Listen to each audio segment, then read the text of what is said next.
जगत गुरु तत्वदर्शी संत रामपाल जी महाराज के अमृत वचन सर्व पवित्र धर्मों के पवित्र शास्त्रों के आधार पर। सतगुरुदेव की जय। बंदी छोड़ कबीर परमेश्वर जी की जय। बंदी छोड़ गरीबदास जी महाराज जी की जय। स्वामी रामदेवानंद जी गुरु महाराज जी की जय हो।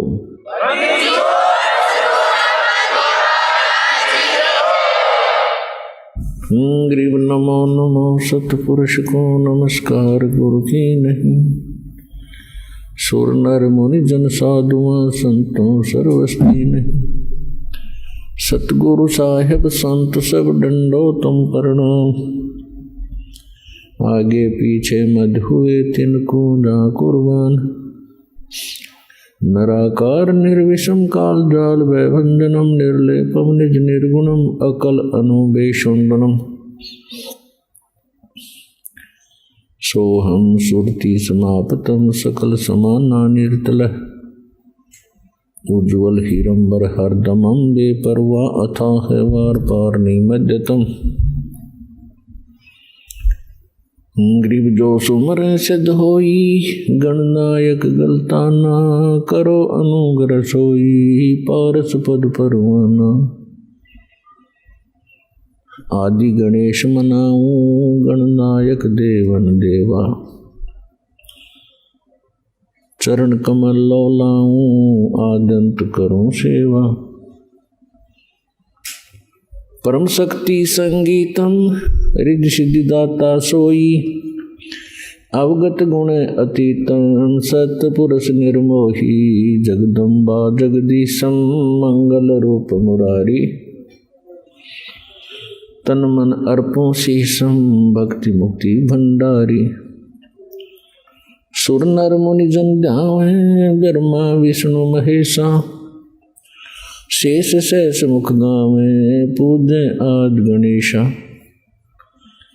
इंद्र कुबेर सरीखा वरुण धर्म राय ध्यावे। समरथ जीवन जी का मन इच्छा फल पावे। 33 कोटि अधारा ध्यावे शेष 88। उतरे बहुदल पारा कट है यम की फांसी। 33 कोटि अधारा ध्यावे शेष 88। उतरे बहुदल पारा कट है यम की फांसी। कर जोरूं विनती करूं धरूं चरण पर शीश। गुरु जी राम देवानंद जी महाराज ने दियो नाम बख्शीश। कोटि कोटि सिजदा करूं कोटि कोटि प्रणाम। चरण कमल में राखियो मैं बांधी जाम गुलाम। कुत्ता हूँ गुरुदेव का रामपाल दास का नाम। गले प्रेम की जेवड़ी जाखें चोभा जाऊं। तो करो तो बावड़ू दूर दूर करो तो जाऊं। जो राखो त्यों ही रहूं।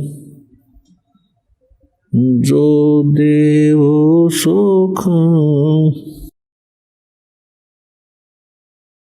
ಪರಮಪಿತ ಪರಮಾತ್ಮ ಪೂರ್ಣ ಬ್ರಹ್ಮ ಸರ್ವ ಸೃಷ್ಟಿ ರಚನಾಕಾರ ಕಬೀರ ಪರಮೇಶ್ವರರ ಅಗಾಧ ಕೃಪೆಯಿಂದ ನೀವೆಲ್ಲ ಪುಣ್ಯಾತ್ಮರು ಈ ಸತ್ಸಂಗವನ್ನು ಕೇಳಲು ಬಂದಿದ್ದೀರಿ.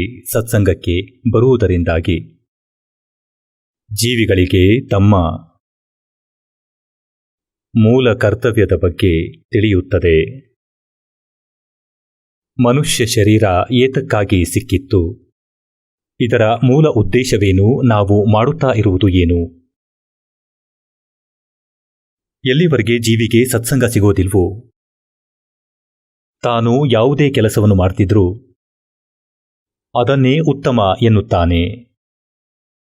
ಒಬ್ಬ ಕಟುಕನ ಕೆಲಸ ಮಾಡುತ್ತಿದ್ರೆ ಅದನ್ನೇ ಶ್ರೇಷ್ಠ ಎಂದು ಭಾವಿಸಿರುತ್ತಾನೆ. ಅವನ ತಾತ ಮುತ್ತಾತಂದಿರು ಇದೇ ಕೆಲಸ ಮಾಡಿದ್ದನ್ನು ನೋಡಿದ್ದ, ಹಾಗಾಗಿ ಅವನಿಗೆ ಅಭ್ಯಂತರ ಇಲ್ಲ.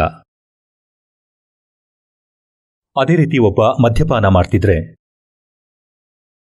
ಮದ್ಯಪಾನ ಮಾಡುವವರಿಗೂ ಕೂಡ ಬೇಸರವಾಗುವುದಿಲ್ಲ, ಏಕೆಂದರೆ ಅವನ ಗೆಳೆಯರೆಲ್ಲರೂ ಅದೇ ಕಾರ್ಯವನ್ನು ಹರ್ಷದಿಂದ ಮಾಡುತ್ತಾ ಇರ್ತಾರೆ. ಇದೇ ರೀತಿ ಒಬ್ಬ ಕಳ್ಳತನ ಮಾಡುತ್ತಾ ಇದ್ದರೆ ಕಳ್ಳರ ಗ್ರೂಪ್ ಕೂಡ ಭಿನ್ನವಾಗಿ ಇರುತ್ತೆ. ಅವರೆಲ್ಲರ ವಿಚಾರಗಳು ಕೂಡ ಒಂದೇ ಆಗಿರುತ್ತವೆ. ಆದ್ದರಿಂದ ಅವರಿಗೆ ಈ ಕೆಲಸ ಕೆಟ್ಟದ್ದು ಅನಿಸುವುದಿಲ್ಲ. ಸತ್ಸಂಗಕ್ಕೆ ಬರುವುದರಿಂದ ಪರಮಾತ್ಮನ ವಿಧಾನದ ಅರಿವಾಗುತ್ತದೆ, ಪರಮಾತ್ಮನ ನಿಯಮಗಳ ತಿಳುವಳಿಕೆ ಸಿಗುತ್ತದೆ. ಮತ್ತೆ ನಂತರ ಇವನಿಗೆ ಗೊತ್ತಾಗುತ್ತೆ ಯಾವ ಕೆಲಸಗಳನ್ನು ನಾನು ಮಾಡುತ್ತಾ ಇದ್ದೆ ಅವು ಎಷ್ಟರ ಮಟ್ಟಿಗೆ ಸರಿ ಇದ್ವು. ಆಮೇಲೆ ಅವನು ಅದನ್ನು ಬಿಡೋ ಪ್ರಯತ್ನ ಮಾಡ್ತಾನೆ. ಮತ್ತೆ ಒಂದು ದಿನ ಅದರಿಂದ ಬಿಡುಗಡೆ ಹೊಂದುತ್ತಾನೆ. ಸರಿಯಾಗಿದೇ ರೀತಿ ಸತ್ಸಂಗಕ್ಕೆ ಬರೋದ್ರಿಂದ ನಮಗೆ ಇನ್ನೂ ಒಂದು ತಿಳುವಳಿಕೆ ಸಿಗುತ್ತದೆ. ನಾವು ಯಾರು, ಎಲ್ಲಿಂದ ಬಂದಿದ್ದೀವಿ, ಇಲ್ಲಿ ಬದುಕುವ ನಮ್ಮ ಉದ್ದೇಶ ಏನು, ಈ ಬದುಕು ಸಾವುಗಳ ಸಿಸ್ಟಮ್, ಈ ವ್ಯವಸ್ಥೆ ಇದು ಏನಿದು? ಇವತ್ತು ನಾವು ಎಷ್ಟು ಒಳ್ಳೆಯ ರೀತಿ ನಮ್ಮ ಮಕ್ಕಳ, ನಮ್ಮ ಬಂಧುಗಳ, ಅಣ್ಣ ತಂಗಿಯರ ಜೊತೆ ಪ್ರೀತಿಯಿಂದ ಬದುಕ್ತಿದ್ದೇವೆ. ಇವರಲ್ಲಿ ಎಷ್ಟೊಂದು ಮೋಹವಿದೆ. ಇವರಿಗಾಗಿಯೇ ಹಗಲು ರಾತ್ರಿ ನಾವು ಪ್ರಯತ್ನ ಮಾಡ್ತಿರ್ತೇವೆ. ಪೂರ್ತಿ ದಿನ ದುಡಿಯುತ್ತೇವೆ. ರಾತ್ರಿ ಕೂಡ ನಿದ್ದೆ ಮಾಡಲಾಗುವುದಿಲ್ಲ. ಓವರ್ ಟೈಮ್ ಕೂಡ ಮಾಡ್ತೇವೆ. ಮತ್ತೆ ಆಮೇಲೆ ಗೊತ್ತಿಲ್ಲ ನಾವಿರ್ತೀವೋ ಇಲ್ವೋ, ನಮ್ಮ ಜೊತೆ ಯಾವ ಮಕ್ಕಳು, ಅಣ್ಣ ತಂಗಿ, ತಂದೆ ತಾಯಿ ಇರುವರು, ಅವರ ಎಷ್ಟು ದಿನದ ಸಂಯೋಗ ನಮ್ಮೊಂದಿಗೆ ಇದೆ, ಅವರು ಯಾವಾಗ ಬೇಕಾದರೂ ಹೋಗಬಹುದು. ಆಗ ನಾವೇನ್ ಮಾಡ್ತೀವಿ? ಅಳ್ತೀವಿ, ಚಡಪಡಿಸ್ತೇವೆ, ಅವರನ್ನು ನೆನೆಯುತ್ತೇವೆ. ಹಾಗಾಗಿ ಇದು ತುಂಬಾ ಕೆಟ್ಟ ವಿಷಯ. ನಾವು ಎಷ್ಟು ಚೆನ್ನಾಗಿ ಬದುಕ್ತಿರ್ತೇವೆ, ಸಾವು ಬಂದ್ಬಿಡುತ್ತೆ. ಎಷ್ಟು ಅಧಮ ಕೆಲಸ ಇದು. ಆದರೂ ಕೂಡ ನಾವು ಇದರಿಂದ ಬಿಡುಗಡೆಗೆ ಪ್ರಯತ್ನ ಮಾಡೋದಿಲ್ಲ. ಅಂದ್ರೆ ನಾವು ಕಲ್ಲುಗಳು, ಮನುಷ್ಯರಲ್ಲ. ಇಲ್ಲಿಯವರೆಗೆ ನಮಗೆ ಗೊತ್ತೇ ಆಗಿರಲಿಲ್ಲ ಇದಕ್ಕೊಂದು ವಿಕಲ್ಪ ಇದೆ, ಇದರ ಕೊನೆ ಇದೆ ಅಂತ. ಈಗ ಪರಮಾತ್ಮ ತನ್ನ ವಿಧಾನವನ್ನು ಸ್ವಯಂ ಬಂದು ಹೇಳಿದ್ದಾನೆ. ಅದನ್ನು ಸೂಕ್ಷ್ಮವೇದ ಎನ್ನುತ್ತೇವೆ, ಅದಕ್ಕೆ ತತ್ವಜ್ಞಾನ ಎನ್ನುತ್ತೇವೆ. ಅದನ್ನು ಪರಮಾತ್ಮನೇ ಹೇಳಬಲ್ಲ. ಆ ಪರಮೇಶ್ವರ ಸ್ವಯಂ ಬಂದು ಹೇಳಿದ್ದಾನೆ ಏನಂದ್ರೆ, ಈ ಲೋಕ ಸರಿಯಿಲ್ಲ ಅಂತ. ಇಲ್ಲಿರುವ ಭಗವಂತ ಆ ಪರಮಾತ್ಮ ಅಲ್ಲ. ಪರಮಾತ್ಮನ ಅರ್ಥ ಅಂದ್ರೆ ಶ್ರೇಷ್ಠ ಆತ್ಮ. ಇಲ್ಲಿ ಇರುವ ಮಾಲೀಕ ಪರಮಾತ್ಮನಲ್ಲ. ಪರಮಾತ್ಮ ಅಂತ ಯಾರಿಗೆ ಹೇಳ್ತೀವಂದ್ರೆ, ಯಾರಿಗೂ ದುಃಖವನ್ನು ಕೊಡುವುದಿಲ್ಲ, ಕೇವಲ ಸುಖ ಕೊಡುತ್ತಾನೆ. ಮತ್ತೆ ಭಗವಂತ ಅಂದರೆ ಭೋಗ್ಯ ಪದಾರ್ಥಗಳನ್ನ ಕೊಡುವವನು. ಹೀಗೆ ಪರಮಾತ್ಮ ಅಂದರೆ ಒಬ್ಬನು ಮಾತ್ರ. ಉಳಿದಂತೆ ಕಟುಕನು ಭಗವಂತನೇ ಆಗಿದ್ದಾನೆ. ತನ್ನ ಕುರಿಗಳಿಗೆ ಎಲ್ಲಾ ಸವಲತ್ತುಗಳನ್ನು ಕೊಡ್ತಾನೆ, ಮೇವು ಮೇಯಿಸ್ತಾನೆ, ನೀರಿನ ವ್ಯವಸ್ಥೆಯನ್ನ ಮಾಡ್ತಾನೆ, ಕೊಟ್ಟಿಗೆ ನಿರ್ಮಿಸಿ ಬಿಸಿಲು ಮಳೆಯಿಂದ ಕಾಪಾಡುತ್ತಾನೆ. ಅವನು ಅವುಗಳ ಭಗವಂತ. ಆದರೆ ಅವನು ಪರಮಾತ್ಮನಲ್ಲ, ಅವನು ಶ್ರೇಷ್ಠ ಆತ್ಮ ಅಲ್ಲ. ಶ್ರೀಮದ್ ಭಗವದ್ಗೀತೆಯ ಅಧ್ಯಾಯ 15 ಶ್ಲೋಕ 16-17ರಲ್ಲಿ 3 ಪುರುಷ ಪ್ರಭುಗಳ ಬಗ್ಗೆ ಹೇಳಲಾಗಿದೆ. ಒಬ್ಬ ಕ್ಷರಪುರುಷ, ಇವನು ಸ್ವಯಂ ಇಲ್ಲಿಯ ಮಾಲೀಕ ಬ್ರಹ್ಮನಾಗಿದ್ದಾನೆ. ಇವನನ್ನು ಕಾಲ ಎಂದು ಹೇಳುತ್ತಾರೆ, ಜ್ಯೋತಿ ಸ್ವರೂಪ ನಿರಂಜನ ಎಂದು ಹೇಳುತ್ತಾರೆ. ಇವನು 21 ಬ್ರಹ್ಮಾಂಡಗಳ ಸ್ವಾಮಿ, ಪ್ರಭು, ಮಾಲೀಕ. ಮತ್ತೆ ಅಕ್ಷರ ಪುರುಷ, ಅವನು 7 ಶಂಖ ಬ್ರಹ್ಮಾಂಡಗಳ ಸ್ವಾಮಿ. ಇವರಿಬ್ಬರು ನಶ್ವರರು. ಇವರಿಬ್ಬರ ಅಧೀನದಲ್ಲಿ ಎಷ್ಟು ಜೀವಿಗಳಿವೆಯೋ ಅವರ ಜನನ ಮತ್ತು ಮರಣ ಸದಾ ನಡೆಯುತ್ತಿರುತ್ತದೆ. ಗೀತೆಯ ಅಧ್ಯಾಯ 15ರ ಶ್ಲೋಕ 17ರಲ್ಲಿ ಹೇಳಲಾಗಿದೆ, ಉತ್ತಮ್ ಪುರುಷೇತು ಅನ್ಯ ಪರಮಾತ್ಮ ಇತಿ ಉದಾರತಃ. ಯೇ ಲೋಕತ್ರಯಂ ಆವಿಶ್ಯ ವಿವರ್ತಿ ಅವೇಶ್ವರ. ಇದರಲ್ಲಿ ಸ್ಪಷ್ಟಪಡಿಸಿದ್ದಾರೆ, ಉತ್ತಮ ಪುರುಷ, ಶ್ರೇಷ್ಠ ಪರಮಾತ್ಮ, ಶ್ರೇಷ್ಠ ಪ್ರಭು, ಅವನು ಯಾರೋ ಈ ಇಬ್ಬರಿಗಿಂತಲೂ ಭಿನ್ನ. ಮತ್ತು ಪರಮಾತ್ಮ ಇತಿ ಉದಾರತಃ, ಅವನನ್ನು ಪರಮಾತ್ಮ ಎನ್ನುತ್ತಾರೆ. ಅವನಂತೂ ಪರಮ ಆತ್ಮ. ಅವನು ದುಃಖ ಕೊಡೋದಿಲ್ಲ, ಅವನು ಸುಖವನ್ನೇ ಕೊಡುತ್ತಾನೆ. ಅವನು ಸುಖದ ಸಾಗರ. ಸುಖ ಸಾಗರದ ಅರ್ಥ ಅಂದ್ರೆ ಅಲ್ಲಿ ಸುಖಕ್ಕೆ ಕೊನೆ ಇರುವುದಿಲ್ಲ, ಸಮಾಪ್ತಿಯಾಗುವುದಿಲ್ಲ. ಮತ್ತು ಅವನೇ 3 ಲೋಕಗಳಲ್ಲಿ ಪ್ರವೇಶಿಸಿ ಎಲ್ಲರ ಧಾರಣೆ ಪೋಷಣೆ ಮಾಡ್ತಾನೆ.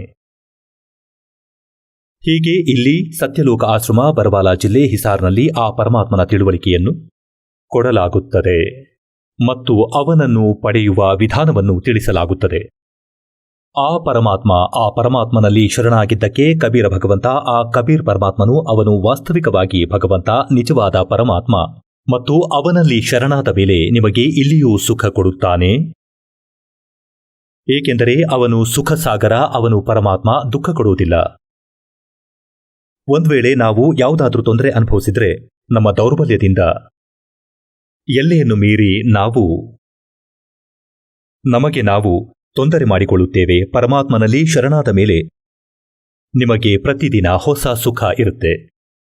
ನಿಮ್ಮ ಎಲ್ಲ ಕಷ್ಟಗಳೂ ನಿವಾರಣೆಯಾಗುತ್ತವೆ ಮತ್ತು ಅಂತ್ಯದಲ್ಲಿ ನಿಮಗೆ ಅಂತಹ ಸ್ಥಾನ ಪ್ರಾಪ್ತಿಯಾಗುತ್ತದೆ. ಅಲ್ಲಿ ಪುನಃ ಜನ್ಮ ಮೃತ್ಯುಗಳು ಆಗುವುದಿಲ್ಲ. ಅದಕ್ಕೆ ಸತ್ಯಲೋಕ ಎನ್ನುತ್ತಾರೆ, ಸತ್ಯಖಂಡ ಎಂತಾರೆ. ಅಲ್ಲಿ ನಿಮಗೆ ಇದೇ ರೀತಿಯ ಪರಿವಾರ ಇರುತ್ತೆ. ಮತ್ತೆ ಅವರಿಗೆ ಎಂದೂ ಸಾವು ಬರುವುದಿಲ್ಲ. ಅಲ್ಲಿ ವಿಕಾರವಿಲ್ಲ, ರಾಗದ್ವೇಷಗಳಿಲ್ಲ. ಅಲ್ಲಿ ಕೇವಲ ಸುಖವೇ ಸುಖವಿದೆ. ಎಲ್ಲಿ ನೀವು ಮೊದಲು ಇರುತ್ತಿದ್ದೀರೋ ಅಲ್ಲಿ ತುಂಬಾ ಸುಖವಿತ್ತು. ಆ ಸುಖವನ್ನು ಬಿಟ್ಟು ನೀವು ಬೇಜವಾಬ್ದಾರಿಯಿಂದ ಇಲ್ಲಿ ಬಂದಿದ್ದೀರಿ ಈ ಹೊಲಸು ಲೋಕದಲ್ಲಿ. ಆ ಸುಖ ನೆನಪಾಗುತ್ತದೆ. ಕೆಲಸಗಳನ್ನು ಮಾಡದೆ ಎಲ್ಲಾ ವಸ್ತುಗಳೂ ದೊರಕಲಿ. ಎಲ್ಲರ ನೀತಿ ಇದೇ ಆಗಿದೆ. ಅಂದ್ರೆ ಕೆಲಸಗಳನ್ನು ಮಾಡದೆ ಎಲ್ಲಾ ಸವಲತ್ತುಗಳು ಸಿಗಬೇಕು. ದೊಡ್ಡ ಮನೆ ಇರಬೇಕು, ಕಾರ್ ಇರಬೇಕು, ತಿರುಗಾಟ ಮಾಡುವುದಕ್ಕೆ ದೊಡ್ಡ ಉದ್ಯಾನ ಇರಬೇಕು, ಕಾರಂಜಿ ಅಲ್ಲಿರಬೇಕು. ಇಲ್ಲಿ ಅದೆಲ್ಲ ಸಾಧ್ಯವೇ ಇಲ್ಲ. ಇಲ್ಲಿ ಬೇಕಾದ್ರೆ ಇಡೀ ಪೃಥ್ವಿಗೆ ರಾಜನಾಗಿದ್ರು ಅವನು ಕೂಡ ಕೆಲಸ ಮಾಡಲೇಬೇಕಾಗತ್ತೆ. ಹಾಗಾದ್ರೆ ಇದು ಎಲ್ಲಿದ್ದೂ ಸತ್ಯಲೋಕದ ಒಳಗೆ ಇದೆ. ಅಲ್ಲಿ ಸವಲತ್ತುಗಳಿವೆ, ಕೆಲಸಗಳಿಲ್ಲ, ತುಂಬಿದ ಭಂಡಾರ ಭಗವಂತನದು. ಈಗ ಹೇಗೆ ನೀವು ಇಲ್ಲಿ ಬರ್ತೀರಾ ಸತ್ಯಲೋಕದ ಆಶ್ರಮ ಬರವಾಲದಲ್ಲಿ, ಇಲ್ಲಿ ನಿಮಗೆ ಮಾಡಿ ಸಿದ್ಧವಾದ ಭೋಜನ ಸಿಗುತ್ತೆ, ಹಾಸಿ ಇಟ್ಟಿರೋ ಮ್ಯಾಟ್ ಸಿಗುತ್ತೆ, ಎಲ್ಲ ಸವಲತ್ತುಗಳು ಇವೆ. ನಿಮಗೇನೂ ಕೆಲಸ ಇಲ್ಲ. ತಿನ್ನಿ, ಕುಡಿಯಿರಿ, ನಿಮ್ಮ ಭಕ್ತಿಯನ್ನು ಮಾಡಿ, ಚರ್ಚೆ ಮಾಡಿ ಪರಮಾತ್ಮನ ಬಗ್ಗೆ. ಎಷ್ಟು ಆನಂದದಿಂದ ದಿನಗಳು ಕಳೆಯುತ್ತವೆ. ಅಂದರೆ ಇದೇ ರೀತಿ ಇದು ಒಂದು ರಿಹರ್ಸಲ್ ಆಗಿದೆ ಆ ಸತ್ಯಲೋಕದ್ದು. ಆದರೆ ಅಲ್ಲಿ ಯಾವ ಸುಖ ಇದೆಯೋ ಅದನ್ನಂತೂ ಇಲ್ಲಿ ಕೊಡಲು ಸಾಧ್ಯವಿಲ್ಲ ಮತ್ತು ಹೇಳುವುದಕ್ಕೂ ಸಾಧ್ಯವಿಲ್ಲ. ಅದಂತೂ ಅಲ್ಲಿ ಹೋದ ಮೇಲೆಯೇ ನಿಮಗೆ ಗೊತ್ತಾಗುತ್ತೆ. ಇದು ಕೇವಲ ಅದರ ಸ್ವಲ್ಪ ನಕಲು ಅಷ್ಟೇ. ಹಾಗಾಗಿ ಅಲ್ಲಿ ಹೋದ ಮೇಲೆ ನಿಮಗೆ ಯಾವತ್ತೂ ಸಾವು ಬರುವುದಿಲ್ಲ, ಶರೀರಕ್ಕೆ ಯಾವುದೇ ಕಷ್ಟ ಇರಲ್ಲ. ಆದ್ದರಿಂದ ಪರಮಾತ್ಮನ ಚರಣಗಳಲ್ಲಿ ಬಂದ ಮೇಲೆ ನಿಮಗೆ ಒಂದು ವಿಶೇಷ ಜ್ಞಾನ ಸಿಗುತ್ತದೆ. ಏನಂದ್ರೆ ನಾವು ಯಾವ ಕೆಲಸ ಮಾಡ್ತಿದ್ವೋ, ಏನು ಸಂಪತ್ತನ್ನು ಸೇರಿಸುವ ಪ್ರಯತ್ನ ಮಾಡುತ್ತಿದ್ದೆವೋ, ಇದರೊಂದಿಗೆ ಇರೋದು ನಾವೆಷ್ಟು ದಿನ. ಇದಕ್ಕಿರುವ ಆಯ್ಕೆ ಅಂದ್ರೆ ಪರಮಾತ್ಮನ ಚರಣಗಳನ್ನು ಹಿಡಿಯಿರಿ, ಭಕ್ತಿಯನ್ನು ಮಾಡಿ. ಕೆಟ್ಟದ್ದರಿಂದ ದೂರವಾಗಬೇಕು ನೀವು. ತಂಬಾಕು, ಯಾವುದೇ ನಶೆಯ ವಸ್ತು ಎಲ್ಲ ಬಿಡಬೇಕಾಗತ್ತೆ. ಮತ್ತು ಕಳ್ಳತನ ಮಾಡುವುದು, ಮೋಸ, ಲಂಚಕೋರತನ ಇವುಗಳನ್ನ ಮರ್ತು ಮಾಡಬಾರದು. ಯಾಕಂದ್ರೆ ಇದರ ಅಕೌಂಟ್ ಪರಮಾತ್ಮನ ದರ್ಬಾರಿನಲ್ಲಿ ಪ್ರತ್ಯೇಕವಾಗಿ ಇರುತ್ತೆ. ಸತ್ಸಂಗದಲ್ಲಿ ಹೇಳಲಾಗುತ್ತದೆ, ಮಾನುಷ ಜನ್ಮ पाय कर जो नहीं रटे हरि नाम जैसे कुआं जल बिना बनवाया क्या काम। मानुष जन्म दुर्लभ है ये मिले न बारंबार तरवर से पत्ता टूट गिरे वो बोर न लगता डर। साथी हमारे चले गए हम भी चालन हार, कोई कागज में बाकी रह रही तात लगी है वार। पृथ्वी पति चकवे गए जिनके चक्र चलंत, रावण सरीखे कौन गिने ऐसे गए अनंत।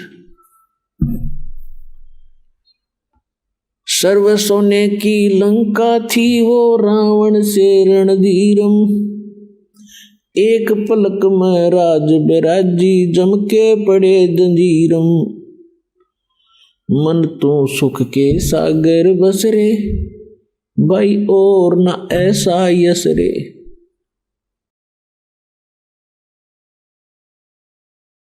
ನೆನಪಿಸಲಾಗುತ್ತದೆ, ಹೇ ಮುಗ್ಧ ಮಾನವ, ಈ ಮನುಷ್ಯ ಜೀವನ ಹೀಗೆ ಸಿಗುವುದಿಲ್ಲ, ನೀವು ಕಡಿಮೆ ಬೆಲೆಯದು ಎಂದು ತಿಳಿದಿರುವಂತೆ. ಗೊತ್ತಿಲ್ಲ ಎಷ್ಟು ಅನ್ಯ ಪ್ರಾಣಿಗಳ ಜನ್ಮಗಳನ್ನು ಅನುಭವಿಸಿ ಮಹಾ ಕಷ್ಟಪಟ್ಟು ಮಾನವನಾಗುವ ಒಳ್ಳೆಯ ಅವಕಾಶ ಪ್ರಾಪ್ತವಾಗುತ್ತದೆ. ಮತ್ತೆ ಮಾನವ ಶರೀರದಲ್ಲಿ ನಾವೇನು ಮಾಡುತ್ತೇವೆ? ಕೇವಲ ಮಕ್ಕಳಾಗಲಿ ದೇವರೇ, ದೊಡ್ಡ ಬಂಗ್ಲೆ ಸಿಗಲಿ, ಮತ್ತೆ ಇವರು ವಿವಾಹ ಆಗಲಿ, ಮತ್ತೆ ಇವರಿಗೆ ಮಕ್ಕಳಾಗಲಿ, ನಾವು ನಿಸ್ಸಂದೇಹವಾಗಿ ಸಾಯಬಹುದು. ಏನಿಷ್ಟೇ ಕೆಲಸ ಇತ್ತೆ? ಇದಕ್ಕೆ ಒಂದು ವಿಶೇಷ ಕೆಲಸ ಇದೆ. ನೀವು ಯಾವ ಕೆಲಸ ಮಾಡುತ್ತಿದ್ದರೂ ಭಕ್ತಿ ಇಲ್ಲದೆ, ಇದನ್ನಂತೂ ಪಶು ಪಕ್ಷಿಗಳು ಕೂಡ ನಿಮಗಿಂತ ಚೆನ್ನಾಗಿ ಜವಾಬ್ದಾರಿಯಿಂದ ಮಾಡುತ್ತವೆ. ಆದರೆ ಕೇವಲ ಇದೇ ಕೆಲಸ ಅಲ್ಲ ಮನುಷ್ಯಂದು, ಇದಕ್ಕೆ ಪ್ಯಾರಲ್ ಆಗಿ ಇನ್ನೊಂದು ಕೆಲಸ ಇದೆ. ಅದು ಸತ್ಸಂಗಕ್ಕೆ ಬರೋದ್ರಿಂದ ತಿಳಿಯುತ್ತೆ. ಈಗ ಪುಣ್ಯಾತ್ಮರೇ, ಹೇಗಂದ್ರೆ ಈ ನಕಲಿ ಸಂತರು ಸತ್ಸಂಗ ಮಾಡ್ತಾರೆ, ಹೊಂದಿಕೆಯಾಗುವ ತಿಳುವಳಿಕೆಯನ್ನು ಸಾಮಾನ್ಯವಾಗಿ ಹೇಳ್ತಾರೆ, ಭಕ್ತಿ ಮಾಡಿ ಇಲ್ಲದಿದ್ದರೆ ದುಃಖ ಸಿಗತ್ತೆ ಅಂತ. ಆದರೆ ಅವರ ಹತ್ರ ಪರಿಹಾರ ಇಲ್ಲ. ಹಾಗಾಗಿ ಆ ಸತ್ಸಂಗವನ್ನು ಕೇಳುವುದು ಕೇಳದೆ ಇರುವುದು ಸಮಾನ. ಈಗ ಹೇಗಂದ್ರೆ ಯಾರೋ ಹೇಳಿದ್ರು, ನಿಮಗೆ ಈ ರೋಗವಿದೆ, ನಿಮಗೂ ಗೊತ್ತಾಯ್ತು, ಹೇಳುವವರು ಹೇಳಿಬಿಟ್ಟರು, ಇದಕ್ಕೆ ಪರಿಹಾರ ಅವರ ಹತ್ತಿರ ಇಲ್ಲ. ಅಂದ್ರೆ ಏನು ಉಪಯೋಗ ನಿಮಗೆ ಈ ರೋಗ ಇದೆ ಅಂತ ಹೇಳಿ? ಯಾರು ಡಾಕ್ಟರ್ ಆಗಿರ್ತಾರೋ ಅವರು ರೋಗವನ್ನು ಹೇಳುತ್ತಾರೆ, ಉಪಚಾರವನ್ನು ಮಾಡುತ್ತಾರೆ. ಹೀಗೆ ಇಲ್ಲಿಯವರೆಗೆ ಸ್ವಯಂ ಪರಮಾತ್ಮ ಬಂದಿರಬಹುದು. ಅವರು ಕಂಪ್ಲೀಟ್ ಕೋರ್ಸ್ ಪಡೆದಿದ್ದರು ಮತ್ತು ಅವರು ಕೆಲವು ಮಹಾಪುರುಷರಿಗೆ ಈ ಜ್ಞಾನವನ್ನೂ ಕೊಟ್ಟಿದ್ದರು, ನಾಮವನ್ನೂ ಕೊಟ್ಟಿದ್ದರು, ಪರಿಹಾರವನ್ನೂ ಹೇಳಿದ್ದರು. ಆದರೆ ಆ ಮಹಾಪುರುಷರನ್ನು ತಡೆದಿದ್ದರು. ಈಗ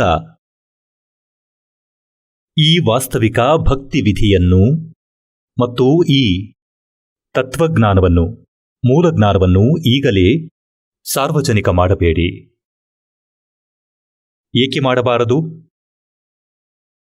ಧರ್ಮದಾಸ ಹೆಸರಿನ ಒಬ್ಬ ಮಹಾಪುರುಷರಿದ್ದರು.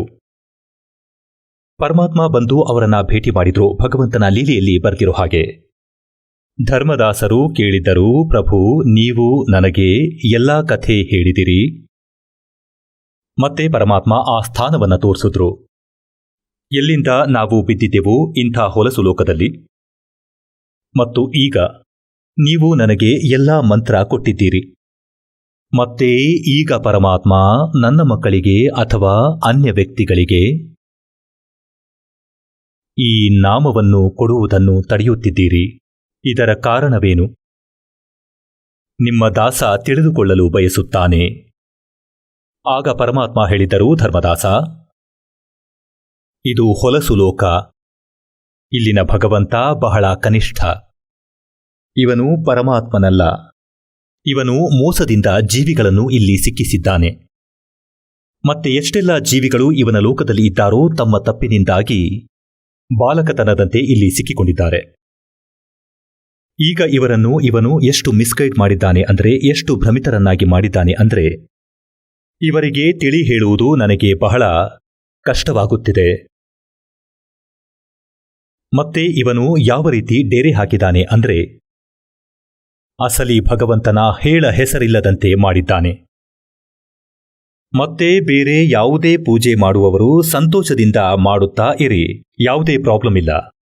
ಯಾವುದೇ ತೀರ್ಥಕ್ಕೆ ಹೋದರೆ, ವ್ರತ ಮಾಡಿದ್ರೆ, ದೇವಸ್ಥಾನ, ಮಸೀದಿ, ಗುರುದ್ವಾರದಲ್ಲಿ ಪೂಜೆ ಮಾಡಿ, ಚರ್ಚ್ಗೆ ಹೋಗಿ, ಅಥವಾ ಎಲ್ಲಾದರೂ ನಾಲ್ಕೆಟ್ಟಿಗೆ ಸೇರಿಸಿ ತಲೆ ಬಗ್ಗಿಸ್ತೀರಿ, ಅಥವಾ ಘೋರ ತಪಸ್ಸು ಮಾಡಿ ಮೋಕ್ಷ ದೊರಕುವ ಸಾಧನೆಯನ್ನೇ ಇವನು ನಿರ್ನಾಮ ಮಾಡಿದ್ದಾನೆ. ಮತ್ತು ಈ ಕಾಲ ಭಗವಂತ ತನ್ನ ದೂತರನ್ನು ಕಳುಹಿಸಿಕೊಟ್ಟಿದ್ದಾನೆ ಈ ಸಂತರನ್ನಾಗಿ ಮಾಡಿ.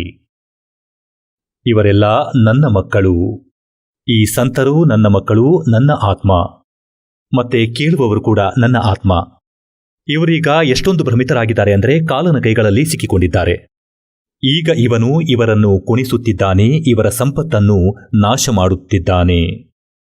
ಯಾರು ಸಂತ ಅಥವಾ ನಾಯಕ, ರಾಜಕಾರಣಿ, ಮಂತ್ರಿ, ಪ್ರಧಾನಮಂತ್ರಿ, ರಾಷ್ಟ್ರಪತಿ ಆಗುತ್ತಾರೆ, ಇವರು ಹಿಂದಿನ ಜನ್ಮದಲ್ಲಿ ತುಂಬಾ ಪುಣ್ಯವಂತ ಜೀವಿಗಳು ಆಗಿರುತ್ತಾರೆ. ಹೇಗೆಂದರೆ ಇನ್ವರ್ಟರ್ನ ಬ್ಯಾಟರಿ ಚಾರ್ಜ್ ಮಾಡಿ ಇಟ್ಟಿದ್ದಾರೆ, ಮತ್ತದು ಪೂರ್ತಿ ಚಾರ್ಜ್ ಆಗಿದೆ.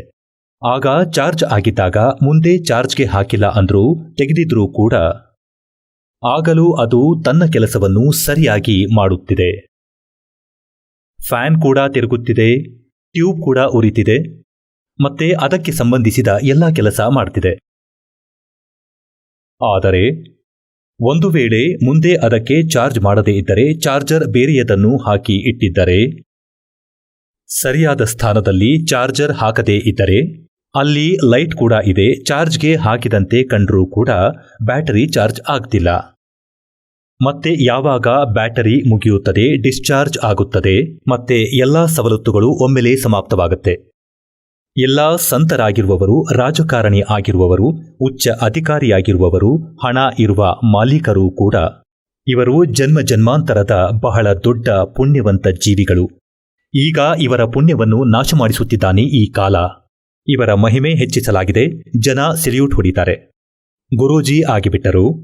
ಶ್ರದ್ಧಾಳುಗಳು ಅವರನ್ನು ಗುರು ಎಂದು ತಿಳಿದುಬಿಟ್ಟಿದ್ದಾರೆ. ಗುರುವಿನ ಬಗ್ಗೆ ಯಾವ ಶ್ರದ್ಧೆ ಇರುತ್ತೋ ಅದು ಬಹಳ ವಿಶೇಷವಾಗಿರುತ್ತದೆ. ಆದರೆ ಒಂದು ವೇಳೆ ಒಂದೊಮ್ಮೆ ಒಬ್ಬ ವ್ಯಕ್ತಿಗೆ ಕತ್ತೆಯ ಮೇಲೆ ಶ್ರದ್ಧೆ ಬಂದು, ಇದು ಹಸು ಪಾತ್ರೆಯನ್ನು ಹಾಲಿನಿಂದ ತುಂಬುತ್ತದೆ ಅಂದುಕೊಂಡರೆ, ಅದು ಮೂತ್ರದಿಂದ ತುಂಬಬಹುದು, ಹಾಲಿನಿಂದ ಅಲ್ಲ.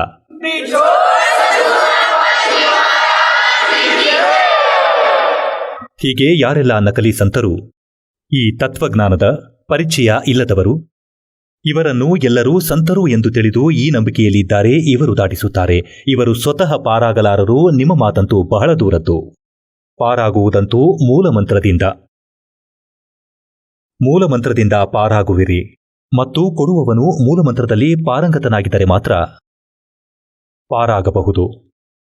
ಹೀಗೆ ಈ ರೀತಿ ಪರಮಾತ್ಮ ಹೇಳುತ್ತಿದ್ದಾರೆ ಧರ್ಮದಾಸರಿಗೆ. ಯಾವ ಸಮಯದಲ್ಲಿ ಈ ಮುಗ್ಧ ಆತ್ಮಗಳು ಇಲ್ಲಿ ಸಿಕ್ಕಿ ಹಾಕಿಕೊಂಡವು, ಈ ಕಾಲನ ಜಾಲದಲ್ಲಿ. ಇವನ ಜೊತೆ ಬಂದ್ರಿ. ಯಾವಾಗ ಇವರು ಇಲ್ಲಿಗೆ ಬಂದರೋ ನಿಮ್ಮೆಲ್ಲರಲ್ಲೂ ಭಕ್ತಿ ತುಂಬಿತ್ತು. ನಿಮ್ಮ ಹತ್ತಿರ ಭಕ್ತಿಯ ಅಗಾಧ ಧನವಿತ್ತು. ನೀವು ಆ ಭಕ್ತಿಯ ಧನವನ್ನು ತೆಗೆದುಕೊಂಡು ಈ ಮೋಸಗಾರನ ಜೊತೆ ಬಂದಿರಿ. ಈ ಬ್ರಹ್ಮನ ಜೊತೆ, ಕ್ಷರಪುರುಷನ ಜೊತೆ. ಇವನಲ್ಲಿ ನೀವು ಆಸಕ್ತರಾದ್ರಿ. ಇದನ್ನು ಸೃಷ್ಟಿ ರಚನೆಯಲ್ಲಿ ಹಲವು ಬಾರಿ ಹೇಳಿದ್ದೇನೆ. ನಿಮ್ಮ ತಂದೆಯಿಂದ ವಿಮುಖರಾದಿರಿ, ಭಗವಂತನ ಹೃದಯದಿಂದ ದೂರವಾದಿರಿ. ಮತ್ತೆ ಆ ಕಾರಣದಿಂದ ನೀವು ಇಲ್ಲಿ ಬಂದಿದ್ದೀರಿ. ಇವನು ಯಾವ ರೀತಿ ಮೋಸ ಮಾಡಿದ ನಿಮ್ಮ ಜೊತೆ ಅಂದರೆ, ಮೊದಲು ನಿಮ್ಮನ್ನು ಮೇಲೆ ಇಟ್ಟ ಆ ಸ್ವರ್ಗದಲ್ಲಿ, ಮೊದಲು ಬ್ರಹ್ಮಲೋಕದಲ್ಲಿ ಇಟ್ಟ. ಈ ಬ್ರಹ್ಮಲೋಕ ಏನಿದೆ, ಒಂದು ರೆಸ್ಟೋರೆಂಟು, ಇದು ಒಂದು ಹೋಟೆಲ್, ಮತ್ತೆ ಇವನು ಅದರ ಮಾಲೀಕ. ಇವನಲ್ಲಿ ತನ್ನ ಏಜೆಂಟನನ್ನ ಬಿಟ್ಟಿದ್ದಾನೆ, ಅದಕ್ಕೆ ಕಮಿಷನ್ ಇಟ್ಟಿದ್ದಾನೆ. ಎಷ್ಟು ಪುಣ್ಯ ಇದೆಯೋ ಎಲ್ಲ ಸವಲತ್ತುಗಳನ್ನು ಕೊಡ್ತಾನೆ. ಆದರೆ ಅವನು, ಯಾವುದೇ ವ್ಯಕ್ತಿಯು ತನ್ನ ಆತ್ಮದ ಪುಣ್ಯಗಳಿಂದಲೇ ಎಲ್ಲವನ್ನೂ ಅಲ್ಲಿ ತಿನ್ನುತ್ತಾನೆ, ಭಕ್ತಿಯ ಧನದಿಂದ. ಮತ್ತು ಯಾವಾಗ ಇವನ ಭಕ್ತಿಯ ಧನ ಮುಗಿದು ಹೋಗುತ್ತದೆಯೋ ಅವನನ್ನು ಪೃಥ್ವಿಯ ಮೇಲೆ ತಳ್ಳುತ್ತಾನೆ ಇಲ್ಲಿ. ಮತ್ತು ನಂತರ ಪರಮಾತ್ಮ ಕೊಟ್ಟಿರುವ ವೇದದ ಜ್ಞಾನವನ್ನು ಇನ್ಕಂಪ್ಲೀಟ್ ಕೊಟ್ಟುಬಿಟ್ಟ. ಪರಮೇಶ್ವರನು ಈ ಬ್ರಹ್ಮನಿಗೆ ಜ್ಞಾನದ ಕಂಪ್ಲೀಟ್ ಸ್ಪಿರಿಚುವಲ್ ನಾಲೆಜ್ ಕೊಟ್ಟಿದ್ದ. ಏಕೆಂದರೆ ನನ್ನ ಮಕ್ಕಳಿಗೆ ಎಲ್ಲಾ ಜ್ಞಾನ ಹೇಳಲಿ, ಭಕ್ತಿ ಮಾಡಿ ಮತ್ತೆ ವಾಪಸ್ ಬರಲಿ ಎಂದು. ಇವನಿಗೆ ಯಾವಾಗ ಪರಮಾತ್ಮನ ಜ್ಞಾನ ಪ್ರಾಪ್ತವಾಯಿತೋ, ಪರಮಾತ್ಮ ಕಬೀರ್ ಪರಮೇಶ್ವರ ಈ ಕಾಲಭಗವಾನನ ಅಂತಃಕರಣದಲ್ಲಿ, ಇವನ ಆತ್ಮದಲ್ಲಿ ಈ ಕಂಪ್ಲೀಟ್ ಸ್ಪಿರಿಚುವಲ್ ನಾಲೆಜ್ ಹಾಕಿದ್ದ. ಇದನ್ನು ತತ್ವಜ್ಞಾನ ಎನ್ನುತ್ತೇವೆ. ಮತ್ತು ಸೂಕ್ತ ಸಮಯದಲ್ಲಿ ಇದು ಹೊರಬಂದಾಗ ಈ ಸ್ಪಿರಿಚುವಲ್ ನಾಲೆಜ್ ಅಂದರೆ ವೇದ, ಕಂಪ್ಲೀಟ್ ವೇದ, ಪೂರ್ಣ ವೇದ, ಇದು ಒಂದೇ ಜ್ಞಾನವಾಗಿತ್ತು. ಮತ್ತೆ ಇವನು ಏನು ಮಾಡಿದ, ಅದರಿಂದ ಯಾವ ಭಾಗ ತೆಗೆದುಹಾಕ್ದ ಅಂದರೆ ಅದರಲ್ಲಿ ಪರಮಾತ್ಮನ ನೇರ ಮಾಹಿತಿ ಇತ್ತು. ಆ ಮಂತ್ರಗಳನ್ನು ಇವನು ನಾಶ ಮಾಡಿದ. ಇವನು ಈ 4 ವೇದಗಳನ್ನು ಇಟ್ಕೊಂಡ. ಇದರಲ್ಲಿ ಪರಮಾತ್ಮನ ಮಹಿಮೆಯಂತೂ ಕಂಪ್ಲೀಟ್ ಇದೆ. ಆದರೆ ವೇ ಆಫ್ ವರ್ಷಿಪ್, ಪರಮಾತ್ಮನ ಪೂಜೆಯ ಮಾರ್ಗವಿದೆಯಲ್ಲ, ಅದು ಕೇವಲ ಬ್ರಹ್ಮನವರೆಗೆ ಇದೆ. ಓಂ ನಾಮದ ಜಪ ಬರೆದಿದೆ. ಯಜುರ್ವೇದದ ಅಧ್ಯಾಯ 40 ಮಂತ್ರ 15ರಲ್ಲಿ ವಾಯು ಅನಿಲಂ ಅಮೃತಂ ಭಸ್ಮಾಂತಂ ಶರೀರಂ ಅಥಿದಂ ಭಸ್ಮಾಂತಂ ಶರೀರಂ ಓಂ ಕೃತ್ಯೋ ಸಮರ್ ಕಿಲ್ಬೆ ಸ್ಮರ್ ಮತ್ತು ಕರ್ತ್ಯುಂ ಸ್ಮರ್. ಓಂ ನಾಮದ ಜಪ ಕೆಲಸ ಮಾಡುತ್ತಲೇ ಸ್ಮರಣೆ ಮಾಡಿ, ವಿಶೇಷ ಶ್ರದ್ಧೆಯಿಂದ ಸ್ಮರಣೆ ಮಾಡಿ.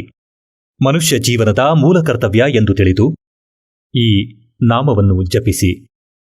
ಮತ್ತೆ 40ನೇ ಅಧ್ಯಾಯದ 17ನೇ ಶ್ಲೋಕದಲ್ಲಿ ಹೇಳಿದ್ದಾರೆ, ಆ ಪರಮಾತ್ಮ ಪೂರ್ಣ ಪರಮಾತ್ಮ, ಅವನು ಗುಪ್ತ ರೂಪದಲ್ಲಿ ಇದ್ದಾನೆ. ಅವನ ಮಾಹಿತಿ ಇವನ ಬಳಿ ಇಲ್ಲ, ಏಕೆಂದರೆ ಇವನಿಗೆ ಹೇಳುವ ಇಚ್ಛೆ ಇಲ್ಲ. ಮತ್ತು ವೇದಜ್ಞಾನದಲ್ಲಿ ಇವನು ಹೇಳುತ್ತಿದ್ದಾನೆ, ನನ್ನದು ಓಂ ನಾಮವೆಂದು. ಇದರ ಭಕ್ತಿ ಮಾಡಿ. ಇದೇ ಜ್ಞಾನ 4 ವೇದಗಳ ನಿಷ್ಕರ್ಷ ಆಗಿದೆ. ಶ್ರೀಮದ್ ಭಗವದ್ಗೀತೆಯಲ್ಲಿ ಈ ಜ್ಞಾನವಿದೆ. 8ನೇ ಅಧ್ಯಾಯದ 13ನೇ ಶ್ಲೋಕದಲ್ಲಿ ಸ್ಪಷ್ಟಪಡಿಸಲಾಗಿದೆ, ಓಂ ಇತಿ ಏಕಾಕ್ಷರಂ ಬ್ರಹ್ಮ ವಿವಾಹರನ್ ಮಾಂ ಅನುಸ್ಮರನ್ ಯಹ ಪ್ರಯಾತಿ ತ್ಯಜನ್ ದೇಹಂ ಸಹಯಾತಿ ಪರಮಾಂ ಗತಿಂ. ಬ್ರಹ್ಮನಾದ ನನ್ನದು ಕೇವಲ ಒಂದು ಓಂ ಮಂತ್ರ ಉಚ್ಚರಿಸಿ ಸ್ಮರಣೆ ಮಾಡುತ್ತಾ ಯಾರು ಶರೀರ ಬಿಡುತ್ತಾನೆ, ಓಂನಿಂದ ಸಿಗುವ ಯಾವ ಗತಿ ಇದೆಯೋ ಆ ಪರಮಗತಿ ಇದರಿಂದ ಸಿಗುತ್ತದೆ. ಅದು ಯಾವುದು? ಓಂ ಹೆಸರಿನ ಜಪ ಬ್ರಹ್ಮನದು. ಬ್ರಹ್ಮನ ಪೂಜಾರಿ ಬ್ರಹ್ಮಲೋಕಕ್ಕೆ ಹೋಗುತ್ತಾರೆ.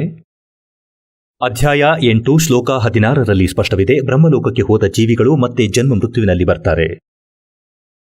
ಆದ್ದರಿಂದ ಗೀತೆಯ ಜ್ಞಾನದಾತ 18ನೇ ಅಧ್ಯಾಯ 62ನೇ ಶ್ಲೋಕದಲ್ಲಿ ಹೇಳ್ತಾರೆ, ಅರ್ಜುನ, ಸರ್ವಭಾವದಿಂದ ಪರಮೇಶ್ವರನಲ್ಲಿ ಶರಣಾಗು. ಅವರ ಕೃಪೆಯಿಂದ ನೀನು ಪರಮಶಾಂತಿಯನ್ನು ಮತ್ತು ಸನಾತನ ಪರಮಧಾಮವನ್ನು ಪಡೆಯುವೆ. ಯಜುರ್ವೇದ ಅಧ್ಯಾಯ 5 ಮಂತ್ರ 32ರಲ್ಲಿ ಸ್ಪಷ್ಟಪಡಿಸಿದ್ದಾರೆ. ಉಸಿ ಕಸಿ ಮೂಲ ಸಂಸ್ಕೃತದಲ್ಲಿ ಇದೆ. ಉಸಿ ಕಸಿ ಕಬೀರ್ ಅಂಗಾರಿ ಅಸಿ ಬಂಭಾರಿ ಅಸಿ ಸ್ವರ ಜ್ಯೋತಿರ್ಧಾಮ ಅಸಿ. ಉಸಿ ಕಸಿ ಇದರ ಅರ್ಥ ಯಾರು ಪೂರ್ಣ ಶಾಂತಿದಾಯಕನೋ, ಯಾರು ಪರಮಶಾಂತಿಯನ್ನು ಕೊಡುತ್ತಾನೋ. ಕಬೀರ್ ಅಂಗಾರಿ ಅಸಿ ಅವನು ಪಾಪಗಳ ನಾಶಕ, ಪಾಪನಾಶಕ, ಎಲ್ಲ ಪಾಪಗಳನ್ನು ನಾಶ ಮಾಡುವವನು, ಪಾಪಗಳ ಶತ್ರು ಅವನು ಕಬೀರದೇವ, ಕಬೀರ ಪರಮೇಶ್ವರ. ಬಂಭಾರಿ ಅಸಿ ಬಂಧನಗಳ ಶತ್ರು. ಅರಿ ಅಂದರೆ ಶತ್ರು, ಬಂಬರ ಅಂದರೆ ಬಂಧನ. ಹೇಗೆ ಕರ್ಮಗಳ ಬಂಧನದಿಂದ ನಾವು ಸಿಕ್ಕಿಕೊಂಡಿದ್ದೇವೆ ಮತ್ತು ಕರ್ಮದ ಬಂಧನವನ್ನು ಕೇವಲ ಕಬೀರ ಪರಮಾತ್ಮನೇ ಕತ್ತರಿಸಬಲ್ಲನಾಗಿದ್ದಾನೆ. ಮತ್ತೆ ಅವನು ಎಲ್ಲಿ ಇರುತ್ತಾನೆ? ಸತ್ಯಲೋಕದಲ್ಲಿ ಇರುತ್ತಾನೆ.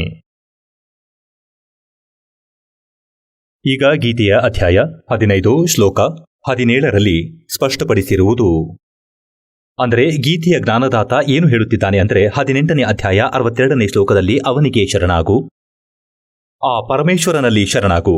ಅವನ ಕೃಪೆಯಿಂದ ನೀನು ಪರಮಶಾಂತಿ ಸನಾತನ ಪರಮಧಾಮವನ್ನು ಪಡೆಯುತ್ತೀಯ. ಮತ್ತೆ ಪರಮಾತ್ಮ ಅಂದರೆ ಯಾರು ಎಂದು ಗೀತೆಯ ಅಧ್ಯಾಯ 15 ಶ್ಲೋಕ 17ರಲ್ಲಿ ಹೇಳಲಾಗಿದೆ. ಅಂದರೆ ಉತ್ತಮ್ ಪುರುಷೇ ತು ಅನ್ಯ ಪರಮಾತ್ಮ ಇತಿ ಉದಾರತೆ ಯ ಲೋಕತ್ರಯಂ ಆಭಿಷ್ಯ ವಿವರ್ತಿ ಅವ್ಯೈಶ್ವರಃ. ಗೀತೆಯ ಅಧ್ಯಾಯ 7 ಶ್ಲೋಕ 29ರಲ್ಲಿ ಗೀತಾ ಜ್ಞಾನದಾತ ಹೇಳುತ್ತಿದ್ದಾನೆ ಅರ್ಜುನನಿಗೆ, ಯಾರು ನನ್ನ ಜ್ಞಾನವನ್ನು ಆಶ್ರಯಿಸುತ್ತಾರೆಯೋ ಅವನು ಏನು ಹೇಳಬಯಸುತ್ತಾನೆ. 4ನೇ ಅಧ್ಯಾಯದ ಗೀತೆಯಲ್ಲಿ 32-34 ಶ್ಲೋಕದ ನಿಷ್ಕರ್ಷವೇನೆಂದರೆ, ಪರಮಾತ್ಮ ಸ್ವತಃ ಬಂದು ವಿಸ್ತಾರವಾಗಿ ಯಜ್ಞಗಳ ಅಂದರೆ ಧಾರ್ಮಿಕ ಅನುಷ್ಠಾನಗಳ ತಿಳುವಳಿಕೆಯನ್ನು ಸ್ವತಃ ಕೊಡ್ತಾರೆ ಮತ್ತು ಅದನ್ನು ತತ್ವಜ್ಞಾನ ಎನ್ನುತ್ತಾರೆ. ತನ್ನ ಮುಖ ಕಮಲದಿಂದ ಹೇಳುತ್ತಾರೆ. ಆ ಸಚ್ಚಿದಾನಂದ ಘನಬ್ರಹ್ಮರ ವಾಣಿ ಏನಿದೆ ಅದು ತತ್ವಜ್ಞಾನವಾಗಿದೆ. 4ನೇ ಅಧ್ಯಾಯ 34ನೇ ಶ್ಲೋಕದಲ್ಲಿ ಸ್ಪಷ್ಟಪಡಿಸುತ್ತಾನೆ, ನನಗೆ ಅವನ ಪರಿಚಯ ಇಲ್ಲ. ಅದಕ್ಕಾಗಿ ನೀನು ತತ್ವದರ್ಶಿ ಸಂತರನ್ನು ಹುಡುಕು ಮತ್ತು ಅವರಿಗೆ ದಂಡವತ್ ಪ್ರಣಾಮ ಮಾಡುವುದರಿಂದ ಕಪಟವನ್ನು ಬಿಟ್ಟು ಅವರ ಸೇವೆ ಮಾಡಿದರೆ ಆ ತತ್ವದರ್ಶಿ ಸಂತರು ನಿನಗೆ ಆ ತತ್ವಜ್ಞಾನದ ಉಪದೇಶ ಮಾಡುತ್ತಾರೆ. ಮತ್ತು 7ನೇ ಅಧ್ಯಾಯದ 29ನೇ ಶ್ಲೋಕದಲ್ಲಿ ಹೀಗೆ ಹೇಳುತ್ತಾನೆ, ನನ್ನ ಈ ಜ್ಞಾನವನ್ನು ಯಾರು ಧಾರಣೆ ಮಾಡುತ್ತಾನೆಯೋ ಸ್ವೀಕರಿಸುತ್ತಾನೆಯೋ ಇದರ ಆಧಾರದಲ್ಲಿ ಯಾರು ನನ್ನ ಜ್ಞಾನವನ್ನು ಆಶ್ರಯಿಸುತ್ತಾರೆಯೋ ಮತ್ತು ಅವನಿಗೆ ತತ್ವದರ್ಶಿ ಸಂತರು ಸಿಗ್ತಾರೆ. ಹುಡುಕಿದಾಗ ಮತ್ತೆ ಆ ವ್ಯಕ್ತಿ ಜರ ಮತ್ತು ಮರಣದಿಂದ, ಜರ ಅಂದರೆ ವೃದ್ಧಾವಸ್ಥೆಯ ದುಃಖ, ಮರಣ ಅಂದರೆ ಮೃತ್ಯು ಅಂದರೆ ಕಷ್ಟದಿಂದ ದೂರವಾಗುವ ಪ್ರಯತ್ನವನ್ನು ಮಾಡುತ್ತಾರೆ. ಅವರಿಗೆ ತತ್ವಜ್ಞಾನವು ದೊರೆಯುತ್ತದೆ, ತತ್ವದರ್ಶಿ ಸಂತರು ಸಿಗುತ್ತಾರೆ ಮತ್ತು ಅವರ ಆಸ್ಥೆ ಈ ಹೊಲಸು ಲೋಕದಿಂದ ದೂರವಾಗುತ್ತದೆ. ಇಲ್ಲಿಯ ಇಚ್ಛೆಗಳಿಂದ ಮನಸ್ಸನ್ನು ದೂರ ಮಾಡುತ್ತಾನೆ. ಮತ್ತೆ ಅವನು ಏನು ಮಾಡುತ್ತಾನೆ? ಅವನು ಜರ ಮತ್ತು ಮರಣದಿಂದ ದೂರವಾಗುವ ಪ್ರಯತ್ನವನ್ನು ಮಾಡುತ್ತಾನೆ. ಮತ್ತೆ ಯಾಕೆ ಹೀಗೆ ಮಾಡ್ತಾರೆ? ಯಾಕಂದ್ರೆ ಅವರು ಸಂಪೂರ್ಣ ಆಧ್ಯಾತ್ಮದ ಜೊತೆ ಮತ್ತು ಎಲ್ಲ ಕರ್ಮಗಳಿಂದ ಆ ತತ್ ಬ್ರಹ್ಮನ ಜೊತೆ ಪರಿಚಿತರಾಗುತ್ತಾರೆ. ತತ್ ಬ್ರಹ್ಮ ಅಂದ್ರೆ ಭಗವಂತ. ಆದರೆ ಇಲ್ಲಿಯ ಬ್ರಹ್ಮ ಕ್ಷರಬ್ರಹ್ಮ ಕ್ಷರಪುರುಷನಾಗಿದ್ದಾನೆ ಮತ್ತವನು ಪರಮ ಅಕ್ಷರ ಬ್ರಹ್ಮ. ಅವನು ಅವಿನಾಶಿ ಪರಮಾತ್ಮ. ಹೀಗೆ ಅರ್ಜುನನು ಗೀತೆಯ ಅಧ್ಯಾಯ ಸಂಖ್ಯೆ 8ರ ಶ್ಲೋಕ ಸಂಖ್ಯೆ 1ರಲ್ಲಿ ಪ್ರಶ್ನೆ ಮಾಡುತ್ತಾನೆ. ಮಂತ್ರದಲ್ಲಿ ಕಿಂ ತತ್ ಬ್ರಹ್ಮ ಮತ್ತು ಕಿಂ ಅಧ್ಯಾತ್ಮ, ಕಿಂ ಕರ್ಮ ಪುರುಷೋತ್ತಮ. ಆ ತತ್ ಬ್ರಹ್ಮ ಯಾರು? ಅವನನ್ನು ತಿಳಿದ ಮೇಲೆ ವ್ಯಕ್ತಿಗೆ ಇಲ್ಲಿಯ ಯಾವುದೇ ಇಚ್ಛೆ ಇರುವುದಿಲ್ಲ ಮತ್ತು ಕೇವಲ ಜರ ಮತ್ತು ಮೃತ್ಯುವಿನಿಂದ ಮುಕ್ತನಾಗುವ ಪ್ರಯತ್ನ ಮಾಡುತ್ತಾನೆ. ಕಿಂ ತತ್ ಬ್ರಹ್ಮ, ಆ ತತ್ ಬ್ರಹ್ಮ ಯಾರು ಮತ್ತು ಕರ್ಮ ಯಾವುದು ಮತ್ತೆ ಆಧ್ಯಾತ್ಮ ಅಂತ ಯಾವುದಕ್ಕೆ ಹೇಳ್ತಾರೆ? ಗೀತೆಯ ಜ್ಞಾನದಾತನು 8ನೇ ಅಧ್ಯಾಯದ 3ನೆಯ ಶ್ಲೋಕದಲ್ಲಿ ಹೇಳಿದ್ದಾನೆ, ಅವನು ಪರಮಾಕ್ಷರ ಬ್ರಹ್ಮನೆಂದು. ಅವನು ಪರಮಾಕ್ಷರ ಬ್ರಹ್ಮ, ಇವನು ಸ್ವಯಂ ಬ್ರಹ್ಮ ಮತ್ತು ಅವನು ಪರಮಾಕ್ಷರ ಬ್ರಹ್ಮ. ಅವನನ್ನು ಸಚ್ಚಿದಾನಂದ ಘನಬ್ರಹ್ಮ ಎಂದು ಹೇಳ್ತಾರೆ. ಈ ರೀತಿ ನಮಗೆ ಜ್ಞಾನವಾಯಿತು. ಏನಂದ್ರೆ ಇನ್ನೊಬ್ಬ ಪರಮಾತ್ಮ ಇದ್ದಾರೆ, ಅವರು ನಮಗೆ ಸುಖ ಕೊಡುತ್ತಾರೆ. ಹೀಗೆ ಧರ್ಮದಾಸರಿಗೆ ಪರಮಾತ್ಮ ಹೇಳುತ್ತಿದ್ದಾರೆ. ಏನು ಅಂದ್ರೆ ಯಾವಾಗ ಇವರು ದುಃಖಿ ಆದರೂ, ಏಕೆಂದರೆ ಸ್ವರ್ಗದಲ್ಲಿ ಇವರಿಗೆ ಸಮನಾದ ಸುಖ ಸಿಕ್ಕಿತು ಸತ್ಯಲೋಕದ್ದು. ಯಾವಾಗ ನೀವು ಇಲ್ಲಿಗೆ ಬಂದಿರಿ, ಸತ್ಯಲೋಕದಿಂದ ಕೆಳಗೆ ಬಂದಿರೋ ಬ್ರಹ್ಮಲೋಕದಲ್ಲಿ ಸಮನಾದ ಸಂತೋಷ ಸಿಗುತ್ತಿತ್ತು ಮತ್ತು ನಿಮ್ಮ ಸಂಪತ್ತು ಸಮಾಪ್ತವಾದ ಮೇಲೆ ನೀವು ಕಂಗಾಲಾದಿರಿ. ತಳ್ಳಲ್ಪಟ್ರಿ ಪೃಥ್ವಿಯ ಮೇಲೆ ಮತ್ತೆ ಹಣ ಸಂಪಾದಿಸಿ, ಆಮೇಲೆ ಇಲ್ಲಿಗೆ ಬನ್ನಿ ನೀವು, ಆಗ ನಿಮಗೆ ಸುಖ ಸಿಗುವುದು. ಈಗ ಈ ಸ್ವರ್ಗ ಮತ್ತು ಮಹಾಸ್ವರ್ಗ ಯಾವುದನ್ನು ಬ್ರಹ್ಮಲೋಕ ಎನ್ನುತ್ತಾರೋ ಮಹಾಸ್ವರ್ಗ ಎನ್ನುತ್ತಾರೆ. ಇದು ಹೇಗಂದ್ರೆ ರೆಸ್ಟೋರೆಂಟ್ ಇದ್ದ ಹಾಗೆ. ಹೇಗಂದ್ರೆ ಹರಿಯಾಣ, ಪಂಜಾಬ್, ರಾಜಸ್ಥಾನ, ಉತ್ತರ ಪ್ರದೇಶ, ಮಧ್ಯಪ್ರದೇಶ ಇತ್ಯಾದಿ ಈ ರಾಜ್ಯಗಳಲ್ಲಿ ಬೇಸಿಗೆಯ ದಿನಗಳಲ್ಲಿ ಬಹಳ ಸೆಖೆ ಇರುತ್ತದೆ. ಮತ್ತೆ ಸೇಟು ಸಾಹುಕಾರ ವ್ಯಕ್ತಿಗಳು ಯಾರ ಹತ್ತಿರ ಹೆಚ್ಚು ಹಣ ಇದೆಯೋ ಅವರೇನು ಮಾಡುತ್ತಾರೆ? ಕುಲು, ಮನಾಲಿ ಇಂಥ ಕಡೆ ಹೋಗುತ್ತಾರೆ. ಶಿಮ್ಲಾದಲ್ಲಿ ಬೇಸಿಗೆಯ ಸಮಯ ಕಳೆಯಲು ಅಲ್ಲಿ ತಣ್ಣನೆಯ ಪ್ರದೇಶಗಳು ಇವೆ. ಅಲ್ಲೇನ್ ಮಾಡ್ತಾರೆ ಅಂದ್ರೆ ಒಂದು ಹೋಟೆಲ್ನಲ್ಲಿ ಕೊಠಡಿಯನ್ನ ಬಾಡಿಗೆಗೆ ಪಡಿತಾರೆ. ದಿನಾಪೂರ್ತಿ ಆ ಹೋಟೆಲ್ನಲ್ಲಿ ಊಟ ಮಾಡ್ತಾರೆ. ಮತ್ತೆ ಅಲ್ಲಿ ಯಾವ ಗಂಟನ್ನ ಕೊಂಡೊಯ್ಯುತ್ತಾರೋ 50-60 ಸಾವಿರ ರೂಪಾಯಿ ಅವರ ಗಂಟು ಅಲ್ಲಿ ಖಾಲಿಯಾಗುತ್ತದೆ. ಅವರಿಗೆ ಸುಖ ಅವಶ್ಯವಾಗಿ ಸಿಗ್ತಿದೆ. ಮತ್ತೆ ಯಾವಾಗ ಅವರ ಹಣ ಖಾಲಿಯಾಗುತ್ತೋ ಅವರು ಮರಳಿ ಕರ್ಮಕ್ಷೇತ್ರಕ್ಕೆ ಬರಬೇಕು. ಮತ್ತೆ ಮುಂದಿನ ವರ್ಷ ಅಷ್ಟು ಹಣದ ಗಂಟು ಉಳಿಯದೇ ಇರಬಹುದು. ಹೋಟೆಲ್ಲಿಗೆ ಹೋಗಿ 2 ತಿಂಗಳು 3 ತಿಂಗಳು ಕಳೆಯುವಷ್ಟು ಮೇ, ಜೂನ್, ಜುಲೈನಲ್ಲಿ ಆಗ ಅಲ್ಲಿಯೇ ಇರಬೇಕಾಗುತ್ತದೆ ಅವರು. ಇಲ್ಲಿ ಇಂತಹ ಸ್ವರ್ಗ ಮಹಾಸ್ವರ್ಗದ ಬಗ್ಗೆ ಹೇಳಲಾಗಿದೆ. ಅದಕ್ಕಾಗಿ ಗೀತೆಯ ಜ್ಞಾನದಾತ ಹೇಳುತ್ತಾನೆ, ಕಂಪ್ಲೀಟ್ ಪೀಸ್ ಬೇಕಾದರೆ, ಸಂಪೂರ್ಣ ಶಾಂತಿ ಬೇಕಾದರೆ ಆ ಪರಮೇಶ್ವರನಿಗೆ ಶರಣಾಗು, ಅದಕ್ಕಾಗಿ ಆಪ್ಷನ್ ಬಿಟ್ಟ ನನಗೆ ಗೊತ್ತಿಲ್ಲ. ತತ್ವದರ್ಶಿ ಸಂತರನ್ನು ಕೇಳು. ಹಾಗಾಗಿ ಈ ರಾಮ್ಪಾಲ್ ದಾಸನಿದ್ದಾನೆ ತತ್ವದರ್ಶಿ ಸಂತನಾಗಿ ಈ ವಿಶ್ವದಲ್ಲಿ.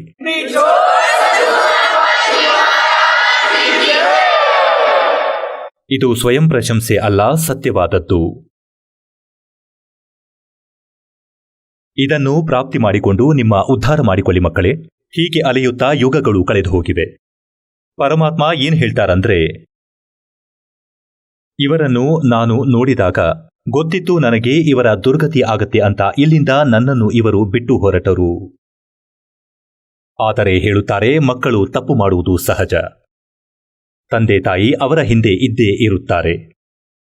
ಹೀಗೆ ಕಬೀರ್ ಪರಮೇಶ್ವರರೇ ನಮ್ಮ ಮಾಲೀಕರು. ಅವನೇ ಪರಮಾತ್ಮ. ಅವನಲ್ಲಿಯೇ ಈ ಎಲ್ಲ ಗುಣಗಳು ಇವೆ.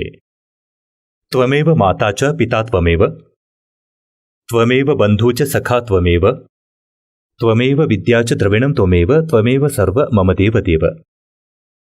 ಈ ಪರಮಾತ್ಮನೇ ನಮ್ಮ ನಿಜವಾದ ತಂದೆ ಮತ್ತು ತಾಯಿ. ಏಕೆಂದರೆ ಹುಟ್ಟಿಸುವವನು ಕೂಡ ಇವನೇ, ನಮ್ಮ ತಾಯಿಯೂ ಕೂಡ ಇವನೇ, ಪೋಷಿಸುವ ತಂದೆಯೂ ಇವನೇ, ನಿಜವಾದ ಗೆಳೆಯ, ಬಂಧು, ಮಿತ್ರ, ಸಹೋದರ ಇವನೇ. ನಮ್ಮ ಎಷ್ಟೇ ಒಳ್ಳೆ ಸಹೋದರ ಇರಲಿ, ಒಳ್ಳೆಯ ತಾಯಿ, ತಂದೆ, ಸಹೋದರಿ ಇದ್ರೂ ನಾವು ಇಂದು ಮೃತ್ಯುವನ್ನು ಹೊಂದಿದರೆ ಅವರು ಇಲ್ಲಿಯೇ ಅಲ್ಪ ಸ್ವಲ್ಪ ಆಸರೆಯನ್ನು ಕೊಡಬಹುದು. ಇಲ್ಲಿಂದ ಹೋಗುವಾಗ ಒಬ್ಬರೇ ಹೋದ್ವಿ. ಆ ಪರಮಾತ್ಮ ಇಲ್ಲಿ ಕೂಡ ಸಹೋದರ, ಇಲ್ಲಿ ಕೂಡ ತಂದೆ, ಮತ್ತು ಇಲ್ಲಿಂದ ಹೋದ ಮೇಲೂ ನಮ್ಮ ಜೊತೆಯಲ್ಲಿ ಇರುತ್ತಾನೆ. ಹಾಗಾಗಿ ಅವನನ್ನ ಬಿಟ್ಟು ನಾವು ದುಃಖಿತರಾದ್ವಿ. ಅವನನ್ನು ಪಡೆಯುವ ದಾರಿ ನಮಗೆ ಸಿಗಲಿಲ್ಲ ಮತ್ತು ಇದಕ್ಕಾಗಿ ಪ್ರಯತ್ನವನ್ನೂ ಮಾಡಿದೆವು. ಆದರೆ ಪರಮಾತ್ಮನಿಂದ ಸಿಗುವ ನೆಮ್ಮದಿಯನ್ನು ಕೂಡ ನಾವು ಕಳೆದುಕೊಂಡೆವು. ಈಗ ನೋಡಿ ನಿಮಗೆ ಹೇಗೆ ಸುಖ ಸಿಗುತ್ತೆ ಅಂತ. ಆಗ ಪರಮಾತ್ಮ ಹೇಳಿದರು, ಧರ್ಮದಾಸ, ದುಃಖದಲ್ಲಿ ಇದ್ದವರನ್ನು ನೋಡಿ ನನ್ನಿಂದ ಸಹಿಸಲಾಗಲಿಲ್ಲ. ಆಗ ಪರಮೇಶ್ವರ ಕಬೀರರು ತಮ್ಮ ರೂಪವನ್ನು ಬದಲಿಸಿ ತಮ್ಮ ಪುತ್ರನಾದ ಜೋಗಜೀತನ ರೂಪವನ್ನು ಧರಿಸಿ ಈ ಕಾಲನ ಪ್ರಥಮ ಘಟ್ಟದಲ್ಲಿ ಬಂದು ನಿಂತರು. ಮೇಲಿನಿಂದ ಮೊದಲ ಘಟ್ಟ, ಅಲ್ಲಿ ಇವನ ತಪ್ತಶಿಲೆ ಇದೆ. ಅದೊಂದು ದೊಡ್ಡದಾದ ಕಲ್ಲಿನ ಭಾಗ. ಅದು ತಂತಾನೇ ಉರಿಯುತ್ತಿರುತ್ತದೆ, ಪ್ರಜ್ವಲಿತವಾಗಿರುತ್ತದೆ. ಅದರ ಮೇಲೆ 1,00,000 ಮಾನವ ಶರೀರಧಾರಿ ಜೀವಿಗಳನ್ನು ಈ ಕಾಲ ಭಗವಂತ ಅದರ ಮೇಲೆ ಸುಡ್ತಾನೆ. ಈ ಶರೀರ ಇಲ್ಲೇ ಇರುತ್ತೆ. ಇದರ ಒಳಗೆ ಮತ್ತೆ ಇನ್ನೊಂದು ಶರೀರವಿದೆ, ಬಾಡಿ ಇದೆ. ಅದನ್ನು ಸೂಕ್ಷ್ಮ ಶರೀರ ಎನ್ನುತ್ತೇವೆ. ಹೇಗಂದ್ರೆ ಬಾದಾಮಿಯ ಮೇಲೆ ಒಂದು ಸಿಪ್ಪೆ ಇದ್ದ ಹಾಗೆ, ಮತ್ತೆ ತಿನ್ನುವ ವಸ್ತು ಒಳಗೆ ಇದೆ ಹೀಗಂತ ತಿಳ್ಕೊಳ್ಳಿ. ಹೀಗೆ ಸೂಕ್ಷ್ಮ ಶರೀರದ ಒಳಗೆ ಜೀವಿ ಸಾಯುವುದಿಲ್ಲ, ಆದರೆ ಯಾತನೆ ಬಹಳ ಇದೆ. 1,00,000 ಮಾನವ ಶರೀರಧಾರಿಗಳನ್ನು ಅಲ್ಲಿ ಹಾಕುತ್ತಾನೆ. ಆ ಶರೀರ ಹೇಗಿರುತ್ತೆ ಅಂದ್ರೆ ನಮ್ಮ ಶರೀರ ಇದ್ದ ಹಾಗೇನೆ, ಆಸ್ ಇಟ್ ಈಸ್. ಮುಖ ಕೂಡ ಹಾಗೆ ಇರುತ್ತೆ. ಈ ಮೇಲಿನ ಹೊದಿಕೆ ಇಲ್ಲಿರುತ್ತೆ, ಈ ಸ್ಥೂಲ ಶರೀರ ಮಾತ್ರ. ಹೇಗಂದ್ರೆ ಹಾವು ಪೊರೆ ಬಿಟ್ಟು ಹೋದ ಹಾಗೆ. ಆ ಪೊರೆ ಸರ್ಪವಲ್ಲ, ಸರ್ಪ ಅದರಿಂದ ಭಿನ್ನ. ಇದೇ ರೀತಿಯಾಗಿ ಜೀವಿಗಳನ್ನು ಬಿಸಾಡಲಾಗುತ್ತದೆ ಆ ತಪ್ತಶಿಲೆಯ ಮೇಲೆ. ಅಲ್ಲಿ ಅತಿಯಾದ ಕಷ್ಟ ಇರುತ್ತದೆ. ಹೇಗಂದ್ರೆ ಸಲಾಕಿಯು ಕಾಯುವ ಹಾಗೆ ಜೀವಿಗಳೆಲ್ಲ ಉರಿದು ಹೋಗುತ್ತವೆ, ಮತ್ತೆ ಏಳೋಕ್ಕಾಗಲ್ಲ. ಇಂಥ ಸಿದ್ಧಿಯಿಂದ ಅಲ್ಲಿ ಕ್ರಿಯೆ ನಡೆಯುತ್ತೆ. ಅವರನ್ನು ಸುಡುವ ಉದ್ದೇಶ ಏನು ಅಂದ್ರೆ, ನೀವು ಸಂಪೂರ್ಣ ಜೀವನದಲ್ಲಿ ಏನೆಲ್ಲ ತಿಂತೀರಾ, ಕುಡಿತೀರಾ, ಮತ್ತೆ ಒಂದು ವಿಶೇಷವನ್ನ ನೀವು ನೋಡ್ತೀರಾ. ತಂಬಾಕು, ಹುಕ್ಕ, ಬೀಡಿ ಇದೆಲ್ಲ ಈ ಶರೀರಕ್ಕೆ ಹಾನಿಕಾರಕ. ಮತ್ತು ಸಾಮಾನ್ಯವಾಗಿ ಸಮಾಜದಲ್ಲಿ ಬಹಳಷ್ಟು ಜನ ಮದ್ಯಪಾನ ಮಾಡ್ತಾರೆ. ಹುಕ್ಕ, ಬೀಡಿ, ತಂಬಾಕು, ಮದ್ಯ, ಮಾಂಸ ತಿನ್ನೋದು, ಕುಡಿಯುವುದು, ಇದೆಲ್ಲ ಯಾರು ಕುಡಿಸೋದು? ಇದನ್ನು ಕುಡಿಸೋದು ಮನಸ್ಸು. ಮನಸ್ಸಿನ ರೂಪದಲ್ಲಿ ಈ ಕಾಲ ಎಲ್ಲರ ಒಳಗೆ ಒಂದು ಎಲಿಮೆಂಟ್ ರೂಪದಲ್ಲಿ ಇರ್ತಾನೆ. ಈ ಕಾಲನು ಇಟ್ಟಿದ್ದಾನೆ ಆ ಎಲಿಮೆಂಟ್ ಅನ್ನ. ಹೇಗಂದ್ರೆ ಪರಮಾತ್ಮನ ಎಲಿಮೆಂಟ್ ಅಂತೂ ಆತ್ಮ, ಆದರೆ ಕಾಲನ ಎಲಿಮೆಂಟ್ ಈ ಮನಸ್ಸಾಗಿದೆ. ಇವನೇ ಎಲ್ಲಾ ಕುಕರ್ಮಗಳನ್ನ ಮಾಡಿಸೋದು ಜೀವಿಗಳಿಂದ. ಏಕೆಂದರೆ ಇಂಥ ಅನಾಹಾರವನ್ನು ತಿಂದಂತೆಲ್ಲ ಕುಡಿದಂತೆಲ್ಲ ಅಷ್ಟೇ ಈ ಶರೀರದಲ್ಲಿ ಇವನ ಆ ಅಂಶವು ಆವರಿಸಿರುತ್ತೆ, ಸೂಕ್ಷ್ಮ ಶರೀರದಲ್ಲಿ. ಅದರ ನಂತರ ಹಾಗೆಯೇ ಮೇಲೆ ಹೋದಾಗ ಹುಕ್ಕ ಕುಡಿದವರನ್ನ, ಮದ್ಯಪಾನ ಮಾಡಿದವರನ್ನ ಬೆಂಕಿಯ ಮೇಲೆ ಸುಡುತ್ತಾರೆ. ಬಹಳ ಹೊತ್ತು ಸುಡ್ತಾರೆ, ಯಾಕಂದ್ರೆ ಅವನಲ್ಲಿ ಒಳ್ಳೆ ಮಾಲಿರುತ್ತೆ, ಈ ಕಾಲನ. ಹಾಗಾಗಿ ಎಲ್ಲರನ್ನ ಅಲ್ಲಿ ಏತಕ್ಕೆ ಹಾಕ್ತಾರೆ ಅಂದ್ರೆ ಜೀವನ ಪೂರ್ತಿ ತಿಂದು ಕುಡಿದದ್ದರಿಂದಾಗಿ ಶರೀರ ಸ್ಥೂಲವಾಗಿ ಚೆನ್ನಾಗಿ ಬೆಳೆದಿದೆ. ಇದರಿಂದ ಉಳಿದದ್ದು ಅದರಲ್ಲಿ ಸಂಗ್ರಹವಾಗಿರುತ್ತದೆ. ಮತ್ತೆ ಅದು ಇಷ್ಟು ಬಿಸಿ ಇಲ್ದಿದ್ರೆ ಬೇರ್ಪಡೋದಿಲ್ಲ. ಅಲ್ಲಿ ಇವರಿಗೆ ಚಿತ್ರಹಿಂಸೆ ಕೊಡ್ತಾರೆ, ಹಾಹಾಕಾರ ಏಳುತ್ತೆ, ಮೂರ್ಛೆ ಹೋಗುತ್ತಾರೆ. ಸ್ವಲ್ಪ ಸಮಯದ ನಂತರ, ಅದರ ನಿಗದಿತ ಸಮಯದ ನಂತರ ಅವರನ್ನು ಅಲ್ಲಿಂದ ಮೇಲೆ ಎತ್ತುತ್ತಾರೆ. ತುಂಬಿದ್ದ ಕೆಟ್ಟ ಅಂಶವೆಲ್ಲ ಕೆಳಗೆ ಹೋಗುತ್ತದೆ ಬೇರೆಯಾಗಿ ಅವನ ಪಾತ್ರೆಯಲ್ಲಿ. ಮತ್ತು ಈ ಜೀವಿಗಳು ನಂತರ ಧರ್ಮರಾಜನ ಸಭೆಗೆ ಬರುತ್ತಾರೆ. ಆಮೇಲೆ ತಮ್ಮ ತಮ್ಮ ಕರ್ಮಾನುಸಾರ ಪಶು, ಪಕ್ಷಿ, ಮನುಷ್ಯ ಅಥವಾ ರಾಜನನ್ನಾಗಿ ಮಾಡುತ್ತಾರೆ. ಇಲ್ಲಿಗೆ ಕೆಲಸ ಮುಗಿಯಿತು. ಇಲ್ಲಿ ಪರಮಾತ್ಮ ಹೇಳುತ್ತಿರುವುದು, ಈ ಜೀವಿಗಳನ್ನು ತಪ್ತಶಿಲೆಯ ಮೇಲೆ ಸುಡುತ್ತಿದ್ದಾಗ ಧರ್ಮದಾಸ ನಾನು ಅಲ್ಲಿ ಬಂದು ನಿಂತೆ. ಎಲ್ಲರೂ ಕಷ್ಟದಲ್ಲಿ ಬೇಯುತ್ತಿದ್ದರು, ಅಳುತ್ತಿದ್ದರು. ಒಂದೊಂದು ಸ್ಥಳದಲ್ಲಂತೂ ಒಂದು ಪರಿವಾರದ 2 ಸದಸ್ಯರನ್ನು ಹಾಕಿ ಸುಡುತ್ತಿದ್ರು. ಅವರ ಗುರುವನ್ನು ಜೊತೆಯಲ್ಲಿ ಹಾಕಿ ಅಲ್ಲೇ ಸುಡುತ್ತಿದ್ದರು. ಋಷಿ ಮಹರ್ಷಿಗಳನ್ನ ಅಲ್ಲಿ ಹಾಕಿ ಸುಡ್ತಾ ಇದ್ರು. ಆಗ ಅಲ್ಲಿ ನಾನು ಹೋಗಿ ನಿಂತಾಗ ಒಂದೇ ಸಮನೆ ಸುಡುತ್ತಿದ್ದ ಆ ತಪ್ತ ಶಿಲೆಯು, ಅದರ ಶಾಖವು ಒಮ್ಮೆಲೆ ಶಾಂತವಾಗಿ ಹೋಯಿತು. ಶಿಲೆಯೂ ಹಾಗೆಯೇ ಬಿಸಿಯಾಗಿದೆ, ಬೆಂಕಿಯ ಜ್ವಾಲೆಗಳು ಏಳುತ್ತಿದ್ದವು. ಆದರೆ ನನ್ನ ಶಕ್ತಿಯಿಂದಾಗಿ ಆ ಜೀವಿಗಳ ಮೇಲೆ ಆ ಬೆಂಕಿಯ ಪ್ರಭಾವವಿರಲಿಲ್ಲ. ಅವರ ಸಂಕಟ ದೂರವಾದಾಗ ಕುಳಿತು ಶಾಂತವಾಗಿ ನನ್ನನ್ನು ನೋಡಿದರು. ಹೀಗೆ ಪರಮಾತ್ಮನ ಆ ಶೀತಲ ಚಂದ್ರನಂಥ ಶೀತಲ ಮುಖವನ್ನು ನೋಡಿ ಅವರೆಲ್ಲರೂ ಬಹುಶಃ ಅವರು ದೇವರು ಎಂದು ತಿಳಿದುಕೊಂಡರು. ಆಗ ಅವರು ಹೇಳಿದ್ದು, ಹೇ ಪರಮಾತ್ಮ, ನಾವು ಇಲ್ಲಿ ನಮ್ಮ ಯಾವ ಕರ್ಮಕ್ಕೆ ಶಿಕ್ಷೆಯನ್ನು ಅನುಭವಿಸುತ್ತಿದ್ದೀವಿ? ಆಗ ಪರಮೇಶ್ವರ ಕಬೀರರು ಹೇಳಿದರು, ಮಗು, ಇದು ಕೇವಲ ನಿಮ್ಮ ಈ ಲೋಕದ ಶಿಕ್ಷೆಯಲ್ಲ. ನೀವು ಸತ್ಯಲೋಕದಲ್ಲಿ ತಪ್ಪನ್ನು ಮಾಡಿದ್ದೀರಿ. ನಿಮ್ಮ ಮೂಲ ಸ್ಥಾನವನ್ನು ಬಿಟ್ಟು, ಆ ಸರ್ವ ಸುಖದಾಯಿ ಸ್ಥಾನವನ್ನು ಬಿಟ್ಟು, ತುಂಬಿದ ತಟ್ಟೆಯನ್ನು ಕಾಲಿನಿಂದ ಒದ್ದು ನೀವು ಇಲ್ಲಿ ಬಂದಿದ್ದೀರಿ ಈ ಕಾಲನ ಜೊತೆ. ಪರಮಾತ್ಮನು ಅವರಿಗೆ ಸ್ವಲ್ಪ ಸಮಯದಲ್ಲೇ ಸಂಪೂರ್ಣ ಸೃಷ್ಟಿ ರಚನೆಯ ಬಗ್ಗೆ ತಿಳಿಸಿಕೊಟ್ಟರು. ಆಗ ಅಲ್ಲಿ ಎಲ್ಲರಿಗೂ ತಕ್ಷಣ ಗೊತ್ತಾಯಿತು. ಯಾಕಂದ್ರೆ ಇಲ್ಲಂತೂ ನಾವು ಮನಸ್ಸಿಗೆ ಬಂದ ಹಾಗೆ ಇರ್ತೇವೆ. ಒಂದು ಸಣ್ಣ ಜಾಬ್ ಸಿಗಲಿ, ಅಧಿಕಾರಿ ಆಗ್ಬಿಡ್ತಾರೆ. ಚಿಕ್ಕದಾಗಿ 10-20 ಎಕರೆ ಜಮೀನು ಗಳಿಸ್ಕೊಂಡ್ರೆ ಯಾರ ಮಾತು ಕೇಳೋದೇ ಇಲ್ಲ. ಮುಂದಿನದನ್ನ ಯಾರು ನೋಡಿದ್ದಾರೆ? ಅಲ್ಲಿ ಎಲ್ಲವೂ ಸ್ಪಷ್ಟವಾಗಿ ಕಾಣಿಸ್ತಿತ್ತು. ಯಾವ ಧನವನ್ನು ನಮ್ಮದೇ ಎಂದು ತಿಳಿದಿದ್ದೆವು, ಯಾವ ಮನೆಯನ್ನು ನಮ್ಮದೇ ಎಂದು ತಿಳಿದಿದ್ದೆವು, ನಮ್ಮದೆಂದು ತಿಳಿದಿದ್ದ ಪರಿವಾರವೂ ಕೂಡ ನಮ್ಮ ಜೊತೆ ಬರಲಿಲ್ಲ. ಅಲ್ಲಿ ಹೋದ ಮೇಲೆ ಎಲ್ಲರಿಗೂ ಬುದ್ಧಿ ಬಂತು. ಮತ್ತು ಇಲ್ಲಿ ಅರ್ಥ ಮಾಡಿಸುವುದಕ್ಕಾಗಿ ಇಷ್ಟೊಂದು ಸತ್ಸಂಗಗಳನ್ನು ಮಾಡಿ ಪ್ರಮಾಣಗಳನ್ನು ಕೊಡಬೇಕಾಗುತ್ತೆ. ನೀನು ತಪ್ಪು ಸ್ಥಾನದಲ್ಲಿ ಇದ್ದೀಯಾ, ಈ ಲೋಕ ನಿನ್ನದಲ್ಲ, ನೀನು ಮೋಸ ಹೋಗ್ತಿದೀಯಾ. ಮತ್ತೆ ಆಗ್ಲೂ ಕೂಡ ಬೇಗನೆ ಬುದ್ಧಿ ಬರೋದಿಲ್ಲ, ಯಾಕಂದ್ರೆ ನಮ್ಮ ಮೇಲೆ ಒತ್ತಡ ಅಷ್ಟೊಂದಿದೆ. ಆದರೆ ಮಾಲೀಕನ ಜ್ಞಾನ ಕೂಡ ಬಹಳ ಪ್ರಬಲ, ಪರಿಹಾರ ಕೂಡ ಅಷ್ಟೇ ಪ್ರಬಲ. ಆದ್ರಿಂದ ಮುಂದೊಂದಿನ ಬುದ್ಧಿ ಬಂದೇ ಬರುತ್ತೆ ಸಂಪೂರ್ಣ ವಿಶ್ವಕ್ಕೆ. ಈಗ ಸಮಯ ಬಂದಾಗಿದೆ.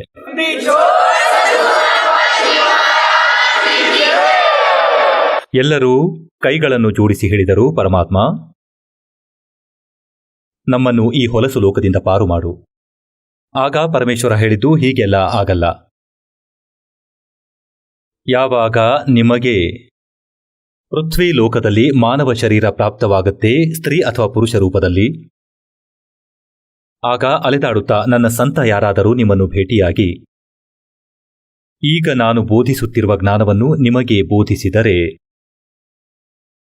ಇದನ್ನು ನೆನಪಿಡಿ, ಅವನಿಗೆ ಶರಣು ಹೋಗಿ, ಅವನು ಭಕ್ತಿಯ ಯಾವ ವಿಧಿಯನ್ನು ತಿಳಿಸುತ್ತಾನೋ ಆ ಭಕ್ತಿಯನ್ನು ಮಾಡಿ ಮಕ್ಕಳೇ, ನಿಮಗೆ ಅಲ್ಲೂ ಸುಖ ಕೊಡುತ್ತೇನೆ.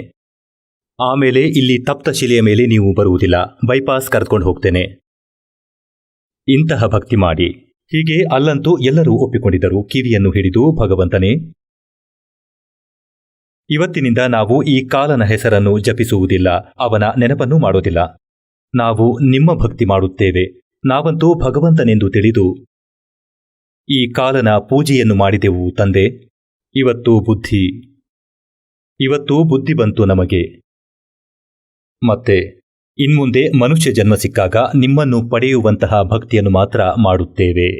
ಆಗ ಪರಮಾತ್ಮ ಆಯ್ತು ಅಂತ ಹೇಳಿ, ಈ ಮಾತನ್ನು ಮರೆಯಬೇಡಿ ಮಕ್ಕಳೇ ಎನ್ನುತ್ತಾರೆ.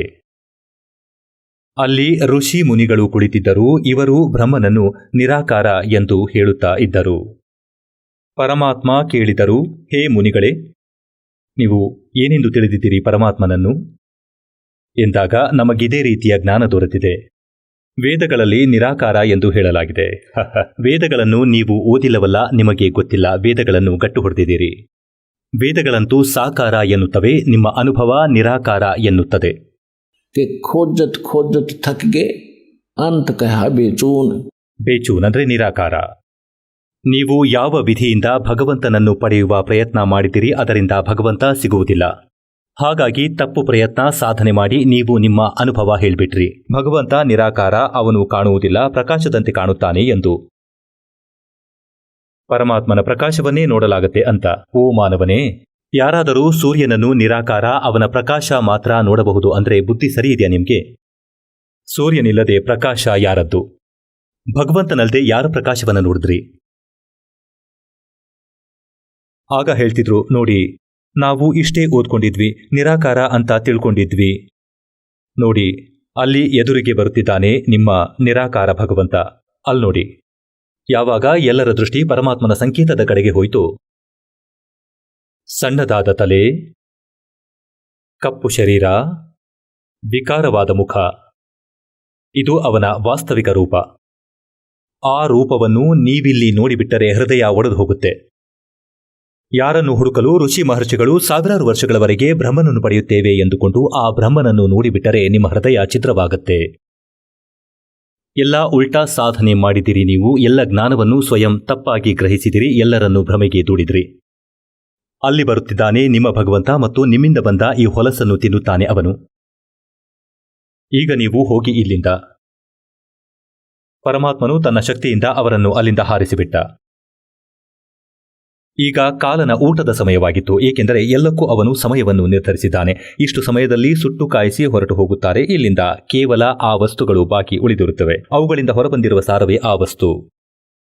ಅದನ್ನು ತಿನ್ನಲು ಬಂದಿದ್ದ. ನೋಡಿದ, ಎದುರುಗಡೆ ಒಬ್ಬ ವ್ಯಕ್ತಿ ನಿಂತಿದ್ದಾನೆ. ಈಗ ಅವನು ಹತ್ತಿರ ಬಂದು ನೋಡಿದ. ಏನು ನೋಡ್ತಾನೆ ಅಂದ್ರೆ, ಅಲ್ಲಿ ಅವನ ದೊಡ್ಡಣ್ಣ ನಿಂತಿದ್ದಾನೆ, ಜೋಗಜೀತ ನಿಂತಿದ್ದಾನೆ. ಈಗ ಕಾಲನು ಯಾವ ತಪ್ಪನ್ನು ಮಾಡಿದ್ದ ಸತ್ಯಲೋಕದಲ್ಲಿ, ಇದನ್ನು ಸೃಷ್ಟಿ ರಚನೆಯಲ್ಲಿ ನಿಮಗೆ ಹೇಳಿದ್ದೇನೆ. ಈ ಒಂದು ಸುಳಿವು ಕೊಟ್ಟು ಇವತ್ತು ಸತ್ಸಂಗದಲ್ಲಿ ಬೇರೆ ವಿಷಯ ಇದೆ. ಹೀಗೆ ಸತ್ಯಲೋಕದಿಂದ ಇವನನ್ನು ಬಹಿಷ್ಕರಿಸಿದರು 21 ಬ್ರಹ್ಮಾಂಡಗಳ ಸಮೇತ. ಆಗ ಪರಮಾತ್ಮ ಇದೇ ರೂಪದಲ್ಲಿ ಹೋಗಿದ್ದರು, ಜೋಗಜೀತನ ರೂಪದಲ್ಲಿ. ಹೀಗೆ ಜೋಗಜೀತನ ರೂಪದಲ್ಲಿ ಅವನು ನೋಡಿದ, ಇವನಂತೂ ನನ್ನ ಅಣ್ಣ, ಇವನು ಹೆಚ್ಚಾಗಿ ಪರಮಾತ್ಮನ ಜೊತೆ ಇರುತ್ತಾನೆ, ಮತ್ತೆ ಅವರ ಸಂದೇಶವನ್ನು ಅವನೇ ತೆಗೆದುಕೊಂಡು ಬರುತ್ತಾನೆ. ಯಾವುದಾದರೂ ಆಜ್ಞೆ ಇದೆಯೇ ಎಂದು ಮೊದಲು ಕೇಳುತ್ತೇನೆ. ಜ್ಯೋತಿ ನಿರಂಜನ ಕಾಲನು ಜೋಗಜೀತನಿಗೆ ಕೇಳಿದ, ಜೋಗಜೀತ, ನೀನಿಲ್ಲಿಗೆ ಏಕೆ ಬಂದಿದ್ದೀಯ? ಈಗ ತಂದೆಯ ಆದೇಶವೇನಾದರೂ ಇದ್ದರೆ ನನಗೆ ಹೇಳು. ಮತ್ತೆ ನೀನು ನನ್ನನ್ನು ಅಲ್ಲಿಂದ ಹೊಡೆದು ಓಡಿಸಿದ್ದೆ. ನೀನು ನನ್ನ ಲೋಕದಲ್ಲಿ ಏತಕ್ಕೆ ಬಂದಿದ್ದೀಯಾ? ನೀನು ಬಂದಿದ್ದಾದರೂ ಹೇಗೆ? ನೀನು ಮೊದಲು ಪರಮಪಿತನ ಆದೇಶವನ್ನು ಹೇಳು, ಆಮೇಲೆ ನಿನ್ನನ್ನು ನಾನು ಕೊಂದು ಹಾಕುತ್ತೇನೆ. ಆಗ ಪರಮಾತ್ಮ ಹೇಳುತ್ತಿದ್ದಾರೆ ಧರ್ಮದಾಸನಿಗೆ, ನಾನು ಇವನಿಗೆ ಹೇಳಿದ್ದೆ ಪರಮಪಿತನ ಆದೇಶವನ್ನು ಕೇಳಿಬಿಡು ಅಂತ. ಈ ಆತ್ಮಗಳು ಪರಮಾತ್ಮನದ್ದು. ಮತ್ತೆ ಇವು ನಿನ್ನೊಂದಿಗೆ ಬಂದ ಮಾತ್ರಕ್ಕೆ ಈ ರೀತಿ ಪೀಡಿಸಬಾರದಿತ್ತು. ಅನ್ಯಾಯಿ, ಕೆಲವರನ್ನು ಕತ್ತೆಗಳನ್ನಾಗಿ ಮಾಡಿದ್ದೀಯಾ, ಕೆಲವರನ್ನು ಹಂದಿಗಳನ್ನಾಗಿ ಮಾಡಿದ್ದೀಯಾ, ಕೆಲವರು ನಾಯಿಯ ಯೋನಿ ಅನುಭವಿಸುತ್ತಿದ್ದಾರೆ, ಕೆಲವರು ಕಷ್ಟದಿಂದ ಪೀಡಿತರು, ಒಬ್ಬರಿಗೆ ಕ್ಯಾನ್ಸರ್ ಇದ್ದರೆ ಇನ್ನೊಬ್ಬರಿಗೆ ಟಿಬಿ ಇದೆ. ಹೀಗೆ ಹಾಹಾಕಾರ ಎದ್ದಿದೆ. ಒಬ್ಬರ ಕಾಲು ಮುರಿದಿದ್ರೆ ಒಬ್ಬರ ಕೈ ಮುರಿದು ಹೋಗಿದೆ. ಇಂಥ ಅನ್ಯಾಯ ಮಾಡಿದ್ದೀಯಾ ನೀನು? ನಿನ್ನಲ್ಲಿ ಕರುಣೆಯ ಹೇಳ ಹೆಸರಿಲ್ಲ. ಪರಮಾತ್ಮನಿಗೆ ಇದರಿಂದ ದುಃಖವಾಗಿದೆ. ಆಗ ಅವನು ಹೇಳುವುದು, ನಾನಂತೂ ಸತ್ಯದಿಂದ ಶಾಸನ ಮಾಡ್ತೇನೆ. ಯಾರ ಕರ್ಮ ಹೇಗಿರುತ್ತೋ ಅವರಿಗೆ ಅಂತಹ ಫಲ ಕೊಡ್ತೇನೆ. ಭಗವಂತನ ಆದೇಶವಾಗಿದೆ, ಸತ್ಯದಿಂದ ಶಾಸನ ಮಾಡು, ಯಾರಿಗೂ ಅನ್ಯಾಯ ಮಾಡಬೇಡ ಅಂತ. ಪರಮಾತ್ಮ ಹೇಳಿದ್ರು, ನನಗೆ ಗೊತ್ತು ನೀನೆಂತಹ ಸತ್ಯದ ಶಾಸನ ಮಾಡ್ತಿದೀಯಾ ಅಂತ. ಈ ಮನಸ್ಸಿನ ರೂಪದಲ್ಲಿ ನೀನು ಸ್ವತಃ ಇದ್ದೀಯ. ಎಲ್ಲಾ ಉಲ್ಟಾ ಕೆಲಸಗಳನ್ನು ಮಾಡಿಸ್ತೀಯಾ ಆತ್ಮಗಳಿಂದ. ಮತ್ತೆ ಆತ್ಮವು ಶಿಕ್ಷೆ ಅನುಭವಿಸಿದಾಗ ನೀನು ಓಡೋಗ್ತೀಯ. ಕಬೀರ್ ಸಾಹೇಬರು ಹೇಳುತ್ತಾರೆ, ಮನ್ ಕೆ ಮತೆ ನಾ ಚಾಲಿಯೇ ಮನ್ ಹೇ ಪಕ್ಕಾ ದೂತ್ ಲೇ ಡೂಬೆ ದರಿಯಾ ಮೇ ಫಿರ್ ಜಾವೆ ಹಾಥ್ ಸೆ ಛೂಟೆ.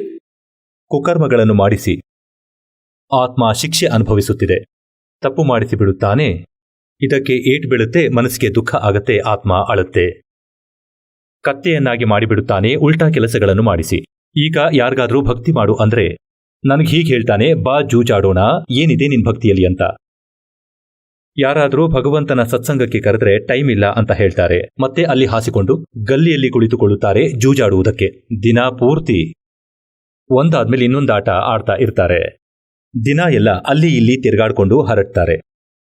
ಇದನ್ನ ಮನಸ್ಸು ಮಾಡಿಸೋದು. ಯಾವಾಗ ಆತ್ಮ ಎಚ್ಚೆತ್ತುಕೊಳ್ಳುತ್ತೋ ಅವುಗಳ ಕಡೆ ತಿರುಗಿ ಕೂಡ ನೋಡಲ್ಲ. ಇಲ್ಲಿ ಆತ್ಮವನ್ನು ಎಚ್ಚರಿಸಲಾಗುತ್ತದೆ, ಇದರ ಮೂಲ ಜ್ಞಾನವನ್ನು ಹೇಳಲಾಗುತ್ತದೆ. ಇದು ಎಲ್ಲಿ ವಾಸವಾಗಿತ್ತು ಆ ಸ್ಥಾನವನ್ನು ನೆನಪಿಸಿಕೊಡಲಾಗುತ್ತದೆ ಈ ಸತ್ಸಂಗದಲ್ಲಿ. ಹಾಗಾದರೆ ಕೇಳು ಪರಮಾತ್ಮನ ಆದೇಶವನ್ನ.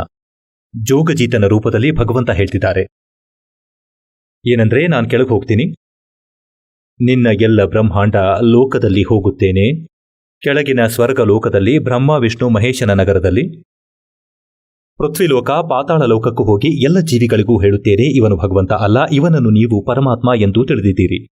ಇವನು ಆ ಪರಮಾತ್ಮನಲ್ಲ. ಆ ಜ್ಞಾನವನ್ನು ಹೇಳುತ್ತೇನೆ, ಆ ಭಗವಂತನ ಚಿಹ್ನೆಯನ್ನು ಹೇಳುತ್ತೇನೆ. ಯಾರ ಕುರುಹನ್ನು ನೀನು ಅಳಿಸಿ ಹಾಕಿದ್ದೀಯಾ, ನಾನು ಅದಕ್ಕಾಗಿ ಬಂದಿದ್ದೇನೆ. ಪರಮಾತ್ಮನ ಆದೇಶವಾಗಿದೆ, ಕೆಳಗೆ ಹೋಗಿ ನಿನ್ನ ಬಣ್ಣವನ್ನು ಬಯಲು ಮಾಡುತ್ತೇನೆ. ನೀನು ಕಾಲ ಅಂತ, ನೀನು ಉಲ್ಟಾ ಸಾಧನೆಗಳನ್ನು ಮಾಡಿಸಿ ಅನ್ಯಾಯ ಮಾಡುತ್ತಿದ್ದೀಯಾ ಅಂತ ದುರ್ಗತಿ ಮಾಡಿಬಿಟ್ಟಿದ್ದೀಯಾ. ಮತ್ತೆ ಅವರಿಗೆ ಎಂಥ ಮಂತ್ರ ಕೊಡ್ತೀನಂದ್ರೆ, ಅದರ ಜಪದಿಂದ ನೇರವಾಗಿ ಸತ್ಯಲೋಕಕ್ಕೆ ಬರ್ತಾರೆ, ನಿನ್ ಬಂಧನದಿಂದ ಬಿಡಿಸ್ಕೊಡ್ತಾರೆ. ಆಗ ಏನು ಹೇಳಿದ್ದಾರೆ ಅಂದ್ರೆ, ಇದನ್ನು ಕೇಳಿ ಕಾಲ ಎಷ್ಟು ಭಯಂಕರನಾದ ಅಂದ್ರೆ, ಧರ್ಮದಾಸ ನನ್ನನ್ನು ಹೊಡೆಯುವುದಕ್ಕೆ ಬಂದ, ನಿನ್ನನ್ನು ಈಗಲೇ ಮುಗಿಸಿಬಿಡುತ್ತೇನೆ ಅಂದ. ನೀನು ಹಾಳು ಮಾಡೋಕೆ ಬಂದಿದ್ದೀಯಾ. ನಾನು ಮಾಡಿದ್ದನ್ನೆಲ್ಲ, ಯಾಕಂದ್ರೆ ಅವನು ಹುಟ್ಟಿಸಿದ್ದು ಹೇಗೆ ಅಂದ್ರೆ ಕಟುಕನು ಕುರಿಗಳನ್ನು ಸಾಕಿದ ಹಾಗೆ. ಅಂದರೆ ಪುಣ್ಯಾತ್ಮರೇ, ಇವೇನು ಊಹಾಪೋಹದ ಗೀತೆಗಳಲ್ಲ, ರಾಮ್ಪಾಲನ ದಂತಕಥೆಗಳಲ್ಲ. ಇದು ಗಾಡ್ ಗಿವೆನ್ ಸ್ಟೋರಿ ಮತ್ತು ರಿಯಲ್ ಸ್ಟೋರಿ.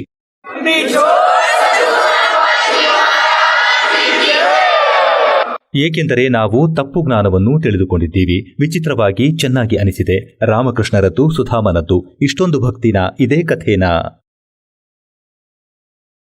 ಇದಾಗಿದೆ ಆ ಸತ್ಯನಾರಾಯಣನ ಕಥೆ. ಈ ದಾಸ ನಿಮಗೆ ಹೇಳುತ್ತಿರುವಂಥದ್ದು. ಹಾಗಾಗಿ ನಿಮ್ಮನ್ನು ಏಕೆ ಸಾಕುತ್ತಿದ್ದಾನೆ ಅಂದ್ರೆ, ಧರ್ಮದಾಸನಿಗೆ ಪರಮಾತ್ಮ ಹೇಳುತ್ತಿದ್ದಾನೆ, ಕಟುಕನು ಕುರಿಗಳನ್ನು ಸಾಕಿದಂತೆ ಎಂದು, ಮತ್ತು ಆ ಕುರಿಗಳ ಬುದ್ಧಿ ಅಷ್ಟೇ ಕೆಲಸ ಮಾಡುತ್ತದೆ. ಇವನು ತುಂಬಾ ಒಳ್ಳೆಯ ಮನುಷ್ಯ, ಇವನು ನಮ್ಮ ಮಾಲೀಕ ಅಂತ. ಒಳ್ಳೆಯ ಮನುಷ್ಯ ಹೇಗೆ? ಇವನು ನಮಗಾಗಿ ಮೇಯುವುದಕ್ಕಾಗಿ ಈ ಹುಲ್ಲುಗಾವಲು ಮಾಡಿದ್ದಾನೆ, ನಾವಿಲ್ಲಿ ಮೇಯುತ್ತೇವೆ. ಒಂದು ಸರೋವರ, ಕೊಳ ಮಾಡಿದ್ದಾನೆ, ಅಲ್ಲಿ ನಾವು ನೀರು ಕುಡಿತೇವೆ. ಮತ್ತೆ ಒಂದು ಗುಡಿಸಲು ಮಾಡಿದ್ದಾನೆ, ಒಂದು ಶೆಡ್ ಮಾಡಿದ್ದಾನೆ, ಬಿಸಿಲು ಚಳಿಯಿಂದ ರಕ್ಷಿಸಿಕೊಳ್ಳಲು ಇದರ ಕೆಳಗೆ ಕುಳಿತುಕೊಳ್ಳುತ್ತೇವೆ. ಮತ್ತೆ ಈ ಮಾಲೀಕನು ಬಂದಾಗಲೆಲ್ಲ ನಮ್ಮನ್ನು ನೋಡಿಕೊಳ್ಳುತ್ತಾನೆ, ಕೈಯಾಡಿಸುತ್ತಾನೆ.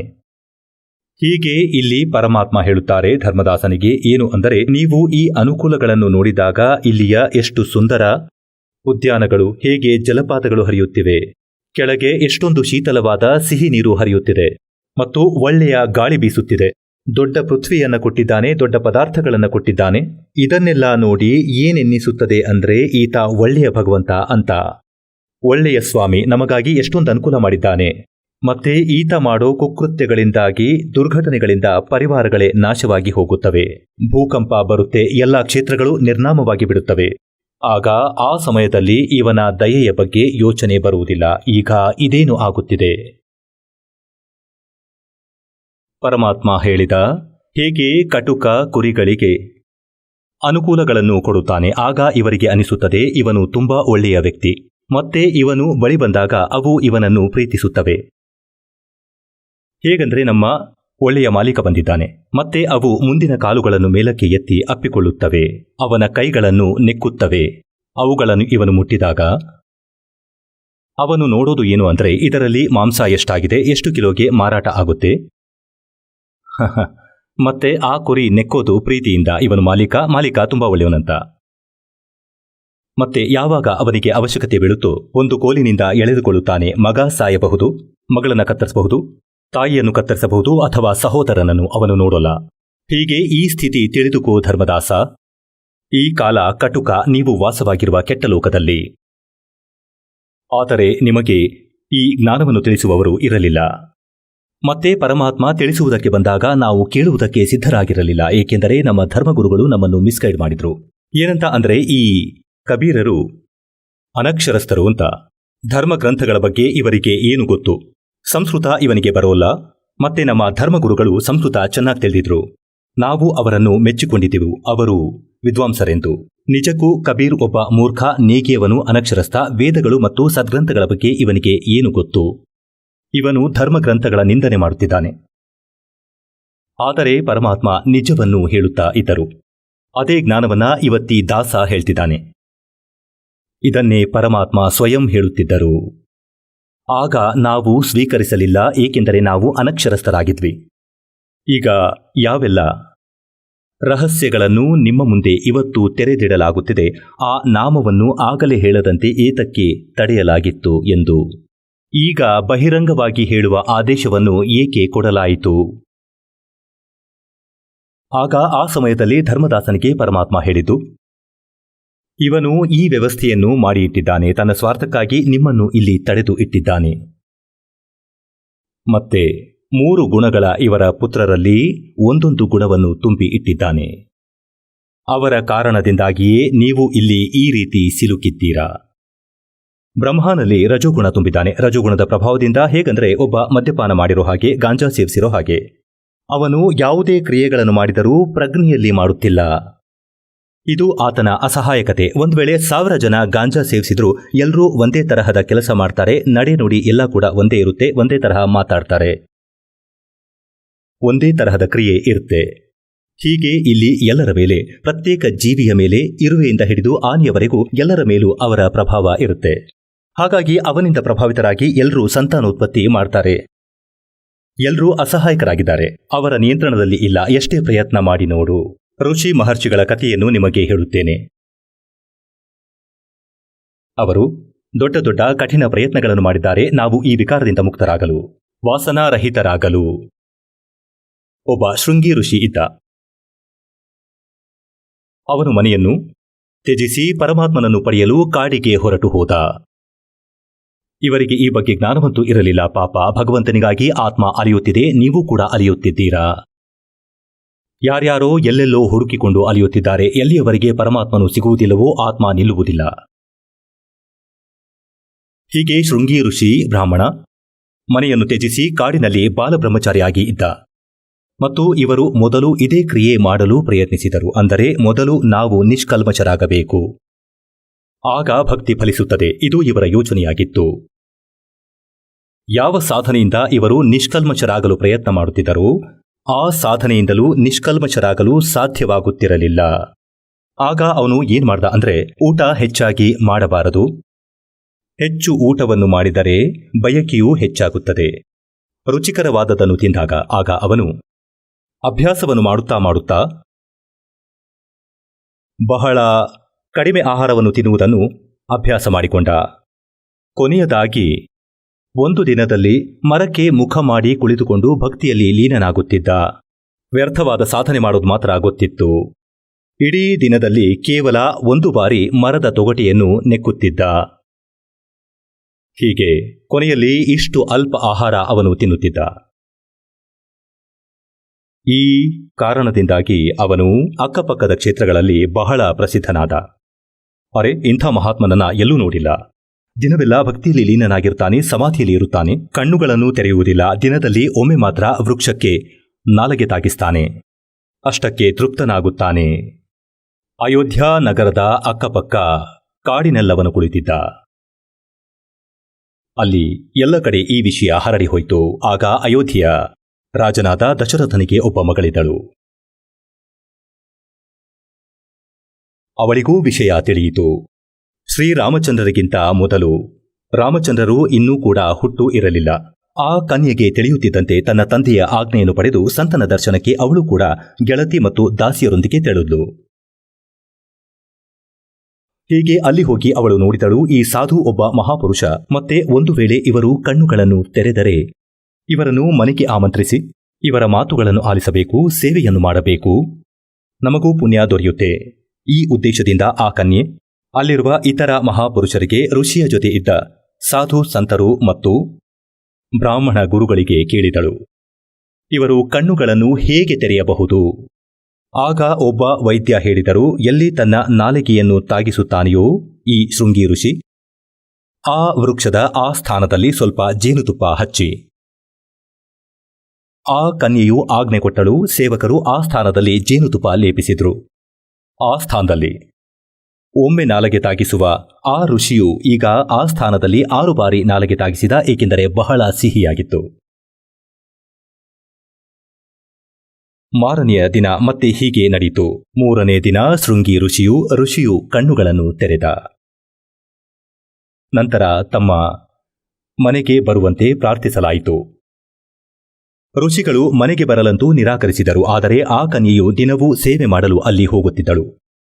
ಕೊನೆಯಲ್ಲಿ ರಾಜ ದಶರಥನ ಮಗಳನ್ನೇ ಮದುವೆ ಮಾಡಿಕೊಂಡ ಆ ಋಷಿ ಹೊರಟಿದ್ದು ಭಗವಂತನ ಪಡೆಯುವುದಕ್ಕಾಗಿ, ಆದರೆ ಸಿಲುಕಿಕೊಂಡಿದ್ದು ಅದೇ ಕೆಸರಲ್ಲಿ. ಆದ್ದರಿಂದ ಪರಮಾತ್ಮ ಹೇಳುತ್ತಾರೆ, ಈ ಬಯಕೆ ಎನ್ನುವುದು ರಜೋಗುಣದ ಈ ಪ್ರಭಾವವು ಇದು ಅಸಹಾಯಕರನ್ನಾಗಿ ಮಾಡುತ್ತೆ, ಜೀವಿಯ ನಿಯಂತ್ರಣಕ್ಕೆ ಸಿಗಲ್ಲ. ವ್ಯರ್ಥ ಸಾಧನೆ ಮಾಡಲು ಕಾಡಿಗೆ ಹೋಗುತ್ತಿರುವವರಿಗೆ ಪರಮಾತ್ಮ ಪರಿಹಾರ ಹೇಳಿದ್ದಾನೆ. कबीर साहब कहते मन के मारे बन गए और बन तज बस्ती माही, कह कबीर क्या करूं ये मन तो माने नाही. ಒಬ್ಬ ರೈತನಿದ್ದ.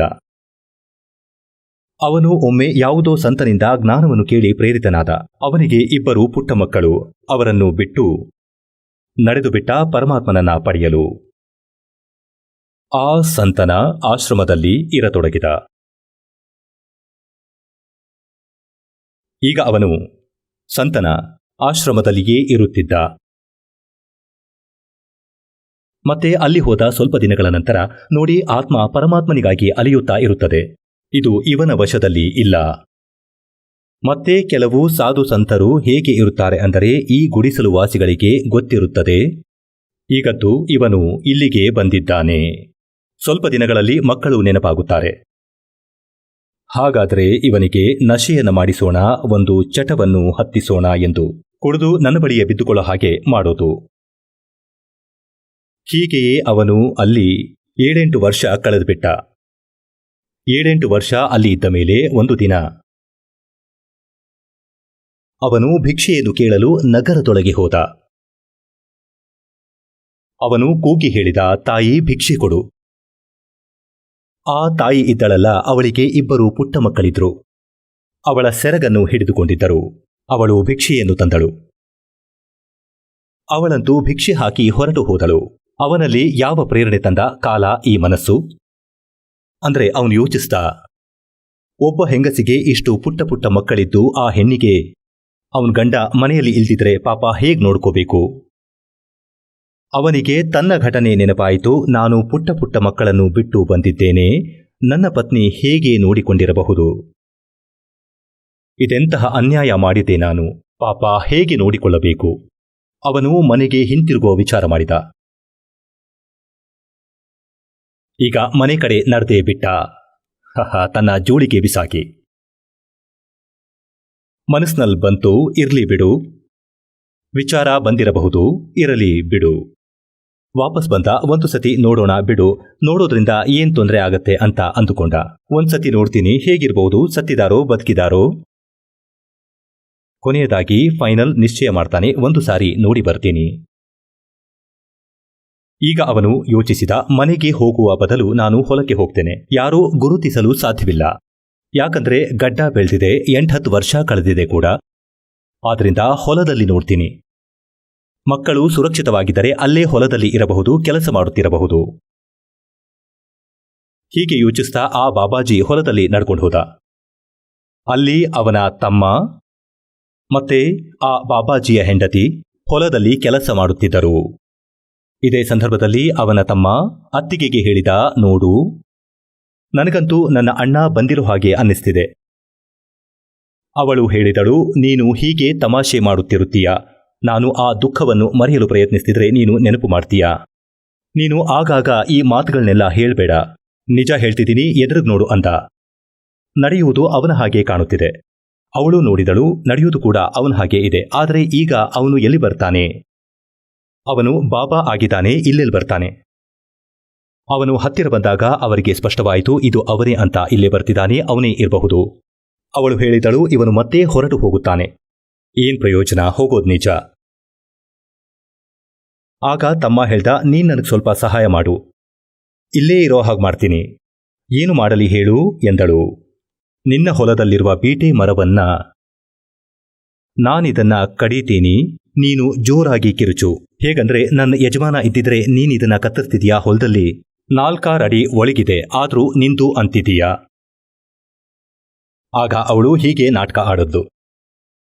ಅವನು ಕೊಡ್ಲಿ ತೆಗೆದುಕೊಂಡು ಅಲ್ಲಲ್ಲಿ ಬೀಟೆ ಮರಕ್ಕೆ ಪೆಟ್ ಕೊಡೋಕ್ ಶುರು ಮಾಡ್ದ.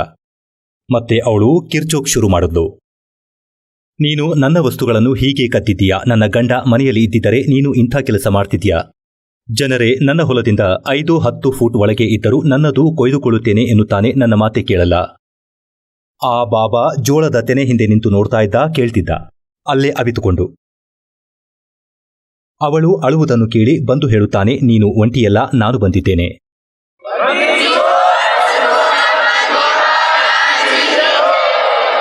ತಮ್ಮ ಕೇಳ್ತಾನೆ, ಯಾರಣ್ಣ ನೀನು? 3ನೇಯವನು. ಇದು ನಮ್ಮ ಮನೆಯ ಜಗಳ, ಹೋಗೋ, ಮಧ್ಯದಲ್ಲಿ ಬಂದು ಮಾತನಾಡಬೇಡ. ಆಗ ಹೇಳ್ತಾನೆ, ನಾನು ಇವಳ ಬೀಟೆ ಮರದವನು. ಮನೆ ಬಿಟ್ಟು ಹೋಗಿದ್ದ, ಈಗ ಬೀಟೆ ಮರದ ಒಡೆಯನಾದ. ಆಗ ತಮ್ಮ ಹೇಳ್ದ, ನೀನು ನನ್ನ ಅಣ್ಣನಲ್ಲ, ಅವನು ಈ ರೀತಿ ಕಾಣುತ್ತಿರಲಿಲ್ಲ, ನಿನ್ನ ಮುಖದ ಗುರುತು ಸಿಕ್ತಿಲ್ಲ, ಹೋಗಿಲ್ಲಿಂದ. ಆಗ ಅಲ್ಲಿ ಒಬ್ಬ ಕ್ಷೌರಿಕ ಯಾರದೋ ಕ್ಷೌರ ಮಾಡಲು ಅಲ್ಲಿಂದ ಹೋಗ್ತಿದ್ದ. ಅವನಿಗೆ ಹೇಳ್ದ, ತಕ್ಷಣ ನನ್ನ ಕೂದಲು ಕತ್ತರಿಸು, ಕೆಲಸ ಕೆಟ್ಟು ಹೋಗ್ತಾ ಇದೆ. ಅವನು ಏನಾಯ್ತಂದಾಗ, ಆತ ನನ್ನ ಪರಿಚಯ, ಇದು ನನ್ನ ತಮ್ಮ ಅನ್ಯಾಯ ಮಾಡ್ತಿದ್ದಾನೆ, ಬೀಟೆ ಮರ ಕಡಿತಿದ್ದಾನೆ. ಅಲ್ಲಿದ್ದವನು ಹೇಳ್ದ, ನನ್ನ ಕ್ಷೌರ ಆಮೇಲೆ ಮಾಡು, ಮೊದಲು ಇವನ್ ಕೂದಲು ಕತ್ತರಿಸು, ಆಮೇಲೆ ವಿಷಯ ತಿಳಿಯುತ್ತೆ. ಅವನ ಕ್ಷೌರ ಮಾಡಿ ಮುಖ ಸ್ವಚ್ಛ ಆಯ್ತು. ತಮ್ಮನಿಗೆ ಹೇಳಿದ, ನಾನೇ ತಾನೆ? ಹೌದು ನೀನೇ, ಬಾ. ನಂತರ ಅಣ್ಣನನ್ನು ಅಪ್ಪಿಕೊಂಡ. ಅಣ್ಣ ಅಲ್ಲಿಯೇ ಉಳಿದ, ಮನೆ ಮಾಲೀಕನಾದ. ಹೀಗೆ ಪರಮಾತ್ಮ ಹೇಳುತ್ತಾರೆ, मन के मारे बन गए और बन तज बस्ती माँ, कह कबीर मैं क्या करूं ये मन तो माने ना. ಈ ಮನ್ಸೊಪ್ಕೊಳ್ಳೋದು ಹೇಗೆ? ನಮ್ಮ ಶಾಸ್ತ್ರಗಳಲ್ಲಿ ಬರೆದಿರುವ ವಿಧಿ ಇದೆ, ನಮ್ಮ ಸದ್ಗ್ರಂಥಗಳಲ್ಲಿ ಪ್ರಮಾಣ ಇದೆ, ಅದನ್ನು ನಮ್ಮ ಭಗವಂತ ಬಂದು ಹೇಳಿದ್ದಾರೆ. ಆ ವಿಧಿಯಿಂದ ಈ ಮನಸ್ಸು ಒಪ್ಪಿಕೊಳ್ಳುತ್ತೆ. ಹೇಗೆ ಒಪ್ಪಿಕೊಳ್ಳುತ್ತೆ? डेरे डांडे खुश रहो, ये खुसरे लहे नामोक्ष, धरु पर लाद भी पार हो गए, फिर गृहस्थी में क्या दोष. ಪರಮಾತ್ಮ ಹೇಳಿದ್ದಾರೆ, ಸದಾಕಾಲ ನಿಮ್ಮ ನಿಮ್ಮ ಮನೆಗಳಲ್ಲಿಯೇ ಇರಿ, ಭಕ್ತಿಯನ್ನು ಮಾಡಿ, ಅದು ವಿಧಿಪೂರ್ವಕ ಸಾಧನೆ. ಒಂದೊಮ್ಮೆ ನೀವು ಮನೆಯನ್ನು ತ್ಯಜಿಸಿ ಬ್ರಹ್ಮಚಾರಿಯಾಗಿ ಇದ್ದುಕೊಂಡೇ ಮೋಕ್ಷವನ್ನು ಪಡೆಯಬೇಕು ಅಂದ್ರೆ ಇಂಥ ನಪುಂಸಕರ ನಂಬರಂತೂ ನಿಮಗಿಂತ ಮೊದಲೇ ಬರಬೇಕು. ಅವರೆಲ್ಲರೂ ಪಾರಾಗ್ತಾ ಇದ್ರು. ಇಲ್ಲಿ ಹೇಳುವ ತಾತ್ಪರ್ಯ ನೀವು ದುರಾಚಾರಿಗಳಾಗಿ ಎಂಬುದಲ್ಲ. ನೀವು ಯಾವಾಗಲೂ ಸಂಯಮಿಗಳಾಗಿ ಇರಬೇಕಾಗುತ್ತದೆ. ದುರಾಚಾರ ಬಹಳ ಕೆಟ್ಟ ವಸ್ತು. ಮತ್ತೆ ನಪುಂಸಕರಿಗೆ ಮೋಕ್ಷ ಸಿಗೋದಿಲ್ಲ ಎಂದಲ್ಲ. ಪುಣ್ಯಾತ್ಮರೇ, ಆಚರಣೆಯೆಲ್ಲ ದಾರಿ ತಪ್ಪಿದೆ ನೋಡಿ. ಯಾವುದೋ ಕರ್ಮ ಸಂಸ್ಕಾರದಿಂದ ಅವರು ನಪುಂಸಕರಾದರು. ಮತ್ತೆ ಇಂತಹ ನಪುಂಸಕರಾಗೋದಕ್ಕೆ ಈ ಋಷಿ ಮಹರ್ಷಿಗಳು ಕಾಡುಗಳಲ್ಲಿ ಅಲಿಯುತ್ತಾ ತಿರುಗ್ತಾರೆ, ಅನ್ನವನ್ನ ತ್ಯಜಿಸ್ತಾರೆ. ಒಂದು ವೇಳೆ ಅವರಿಗೆ ಬುದ್ಧಿ ಬಂದಿದ್ದರೆ ಆದಷ್ಟು ಬೇಗ ಭಕ್ತಿ ಮಾಡಲಿ. ನಪುಂಸಕರು ಕೂಡ ಭಕ್ತಿಯನ್ನು ಮಾಡಬಹುದು, ಮೋಕ್ಷವನ್ನು ಪಡೆಯಬಹುದು. ಮತ್ತೆ ಗೃಹಸ್ಥರೂ ಕೂಡ ಪಾರಾಗಬಹುದಾಗಿದೆ. ಏಕೆಂದರೆ ಭಕ್ತಿಯಿಂದಲೇ ಏನಾದರೂ ಆಗೋಕೆ ಸಾಧ್ಯ. ಬೇಕಿದ್ದರೆ ಬ್ರಹ್ಮಚಾರಿಗಳಾಗಿದ್ದು ಮಾಡಿ ಅಥವಾ ಗೃಹಸ್ಥರಾಗಿದ್ದೇ ಮಾಡಿ. ಸದ್ಭಕ್ತಿ ಮತ್ತು ಆ ವಿಧಾನದಿಂದಲೇ ಮಾಡಬೇಕಾಗತ್ತೆ. ಅದನ್ನ ಹೇಳಿದ್ದಾರೆ. ಯಾವುದು? नाम उठत नाम बैठत नाम सोवत जागबे नाम खाते नाम ಪಿತ್ ನಾಮ ಸೇತಿ ಲಾಗಬೆ. ರೈತ ಹೊಲದಲ್ಲಿ ಉಳುಮೆ ಮಾಡ್ತಿದ್ದಾನೆ ಅಥವಾ ಟ್ರ್ಯಾಕ್ಟರಿಂದ ಕೆಲಸ ಮಾಡ್ತಾನೆ. ನೇಗ್ಲಾದ್ರೂ ಹೂಡ್ತಿರ್ಲಿ ನಿಮ್ಮ ಮಂತ್ರ ಹೇಳ್ತೀರಿ. ಯಾಕಂದ್ರೆ ಮನ್ಸು ದುರಾಲೋಚನೆಯನ್ನ ಮಾಡ್ತಾನೆ ಇರುತ್ತೆ. ರೈತನು ನೇಗಿಲ್ ಹೂಡುವಾಗ ಏನೋ ಆಲಾಪ ಮಾಡ್ತಾನೆ ಅಥವಾ ಚಿತ್ರಗೀತೆಯನ್ನ ಗುನುಗ್ತಾನೆ. ಆ ಯೋಚನೆಗಳನ್ನ ಬಿಟ್ಟು ಮಾಲೀಕನ ವಾಣಿ ಹೇಳಲಿ, ಆ ವಾಣಿಯನ್ನು ಅಥವಾ ಸ್ಮರಣೆ ಮಾಡ್ತಿರ್ಲಿ. ಆಗ ಆ ಸ್ಮರಣೆಯ ಪ್ರಭಾವದಿಂದಾಗಿ ಬಿತ್ತುತ್ತಿರುವ ಬೀಜ ಮತ್ತು ಅದರಿಂದ ಯಾವ ಫಸಲು ಬರುತ್ತದೆಯೋ ಮತ್ತೆ ಅದನ್ನ ಯಾರು ತಿಂತಾರೋ ಅದರಲ್ಲೂ ಆ ಒಳ್ಳೆ ವಿಚಾರ ಮತ್ತೆ ಭಕ್ತಿಯ ಅಂಶ ಹೋಗುತ್ತೆ. ಅವನು ಒಂದಿನ ಭಕ್ತಿಯಲ್ಲಿ ಲೀನನಾಗ್ತಾನೆ.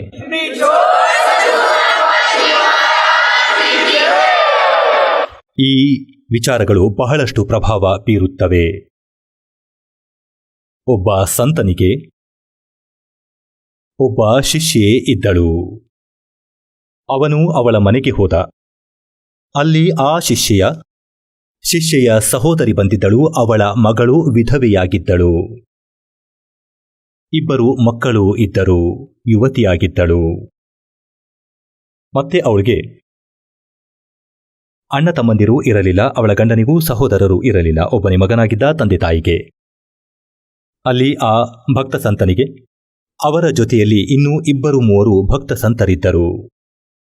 ಮತ್ತೆ ಅವರು ಊಟವನ್ನು ಮಾಡಿಕೊಂಡು ಜೊತೆಯಲ್ಲಿ ರಾತ್ರಿ ಮಲಗಿದ ಮೇಲೆ ಅಲ್ಲಿ ಆ ಸಂತನಿಗೆ ರಾತ್ರಿ ಇಡೀ ಹೇಗೆ ಕನಸು ಬಿದ್ದಿತೆಂದರೆ, ಹೇ ಭಗವಂತ, ನನ್ನ ಮಗಳು ವಿಧವೆಯಾದಳು. ಹೇ ಪರಮಾತ್ಮ, ಇವಳ ಗತಿ ಏನು? ಮುಂದೆ ದಾರಿ ಕಾಣುತ್ತಿಲ್ಲ. ಚಿಕ್ಕ ಚಿಕ್ಕ ಮಕ್ಕಳಿರುವರು, ಹೇಗೆ ನೋಡಿಕೊಳ್ಳುವಳು? ಆಗ ಅವನು ತನ್ನ ಶಿಷ್ಯೆಯನ್ನು ಕರೆದು, ಮಗಳೇ, ಇವತ್ತು ಈ ಅಡಿಗೆ ನಮ್ಗಾಗಿ ಯಾರು ಮಾಡಿದ್ರು? ಅವಳು ಹೇಳಿದ್ಲು, ನನ್ನ ಸಹೋದರಿ ಬಂದಿದ್ದಾಳೆ, ಮತ್ತೆ ಅವಳು ಈ ಅಡುಗೆ ಮಾಡಿದ್ದಾಳೆ ನಿಮಗಾಗಿ. ಅವಳ ಮಗಳಿಗೆ ಏನಾದರೂ ತೊಂದರೆಯಾಗಿದೆಯೇನು? ಹೌದು ಸ್ವಾಮಿ, ಬಹಳ ತೊಂದರೆಯಲ್ಲಿದ್ದಾಳೆ ಅವಳು. 2 ಚಿಕ್ಕ ಮಕ್ಕಳಿದ್ದಾರೆ, ವಿಧವೆಯಾಗಿ ಹೋದಳು ಮತ್ತು ಬಹಳ ಚಿಂತೆಯಲ್ಲಿ ಇದ್ದಾಳೆ. ಹುಡುಗಿಯನ್ನು ಕರೆದು ಸಮಾಧಾನಪಡಿಸುತ್ತಾ, ಮಗಳೇ, ಆಗಬೇಕಾದಾಗೋಯ್ತು, ದೀಕ್ಷೆ ಪಡೆದು ಭಕ್ತಿಯನ್ನು ಮಾಡು. ಅಂದ್ರೆ ಹೇಳೋ ಭಾವಾರ್ಥ ಏನಂದ್ರೆ, ಅಡುಗೆಯನ್ನು ಮಾಡುವವಳ ವಿಚಾರಗಳು ಆ ಭೋಜನದಲ್ಲಿ ಪ್ರವೇಶಿಸಿದವು. ನಂತರ ಅವು ಆ ಸಂತನ ಮೇಲೆ ಪ್ರಭಾವ ಬೀರುತ್ತವು. ಇದೇ ರೀತಿ ಇಂದು ಈ ಎಲ್ಲಾ ವಾತಾವರಣದಲ್ಲಿ ಮಧುರವಾದ ಚಿತ್ರಗೀತೆಗಳು, ರಾಜಕೀಯದ ಮಾತುಗಳನ್ನು ಕೇಳುತ್ತಿರುತ್ತೇವೆ, ದಿನಪತ್ರಿಕೆಗಳಲ್ಲಿ ಓದುತ್ತೇವೆ, ಬೇರೆಯವರಿಗೂ ತಿಳಿಸುತ್ತೇವೆ. ಇದು ಸಮಾಜದಲ್ಲಿ ಹರಡಿ ಅದೇ ಎಲ್ಲರ ಸ್ವಭಾವ ಆಗಿದೆ. ಬೆಳಿಗ್ಗೆ ಎದ್ಕೂಡ್ಲೆ ಟೀ, ಆಮೇಲೆ ಮೊದಲು ದಿನಪತ್ರಿಕೆ ಅಂತಾರೆ. ಪತ್ರಿಕೆಗಳಲ್ಲಿ ಏನು ಓದ್ತೇವೆ? ಅಲ್ಲಿ 3 ಸತ್ರು, ಅವನಿಗೆ ಹೀಗಾಯ್ತು, ಇವನಿಗೆ ಹೀಗಾಯ್ತು, ಅಲ್ಲಿ ಅತ್ಯಾಚಾರ ಆಯ್ತು. ಇದೆಲ್ಲ ಓದೋ ವಿಷಯನ? ಬೆಳಿಗ್ಗೆ ಎದ್ಕೂಡ್ಲೆ ಮಾಲೀಕನ ಕಥೆ ಕೇಳಿ, ಪರಮಾತ್ಮನ ಮಂತ್ರ ಜಪ ಮಾಡಿ, ಪರಮಾತ್ಮನ ಕಥೆ ಕೇಳಿ, ಆಗ ಆತ್ಮದ ಉದ್ಧಾರ ಆಗುತ್ತೆ. ಮತ್ತೆ ಈಗ ಭಕ್ತರು ಹೇಳುವಂತೆ ಟ್ರೈನ್ ಅಥವಾ ಬಸ್ಗಳಲ್ಲಿ ದೂರ ದೇಶ, ದೂರದ ರಾಜ್ಯಗಳಿಂದ ಭಗವಂತನ ಮಕ್ಕಳು ಬರುತ್ತಾರೆ. ಬೆಳ್ಳಂಬೆಳಗ್ಗೆ ಅಥವಾ ಸಾಯಂಕಾಲ ಟ್ರೈನ್ನಲ್ಲಿ ಇರುವಾಗ ಆರತಿ ಮಾಡುತ್ತಿದ್ದಾರೆ, ಒಬ್ಬರು ಮಂತ್ರ ಹೇಳುತ್ತಿದ್ದಾರೆ, ಒಬ್ರು ಬೆಳಗಿನ ನಿತ್ಯ ನಿಯಮ ಮಾಡ್ತಿದ್ದಾರೆ, ಒಬ್ರು ಮಧ್ಯಾಹ್ನದ ರಾಮಾಯಣ ಕೇಳ್ತಿದ್ದಾರೆ ಮೊಬೈಲ್ನಲ್ಲಿ. ಹೀಗೆ ವಾತಾವರಣ ಬದಲಾಗ್ತಿದೆ. ಪೂರ್ತಿ ವಿಶ್ವದ ಮೇಲೆ ಇದು ಪ್ರಭಾವ ಬೀರುತ್ತೆ. ಒಂದು ದಿನ ಎಲ್ಲ ದೀಕ್ಷೆ ಪಡಿತಾರೆ. ಇದು ಮಾಲೀಕನ ವಚನ. ಹೀಗೆ ಪ್ರಭಾವ ಬೀರುತ್ತೆ.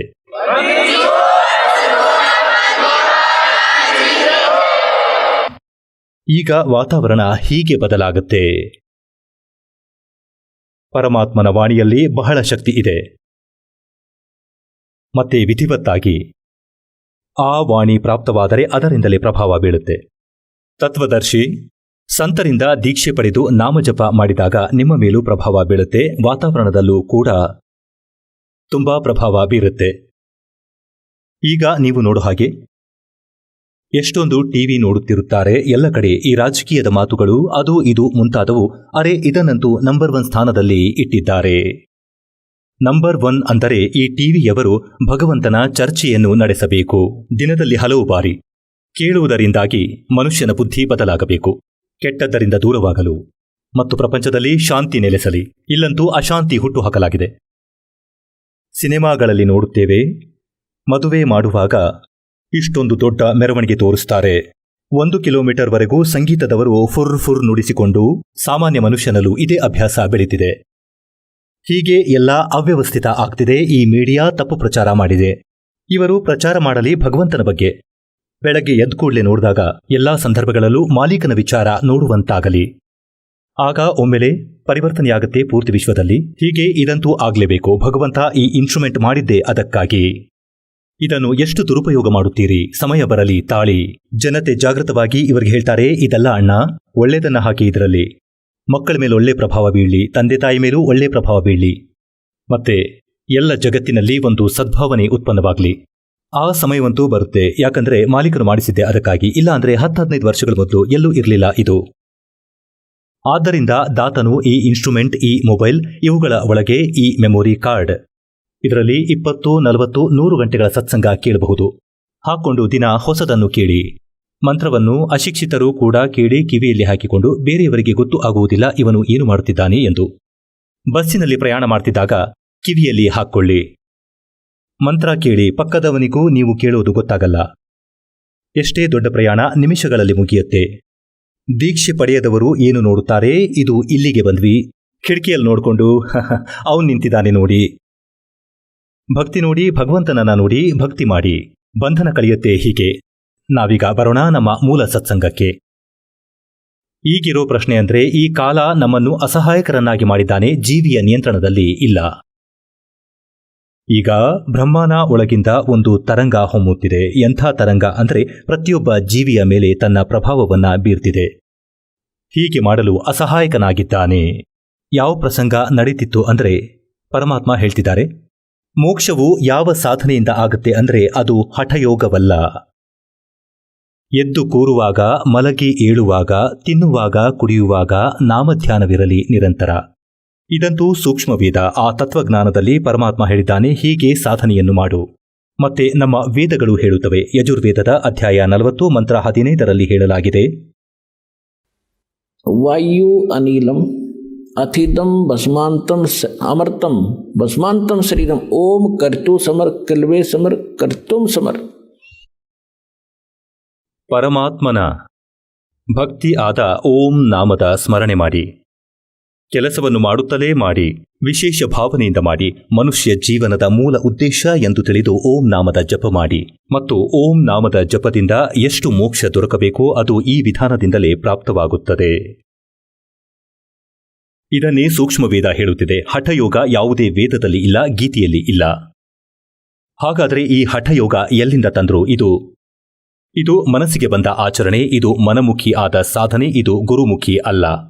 ಹಾಗಾಗಿ ಎಲ್ಲಿವರೆಗೆ ನಾವು ಸದ್ಗುರು ಹೇಳಿದ ಸಾಧನೆಯನ್ನು, ಜ್ಞಾನವನ್ನು ಸ್ವೀಕರಿಸುವುದಿಲ್ಲವೋ ಅಲ್ಲಿವರೆಗೂ ನಾವು ಹೀಗೆ ಅಲಿತೀವಿ. ಹಾಗಾಗಿ ಪರಮಾತ್ಮ ಹೇಳುತ್ತಾರೆ ಏನೆಂದರೆ, ನೀವು ಪರಮಾತ್ಮನ ಪ್ರೇರಣೆಗಾಗಿ ಕಾಡಿಗೆ ಹೊರಟು ಬಿಡುತ್ತೀರಿ, ಮನೆ ಬಿಟ್ಟು ಹೋಗ್ತೀರಿ. ಮತ್ತೆ ಹಸಿವಾಗುತ್ತೆ, ಬಾಯಾರಿಕೆಯಾಗುತ್ತೆ. ಆಗ ಅನ್ನವನ್ನು ಕೇಳಲು ಗೃಹಸ್ಥರ ಬಳಿ ಬರ್ತೀರಾ? ಬುದ್ಧಿ ಇದೆಯಾ ನಿಮಗೆ? ಈಗ ಮನೆಯಲ್ಲಿ ಎಲ್ಲ ಅನುಕೂಲಗಳು ಇವೆ. ಮನೆ ಇದೆ, ಗುಡಿಸಲು ಇದೆ, ಚಿಕ್ಕದ ದೊಡ್ಡದು ನಿನ್ನ ಭಾಗ್ಯದಲ್ಲಿ ಇರುವಂತೆ. ದೀಕ್ಷೆ ಸಿಕ್ಕಿದೆ, ಕೆಲಸವನ್ನು ಮಾಡು. ಜೀವನಕ್ಕಾಗಿ ಮತ್ತು ಭಕ್ತಿ ಮಾಡು. ಮತ್ತು ಯಾವ ಕೆಲಸವನ್ನು ಮಾಡಲು ನೀವು ಎಲ್ಲ ಸಮಯವನ್ನು ಕೂಡ ತೊಡಗಿಸ್ತಿದ್ರಿ, ಪೂರ್ತಿ ಆಗ್ತಿರ್ಲಿಲ್ಲ, ಸಮೃದ್ಧಿ ಇರಲಿಲ್ಲ. ಭಗವಂತನ ಭಕ್ತಿ ಶಕ್ತಿಯಿಂದ ಮನೆಯಲ್ಲಿ ಸಮೃದ್ಧಿ ನೆಲೆಸುತ್ತೆ. ನಿಮ್ಮ ಶರೀರ ಆರೋಗ್ಯಪೂರ್ಣವಾಗುತ್ತೆ. ನಿಮ್ಮ ಮುಂಬರುವ ಪಾಪಕರ್ಮಗಳ ಶಿಕ್ಷೆಯನ್ನ ದೂರ ಮಾಡುತ್ತಾರೆ ಮತ್ತು ನಿಮ್ಮನ್ನು ನಿರ್ಮಲ ಮಾಡ್ತಾರೆ, ಸಮೃದ್ಧಿ ಕೊಡ್ತಾರೆ. ಮೋಕ್ಷ ಕೂಡ ಇದೇ ವಿಧಾನದಿಂದ ಸಿಗುತ್ತೆ.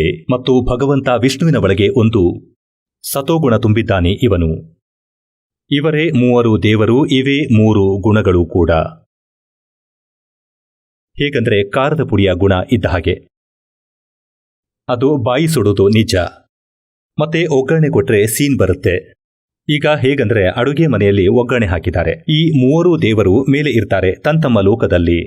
ವಿಷ್ಣು ವಿಷ್ಣು ಲೋಕದಲ್ಲಿ, ಶಿವ ಶಿವಲೋಕದಲ್ಲಿ, ಬ್ರಹ್ಮ ಲೋಕದಲ್ಲಿ. ಮತ್ತೆ ಅಲ್ಲಿಂದಲೇ ಈ 3 ಲೋಕಗಳ ಮೇಲೆ ಹರಡುತ್ತಿರುವ ಇವರ ಆ ರೇಂಜ್, ಆ ಕಿರಣ ಕೂಡ, ಆ ತರಂಗ ನಮ್ಮನ್ನು ಪ್ರಭಾವಿತಗೊಳಿಸುತ್ತಿದೆ. 3 ಲೋಕಗಳ ಜೀವಿಗಳನ್ನು, ಸ್ವರ್ಗಲೋಕ, ಪೃಥ್ವಿಲೋಕ, ಪಾತಾಳ ಲೋಕ. ಈಗ ಹೇಗಂದ್ರೆ ಅಡಿಗೆ ಮನೆಯಲ್ಲಿ ಒಗ್ಗರಣೆನ ಹಾಕ್ತಿದ್ದಾರೆ. ಮತ್ತೆ ಬೇರೆ ಕೊಠಡಿಗಳಲ್ಲಿ ಕುಳಿತಿರೋ ಎಲ್ಲರೂ ಸೀನಲು ಪ್ರಾರಂಭಿಸುತ್ತಾರೆ. ಮೂಲ ವಸ್ತು, ಸಾಕಾರ ವಸ್ತು ಅಂತೂ ಅಡುಗೆ ಮನೆಯಲ್ಲೇ ಇದೆ. ಅದರ ನಿರಾಕಾರ ಆ ಆ ತರಂಗವು ಹೋಗಿ ಅಲ್ಲಿ ವಿಚಲಿತ ಮಾಡಿದಾಗ ಸೀನು ತಡೆಯುವುದು ಸಾಧ್ಯವಿಲ್ಲ. ಆದ್ದರಿಂದ ಇದೇ ರೀತಿ ಈ ಮೂವರೂ ಭಗವಂತರಿಂದ ಹೊರಡುತ್ತಿರುವ 3 ಗುಣಗಳ ಪ್ರಭಾವ ನಿಮ್ಮ ಮೇಲೆ ಇದೆ. ಜೀವಿಯ ವಶದಲ್ಲಿ ಇಲ್ಲ. ನೀವು ಇದರಿಂದ ಉಳಿಯಲಾಗದು. ಇದರಿಂದ ಉಳಿಯೋ ಉಪಾಯ ಇದರ ಆಂಟಿಬಾಡೀಸ್ ಹೇಳಿದ್ದಾನೆ ಭಗವಂತ. ಅದೇನು ಅಂದ್ರೆ कि डेरे डंडे खुश रहो और खुश रहे न मोक्ष। ध्रुव प्रहलाद भी जब उधर गए तो फिर गृहस्थी में क्या दोष? ಅಂದ್ರೆ ನಿಮ್ಗೆ ಇನ್ನೂ ಸ್ಪಷ್ಟವಾಗಿ ಹೇಳ್ತೇನೆ. ಅಂದ್ರೆ ಗೃಹಸ್ಥರಾಗೋದ್ರ ತಾತ್ಪರ್ಯ ಕೇವಲ ಮದ್ವೆ ಮಾಡ್ಕೊಳ್ಳೋದೇ ಅಲ್ಲ. ಬ್ರಹ್ಮಚಾರಿಯಾಗಿರಿ ಅಥವಾ ಗೃಹಸ್ಥರಾಗಿರಿ, ಮನೆಯಲ್ಲೇ ಇದ್ದರೂ ದುಡಿದು ತಿನ್ನಿ ಮತ್ತು ಭಕ್ತಿಯನ್ನು ಮಾಡಿ. ಕರ್ಮ ಸನ್ಯಾಸಿಗಳಾಗಬೇಡಿ, ಕರ್ಮಯೋಗಿಗಳಾಗಿರಿ. ಹೇಗಂದ್ರೆ ನಮ್ಮಲ್ಲಿ ಭಕ್ತರಿರೋ ಹಾಗೆ ಅವರಲ್ಲಿ ಅನೇಕರು ಮದುವೆ ಮಾಡ್ಕೊಂಡಿಲ್ಲ, ಆದರೂ ಅವರು ಕರ್ಮಯೋಗಿಗಳು. ಕರ್ಮ ಸನ್ಯಾಸಿಗಳಲ್ಲ, ಗೃಹಸ್ಥರೇ ಅಂದುಕೊಳ್ಳಿ. ಇಲ್ಲಿ ಎಲ್ಲರ ಸೇವೆ ಮಾಡುತ್ತಾರೆ, ತಮ್ಮ ಭಕ್ತಿಯನ್ನೂ ಮಾಡುತ್ತಾರೆ, ಮತ್ತೆ ಜೊತೆಯಲ್ಲಿಯೇ ತಮ್ಮಿಂದಾದ ಸೇವೆ ಮಾಡ್ತಾರೆ. ಹೀಗೆ ಮೋಕ್ಷ ದೊರೆಯುತ್ತದೆ ಈ ಮಂತ್ರದಿಂದ. ದಾಸನಲ್ಲಿರುವ ಮಂತ್ರವನ್ನು ಸ್ಮರಣೆ ಮಾಡೋದ್ರಿಂದ ಗೃಹಸ್ಥರಾಗಿ ಮದುವೆಯನ್ನ ಮಾಡಿಕೊಂಡು ಅಥವಾ ಬ್ರಹ್ಮಚಾರಿಗಳಾಗಿ ಇಬ್ಬರಿಗೂ ಇದರಿಂದಲೇ ಮೋಕ್ಷ. ಬೇಕಿದ್ದರೆ ನಪುಂಸಕರು ಮಾಡಲಿ, ಅವರು ಮನುಷ್ಯರೇ, ಪಾರಾಗುತ್ತಾರೆ.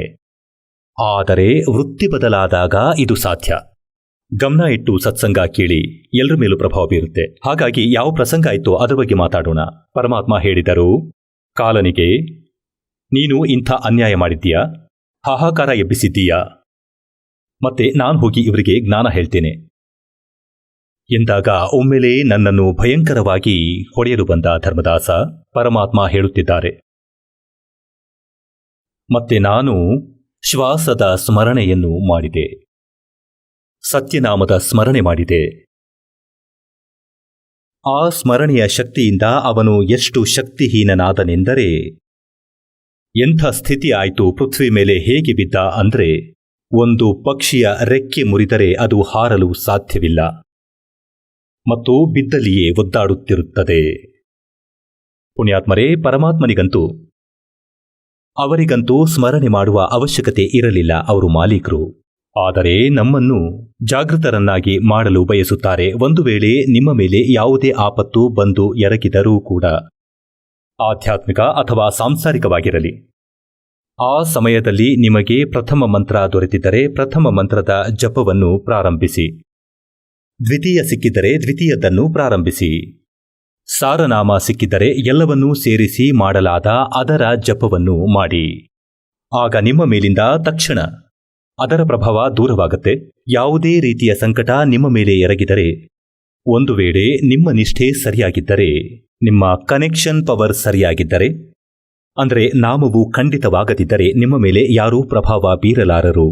ಈಗ ಆ ಮಾಧ್ಯಮದಿಂದ ಪರಮಾತ್ಮ ನಮ್ಮನ್ನು ಎಚ್ಚರಿಸುತ್ತಿದ್ದಾರೆ. ನಿಮ್ಮ ಮೇಲೆ ಎಂದಾದರೂ ಇಂಥ ಆಪತ್ತು ಬಂದರೂ ಕೂಡ ತಕ್ಷಣ ಮಾಲೀಕನನ್ನು ನೆನೆಯಿರಿ ಸ್ಮರಣೆಯ ಮಾಧ್ಯಮದಿಂದ.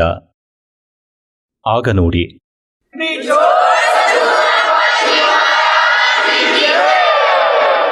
ಆಗ ಅವನ ಸ್ಥಿತಿ ಹೇಗಾಯಿತೆಂದರೆ, ಬಿದ್ದು ಬಿಟ್ಟ ಪಕ್ಷಿಯೊಂದು ರೆಕ್ಕೆ ಮುರಿದು ಬಿದ್ದ ಹಾಗೆ. ಈಗ ಅವನು ನೋಡಿಬಿಟ್ಟ, ಕಾಲ ಭಗವಂತ ಕಾಲ ನೋಡಿಬಿಟ್ಟ. ಅಂದರೆ ಜೋಗಜೀತನ ಬಳಿ ಯಾವುದೋ ಶಕ್ತಿಶಾಲಿ ಮಂತ್ರವಿದೆ. ಇವನು ನನ್ನನ್ನು ಕೇವಲ ಮಾಡಿದ್ದಾನೆ, ಆಮೇಲೆ ಇವನು ಬೆಣ್ಣೆ ಹಚ್ಚು ಪ್ರಯತ್ನ ಮಾಡಿದ್ದಾನೆ. ನೀವು ನೋಡಿ, ಯಥಾ ರಾಜ ತಥಾ ಪ್ರಜಾ ಎಂಬಂತೆ ಈ ಭಗವಂತನಿದ್ದಾನೆ. ಆದ್ದರಿಂದ ನಮ್ಮೆಲ್ಲರ ಸ್ವಭಾವ ಕೂಡ ಹೀಗೆ ಇದೆ. ಒಂದು ವೇಳೆ ನಮಗಿಂತ ದುರ್ಬಲರು ಇದ್ದರೆ, ಶಾರೀರಿಕವಾಗಿ ದುರ್ಬಲರು ಅಥವಾ ವ್ಯವಸ್ಥೆಯಲ್ಲಿ ದುರ್ಬಲರಾಗಿದ್ದರೆ, ಆಗ ನಾವು ತಲೆ ಮೇಲೆ ಕೂರುತ್ತೇವೆ. ಒಂದೊಮ್ಮೆ ಬಲಿಷ್ಠ ಎದುರು ಬಂದ್ರೆ ಅವನು ಕೈ ಜೋಡಿಸಿ ಚೌಧರಿ ಸಾಹೇಬ್ರೆ ಅಂತೀವಿ. ಒಬ್ಬ ಕುಡುಕ ಕುಡಿದು ಗಲ್ಲಿಯಲ್ಲಿ ಹೋಗುತ್ತಿದ್ದ. ಎದುರಿಗೆ ಒಬ್ಬ ವ್ಯಾಪಾರಿ ಬಂದ. ವ್ಯಾಪಾರಿ ಲಾಲಾಜಿ. ಅವರು ಅಲ್ಪಸಂಖ್ಯಾತರಾಗಿದ್ದರು. ಊರಿನಲ್ಲಿ ಅಲ್ಲೊಂದು ಇಲ್ಲೊಂದು 4-6 ಮನೆಗಳಿದ್ವು. ಈ ಕುಡುಕ ವ್ಯಾಪಾರಿಯನ್ನು ನೋಡಿ ಬೈಯಲು ಪ್ರಾರಂಭಿಸಿದಾಗ ಮತ್ತೊಬ್ಬ ಹೇಳಿದ, ಅರೆ ಮಾತಾಡಬೇಡಿ ಲಾಲಾಜಿ, ಕುಡಿದಿದ್ದಾನೆ. ಅಷ್ಟರಲ್ಲಿ ಒಂದು ಕೋಲು ತೆಗೆದುಕೊಂಡು ಬಲಿಷ್ಠ ಮನುಷ್ಯ, ಯಾರಿದು, ಏನ್ ಮಾಡ್ತಿದ್ದಾನೆ? ಆಗ ಕುಡುಕ, ಸಾಹೇಬ್ರೆ ನಮಸ್ತೆ, ಆಗ ಲಾಲಾಜಿ ಹೇಳಿದ್ರು, 2 ತರ ಹಾಕೊಂಡು ಕುಡ್ತಿದ್ದಾನೆ. ನನ್ನನ್ನು ಬೈದುಕೊಳ್ಳುತ್ತಿದ್ದಾನೆ, ಬಲಿಷ್ಠವಾದ ಇವರಿಗೆ ನಮಸ್ಕಾರವನ್ನು ಮಾಡುತ್ತಿದ್ದಾನೆ. ಹೀಗೆ ಈ ಕಾಲನು ನಮಗೆ 2 ರೀತಿಯಲ್ಲಿ ಕುಡಿಸಿದ್ದಾನೆ. ಮತ್ತೆ ಇವನು ಸ್ವತಃ 2 ತರದ್ದು ಕುಡಿತಿದ್ದಾನೆ. ನಾನು ಹೊಡೆಯುತ್ತೇನೆ ಎಂದು ಇವನಿಗೆ ಗೊತ್ತಾದ ತಕ್ಷಣ ಕೊಬ್ಬು ತೋರಿಸುತ್ತಿದ್ದ ಪರಮಾತ್ಮನು ಅವನ ದೇಹವನ್ನು ಮುರಿದಾಗ ಬಿದ್ದು ಒದ್ದಾಡುತ್ತಿದ್ದ ಮತ್ತು ತೆವಳುತ್ತಾ ಹೋಗಿ ಚರಣಗಳನ್ನು ಹಿಡಿದುಕೊಂಡ, ಧರ್ಮದಾಸ, ನಿಮ್ಮ 21 ಬ್ರಹ್ಮಾಂಡಗಳ ಮಾಲೀಕ ಬ್ರಹ್ಮ ವಿಷ್ಣು ಮಹೇಶನ ತಂದೆ,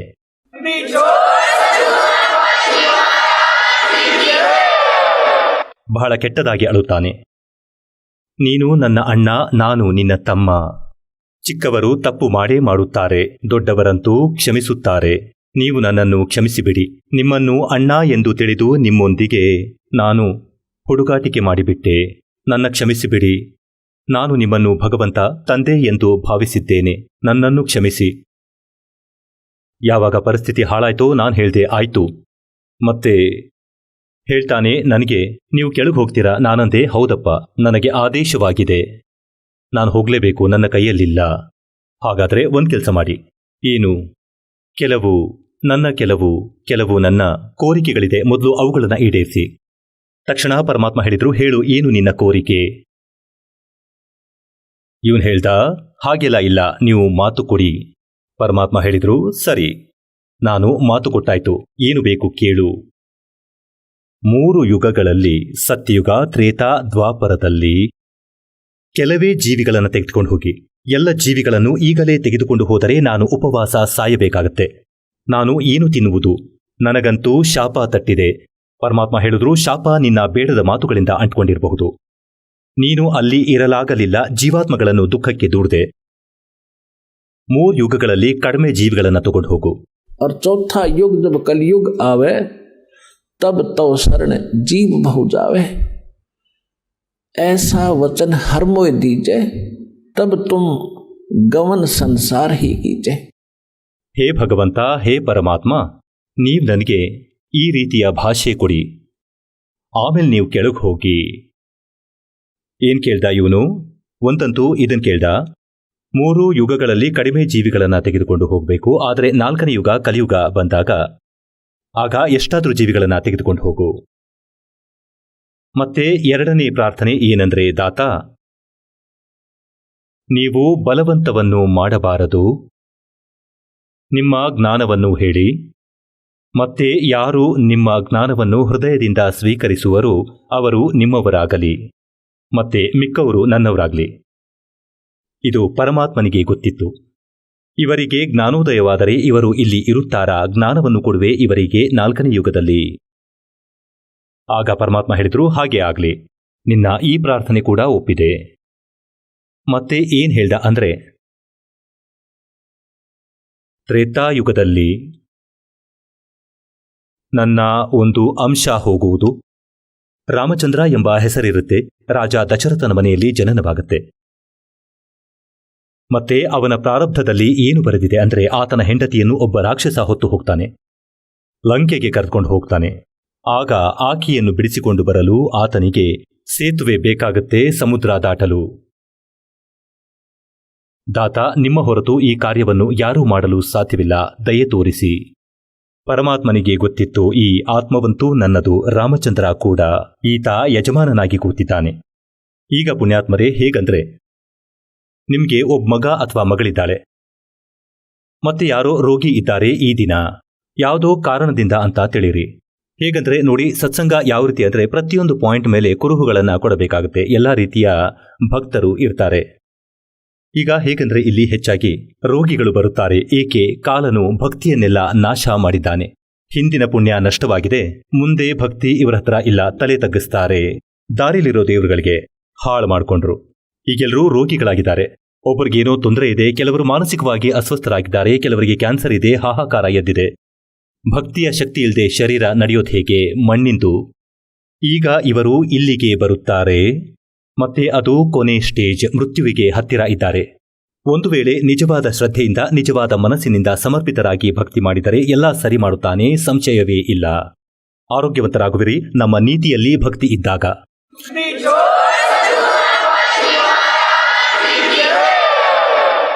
ಮತ್ತೆ ಇನ್ನೊಂದು ಮಾತು ಏನು ಅಂದರೆ, ಕೆಲವರು ಭಕ್ತರು ಹೇಳುತ್ತಾರೆ ನೀವು ಅಲ್ಲಿ ಹೋಗಿ ಎಲ್ಲ ಸರಿ ಹೋಗುತ್ತೆ ಅಂತ. ಅವರು ಹೊರಟು ಬಿಡುತ್ತಾರೆ. ಪಾಪ ಎಲ್ಲ ಕಡೆ ಹೋಗಿ ಸುಸ್ತಾಗ್ಬಿಟ್ಟಿರ್ತಾರೆ. ಏನು ಯೋಚಿಸ್ತಾರಂದ್ರೆ, ಇನ್ನೊಂದು ಪ್ರಯತ್ನ ಮಾಡಿಬಿಡೋಣ. ಹೀಗೆ ಪ್ರಯತ್ನ ಮಾಡೋಕ್ ಬರೋರ್ಗೆ ಇಲ್ಲಿ ಪರಿಹಾರ ಸಿಗಲ್ಲ. ಇಲ್ಲಿ ಸಮರ್ಪಿತರಾಗಿ ಜ್ಞಾನವನ್ನು ಅರ್ಥ ಮಾಡಿಕೊಳ್ಳಿ. ಇಲ್ಲಿ ಟ್ರೈ ಮಾಡಲು ಬಂದರೂ ಸಹ ನಾವು ಇಲ್ಲಿ ಹೇಳುವಂತಹ ನಮ್ಮ ನಿಯಮಗಳನ್ನು ಪಾಲಿಸಿ. ಆಗ ನೋಡಿ, ಭಗವಂತ ದಿನವೂ ದಾರಿ ತೋರಿಸುತ್ತಾನೆ. ದೀಪಕ್ಕೆ ಎಣ್ಣೆ ಹಾಕುವ ಹಾಗೆ ನಿಮಗೆ ಸಮಾಧಾನ ಸಿಗುತ್ತೆ. ಇಲ್ಲಿ ಭಗವಂತ ಇದ್ದಾನೆ. ಇಲ್ಲಿ ಸರ್ವ ಸಮರ್ಥ ಕಬೀರ್ ಸಾಹೇಬರ ಶಕ್ತಿ ಇದೆ.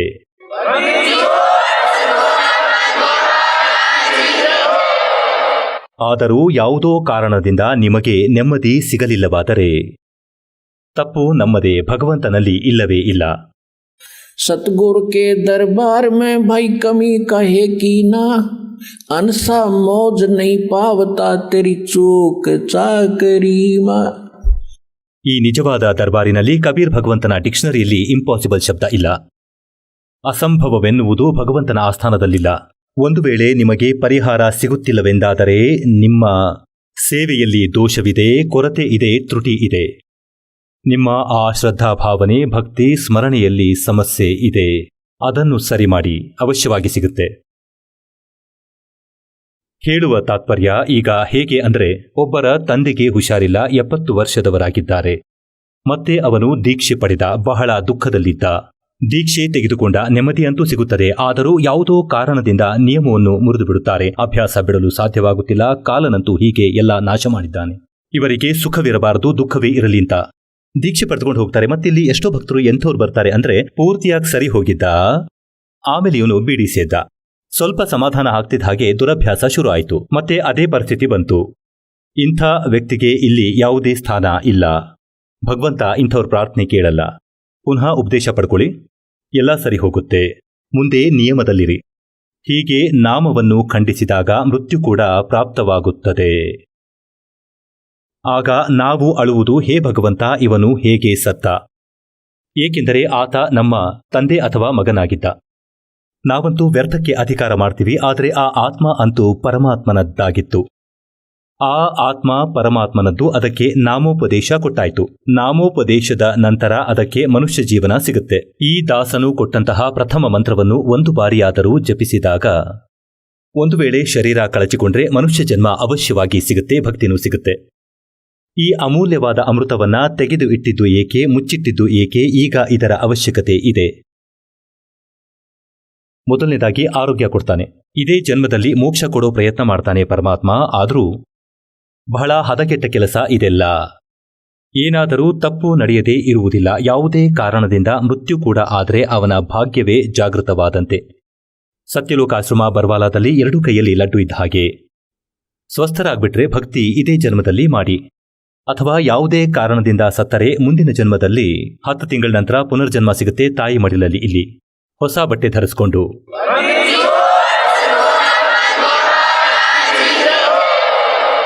ಈಗಾಗಲೇ ನಮ್ಮ ಅಸಂಖ್ಯ ಶರೀರಗಳು ಹೋಗಿವೆ.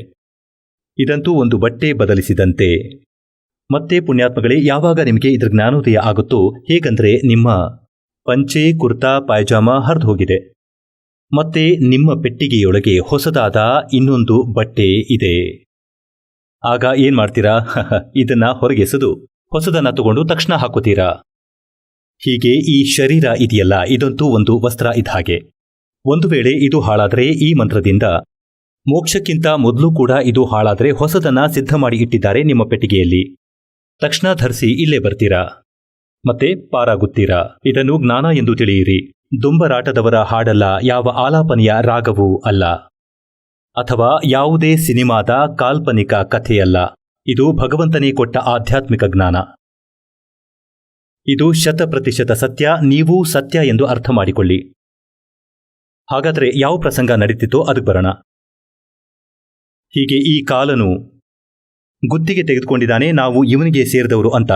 ನಮ್ಮೆಲ್ಲ ಆತ್ಮಗಳು ಪರಮಾತ್ಮನಿಗೆ ಸೇರಿದ್ದು.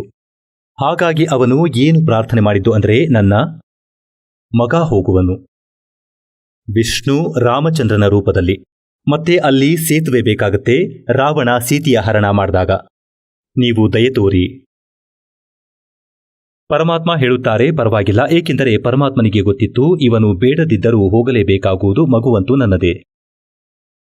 ಎಲ್ಲಾದರೂ ಯಾವುದಾದ್ರೂ ಆತ್ಮ ದುಃಖದಲ್ಲಿದ್ರೆ ತಂದೆಯಾದ ಅವನೇ ಅಳ್ತಿರೋದು ನಿಮ್ಗಾಗಿ. ಕಬೀರ್ ಸಾಹೇಬರು ಹೇಳ್ತಾರೆ, मैं रोवा तू सृष्टि को और ये सृष्टि रोवे मोहे और गरीब दास इस वियोग को समझ नहीं सकता कोई. ಗರೀಬ್ ದಾಸರನ್ನ ಪರಮಾತ್ಮ ಸತ್ಯಲೋಕಕ್ಕೆ ಕರ್ಕೊಂಡು ಹೋಗಿ ಮತ್ತೆ ವಾಪಸ್ ತಂದುಬಿಟ್ಟಿದ್ರು.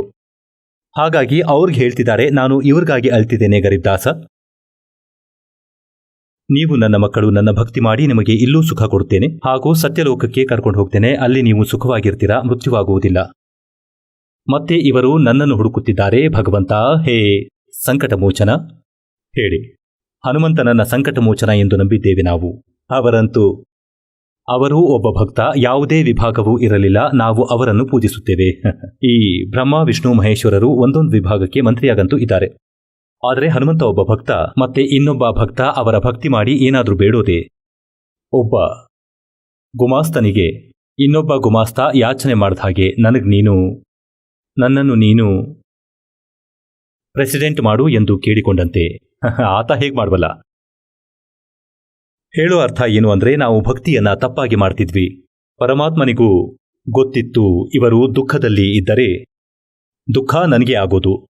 ಹಾಗಾಗಿ ಪರಮಾತ್ಮ ಹೇಳ್ತಿದ್ರು, ನಾನೇ ಆ ಸಂಕಟ ಮೋಚನ, ಸರ್ವ ಸುಖವನ್ನು ಕೊಡುವವನು. ನಾವು ಅವರನ್ನು ಗುರುತಿಸಲಿಲ್ಲ, ಒಪ್ಪಿಕೊಳ್ಳಲಿಲ್ಲ, ಏಕೆಂದರೆ ಆತನ ಚಿಹ್ನೆಗಳು ನಮ್ಮ ಬಳಿ ಇರಲಿಲ್ಲ. ಆತನನ್ನ ಗುರುತಿಸೋ ಆಧಾರ ಇರಲಿಲ್ಲ. ಈಗೀ ದಾಸ ನಿಮಗೆ ಆಧಾರಗಳನ್ನು ಕೊಟ್ಟ. ಅದೇನೆಂದರೆ, ಯಾವ ಗ್ರಂಥಗಳನ್ನು ನೀವು ಸತ್ಯ ಎಂದು ತಿಳಿದಿದ್ದೀರಿ ಅವುಗಳಲ್ಲಿ ಭಗವಂತನ ವಿವರಣೆ ಈ ರೀತಿ ಇದೆ. ಇದು ಯಾರಿಂದ ಸತ್ಯವಾಗುತ್ತದೆ? ಇದು ಅವರಿಂದ ಸತ್ಯವಾಗುತ್ತದೆ. ಯಾರು ಕಾಶಿಯಲ್ಲಿ ಒಬ್ಬ ಧಾನಕ ರೂಪದಲ್ಲಿ ಇದ್ದಾನೋ, ಕಬೀರ್ ನೇಕಾರ, ಅವನು ಸರ್ವಶಕ್ತಿವಂತ ಹಾಗೂ ಎಲ್ಲಾ ಸೃಷ್ಟಿಯ ರಚನಾಕಾರ. ಅವನು ನಿಮ್ಮ ಮತ್ತು ನಮ್ಮ ತಂದೆ, ಮೋಕ್ಷ ಹಾಗೂ ಸುಖ ಕೊಡುವವನು.